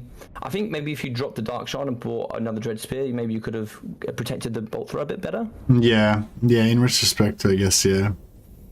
But I think you played very well, dude. I think you played very well. And this is where, like, I kind of wanted to introduce the ban system. So, for example, now we played Vampire Counts twice. What you can do is you can actually ban Vampire Counts now. So if you said in your game you want, I want to play Dark Elves, I'm going to ban Vampire Counts. So it means your opponent can't play Dark Elves or Vampire Counts now because you can't do mirror matches. So would that, so I can only ban one, right? And would, like, is Dark Elves, like, I mean, is Undead like the worst possible matchup? Like, should I, because I don't want to ban them now if I'm gonna not ban them in the tournament, you know what I mean? So, like, I'm just making you aware that that's what you can do if there's a particular faction you don't like. Yeah. So but I'm asking you, like, do you think I should, like, do you think that would be a good idea for me to ban Undead in the tournament, or? Invariably, I mean, it changes the matchup a bit because we're quite limited on units. But I think generally there are certain ways you can play as Dark Elves that do. I think it's a very hard matchup for Vampire Counts. Yeah. But also Vampire Counts is really difficult to counter as a new player because they have a very particular game style. It's kind of the same as the Dwarfs. The Dwarfs being heavily armored, lots of leadership. It can be really tough for new players to deal with in the multiplayer scene. But then again, is it going to be hard for new players to use the Undead effectively as well? Yes, 100%. On my stats from my short bid league, Undead has the worst percentage over 2 seasons. Of win rate because they're so very difficult to use. It's sort of hard, isn't it? Because you've got the, like, Dark Elves beat Undead, but then is it different with Noob? Like, does Noob Dark Elf beat Noob Undead? Like, it's like, it might be a different thing. That's also kind of the plan with my stats, is to kind of, I've got a video coming out soon that's going to go through those stats and show. You should. Yeah, that's And it kind of shows the common trend against what I see as a tournament stat. Yeah, that you showed me a little bit of that yesterday, and that was really interesting. I think, you should definitely do a video on that. That sounds like people would be interested in that. And I think that, I think this, I think you played very well. I think your target prioritization is getting better with every game you play, and I think your build as well. Your builds are becoming more solid. My general advice for anybody is when you play multiplayer, it's sort of 2 infantry or cavalry for every piece of range you have. Yeah. Sort of a 1-to-2 ratio as a minimum. Yeah. Because protecting it is very, very difficult. And you're getting closer and closer to that that kind of ballpark for sure.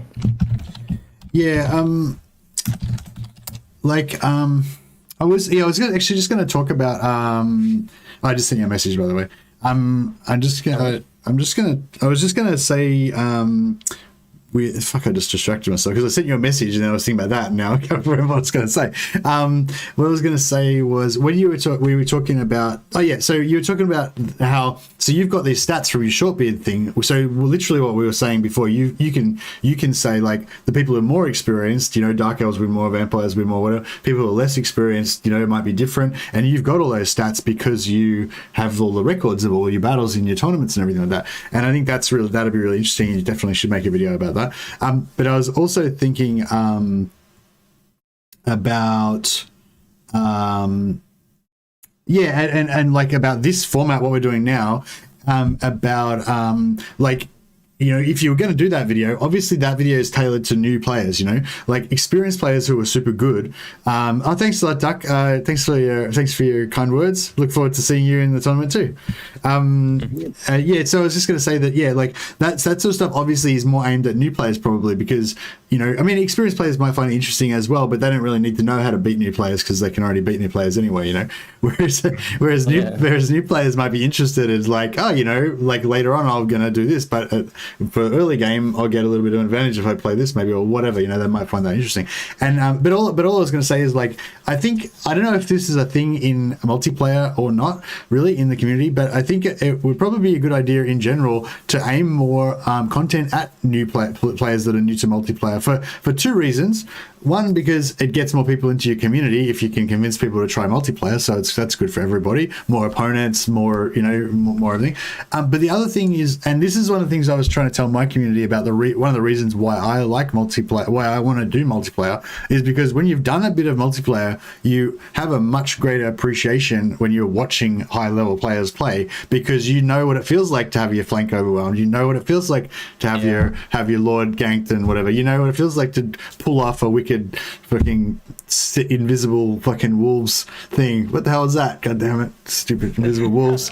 But you know what I mean. And so I think that kind of content, like I don't know. I just, it was just an idea that came to me then, that like maybe there's all these like high level gameplay that people see and everything like that. But maybe some more stuff aimed at new people is actually better, because that like gets more people to have that appreciate. Like not even necessarily they're going to become part of the multiplayer scene, but just like more appreciation. Yeah, like when I go to rugby games, right? My stepdad loves the rugby union, and I kind of like it as well. I'm not really a sport guy, but I kind of like the way that it works with the kind of line structure it has and stuff. I won't go into it, but anyway, my point is, like when because I don't really know anything about it, like having him like explain to me what's going on and all that kind of stuff, it makes it better, basically, and that's why the casting and stuff that you guys do is so popular, because it like if people just watch a battle, like they don't get that same appreciation that you get when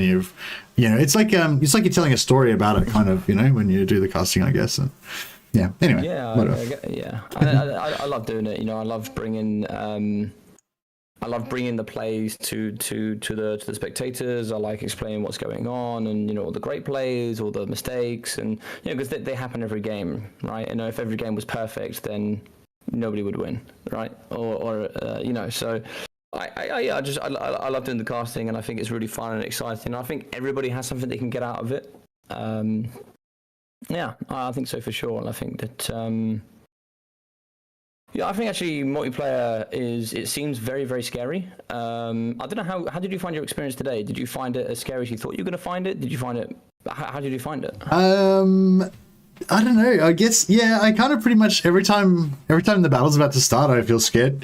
But like before I see their units, but then as soon as I see their units, then I'm not scared anymore. It's all everything kind of reminds me of sparring. It's like before you fight, then you're scared, but then once you're in the ring, then you don't think about it because you're too much concentrating on what you got to do. Like, and it's same with this. Like once you're actually fighting the battles, you don't think about anything else apart from just hyper stimulated, like trying to like respond to everything at once. Panic, stop panic. Yeah, UK-chan says stop panicking. Yeah, I think that's one thing I need to panic, stop panicking, panic again. Yeah, that's my strategy. Yeah, I think that's one thing I maybe need to work on a little bit. Just always keep calm. That's a good thing in jiu-jitsu as well. Always keep calm. Doesn't matter if you can't breathe or you're getting crushed or you're choked or whatever. Just it's always better to be keeping calm. You can either be calm and not be able to breathe and get crushed, or you can panic and not be able to breathe and get crushed. But it doesn't change the fact that you're getting crushed. Like that sort of thing. And it's kind of the same with this.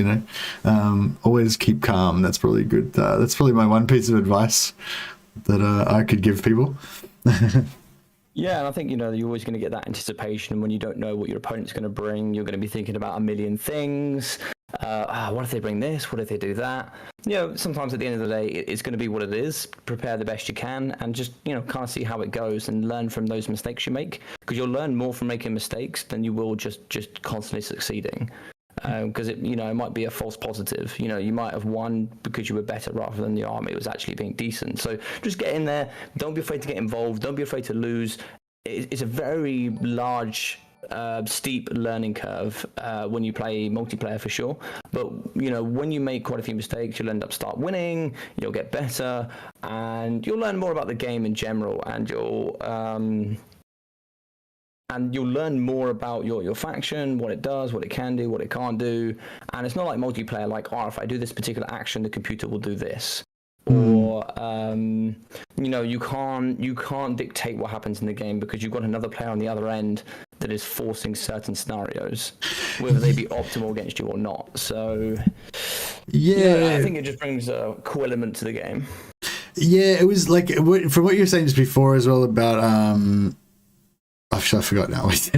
but I was going to say, like in that battle, actually, I was surprised. Like so initially, I got surprised by the invisible dogs, and then I was just kind of my whole plan of what I was trying to do at that moment was just gone, and then I had a kind of blank of what I should do, and then I guess I recovered from that. So I guess that's another good tip as well. Always do something. You know, it's like same in boxing. You know, if you don't punch, you get fucked. You gotta be doing something. You can't just stand there, otherwise you'll lose. So yeah, once I got moving again, then like even though at first my movements were random, like I didn't have a plan, like I didn't know what I was doing really. Once I got moving and I started clicking on stuff and trying to move things, then my brain started to get more into that active, but started to get better, and then again when Marathi got caught and I realized that I was screwed basically, again I had a bit of my heart sank and I didn't really, I kind of wanted to stop fighting again, if you know what I mean. But then once I just kept going, then I was actually surprised that I didn't lose straight away. I thought once the two Manticores and Marathi were kind of stuck in that pile and were going down, I kind of just didn't know what to do. But then responded very well. Yeah, responded very well. If I had have quit at that point, then I would have got beaten a lot worse. You know what I mean? Whereas I managed to keep fighting on and still do some, do some work. A lot actually, and that's a really good point. A lot of people sometimes just quit when they think the battle's over and they just don't fight towards the end. And also, making these mistakes will also give you a bit of a sixth sense for what to watch out for next time. When I play against the Alfredinos and the Hanadins that you played earlier, they teach me a bunch of mistakes that I make, and then afterwards they'll go, "Oh, you did this," and I'm already automatically prepared that this is a potential thing that can happen. So I'll be looking out for that next time. Yeah. Or I can incorporate that into my game, so I can now start doing that. Yeah. And also things like playing in the late game management was always something I used to struggle with. But late game management is a really key thing as well, because obviously your units have been reduced down to minimal numbers, and then things like utilizing lords and heroes and special units, clearing out, pushing off all these key items is really, really important, and your game knowledge and understanding, and that's where big levels of improvement do happen. And actually, that's where you see games flip. I've seen some ridiculous endings where, I've seen games go on for 20 minutes where I've seen Oxyotl get 7,000 damage value. So he's killed 7,000 of the army out of 12,000 gold in one game. Doesn't he? Game that went on 19 minutes. Doesn't he run out of ammo eventually, or what the hell? How does he kill that much stuff? He's got 50 ammo. Oh, okay, crazy. Yeah, that's one of the things. We were playing dwarfs the other day, and I was saying how I love playing dwarfs because you get so many, because they're so elite, they got such high morale, they're all generally high quality troops, and so you always have these epic battles against overwhelming numbers, and you come, and you're five units of iron, 5 guys that are surviving in your iron drakes, flame everything and route it. It's there's all these nail biting battles that you have. Every time you play a dwarf campaign, you always have heaps of more close battles than any other faction, I feel like. And that's one of the reasons I love dwarves. And that's kind of I feel like that's kind of like it is with this. Every battle's so nail biting or whatever. Well, there's a couple where I just got smashed pretty bad, and there was no nail biting going on in those ones, but most of them have been even this one, like I said, even though I did kind of lose pretty early, I guess, I was still trying and fighting and stuff. You played really well. You played really well, and you brought it to an end where I thought, if you could do this or this, you've still got a chance to win. There was never a point where Undead just instantly won. And honestly, the game between you and Stormrunner was comfortably castable. I would have very happily cast that on my channel. Very happily. It was such a great, close game. I forget all the names. Is that the one with the high elf with the Teclis? The high elf one, Yeah, that was the one I was thinking of. Because that one kind of felt a bit similar to this as well. I kind of felt like some things went wrong kind of in the early part, and then I'm oh wait, I've still got a chance, and then it's fuck, maybe I can win this, and it's and it was really exciting.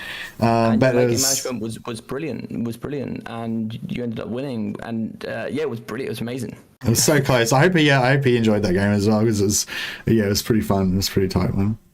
Yeah, I mean, he's always a great champion for playing. Yeah, awesome. Yeah, cool. Yeah, I've got to start work soon. So yeah, I was hoping, yeah, maybe we could wrap it up here, and yeah, but maybe we could have a little bit of a strategy session afterwards if you've got a few more, if you've got a little bit of time. We'll do. Yeah. So what I think we'll do tomorrow, so that everybody knows, we did a little bit more theory today. Tomorrow we'll try and speed it up a little bit. Now we've gone through the basic understandings of certain things. We'll try and play a few more games than we did today, and some of the stuff that I've already given you, I won't need to go over again. I know you're already doing it, so I can kind of go, sharpen up a little bit here, sharpen up, and then every single day we'll be playing more games, and there'll be like less in between, because I don't think I'll need to update you as much, if that makes sense. Yeah, that sounds good. Yeah, I was conscious that we were like spending a lot of time between the games, talking about a lot of stuff, but at the same time, I kind of wanted this to be a real introduction for new players to multiplayer. So I feel like, I started a few of those weird conversations about weird stuff that wasn't directly related to how to win matches. But I feel like we kind of covered all that stuff that I mainly wanted to cover. So I won't need to crap on as much between games next time as well. I think from your first game, like if you take your first game into consideration, where you just you kind of yeeted in with your hero and it kind of got blasted, and you take it to the the games that we had towards the end, like the improvement is huge improvement. I feel like that first battle was like if you had a spear, but it was made out of butter, and then you had a furnace with a door open, and you shoved the spear made of butter into the furnace. That was kind of how it went. But yeah, as soon as I saw it, I was like, oh yeah, that is classic campaign hero snipe. That is okay. I like this. This is going to be interesting. Yeah, I didn't know. It was cool, man. It was cool, and like some of the games you played today, and like the improvements in army composition, movement, game awareness, late game strategy, just small things that I don't think that you'll think are like big improvements. I just sat there and noticed. I went, oh, that's really good. Like the bolt throw one is something I didn't even think about. Like you just instantly turned and started bolting, and I was like, oh, that's amazing, great, good stuff. Nice. And yeah, good stuff. Well, thank you very much for today, dude. I hope you enjoyed it. Hope everybody did as well. Mason Elston's in chat. He said he's Anticity's trainee. Hope your training session goes well. Went well today. See you in the tourney. Yeah, see you, Mason. I think, or is Enticity in our group or the other? No, Enticity's in the other group, isn't he? He's in the other group. Okay, yeah, so we may not, if we may not see each other, but if we both get to the finals, then yeah, maybe. Oh, well, good luck. Hopefully, we do both get to the final. That'll be good.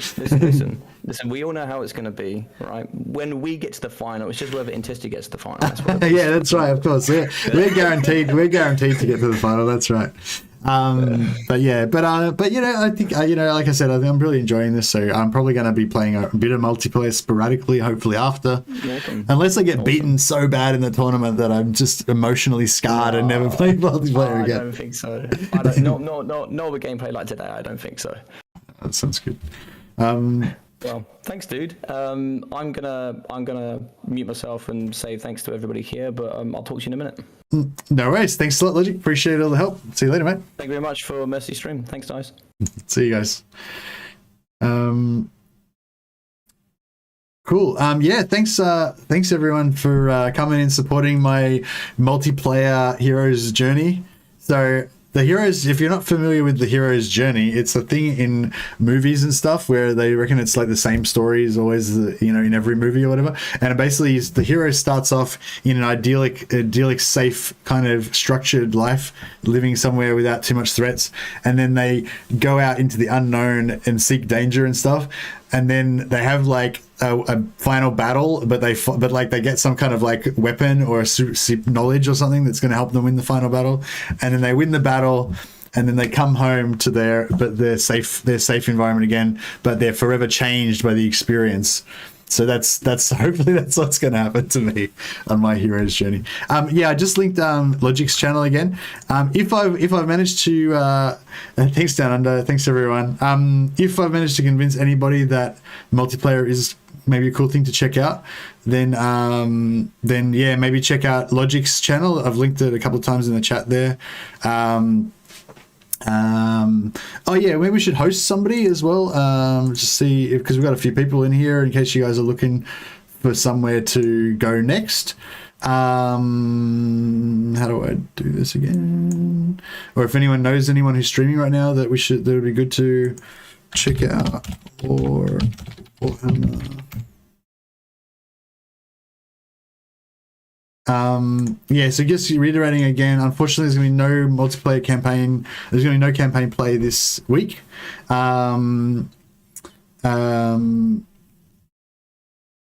called Crowd. There's going to be no campaign play this week, unfortunately. I've got to spend all my time training for this tournament.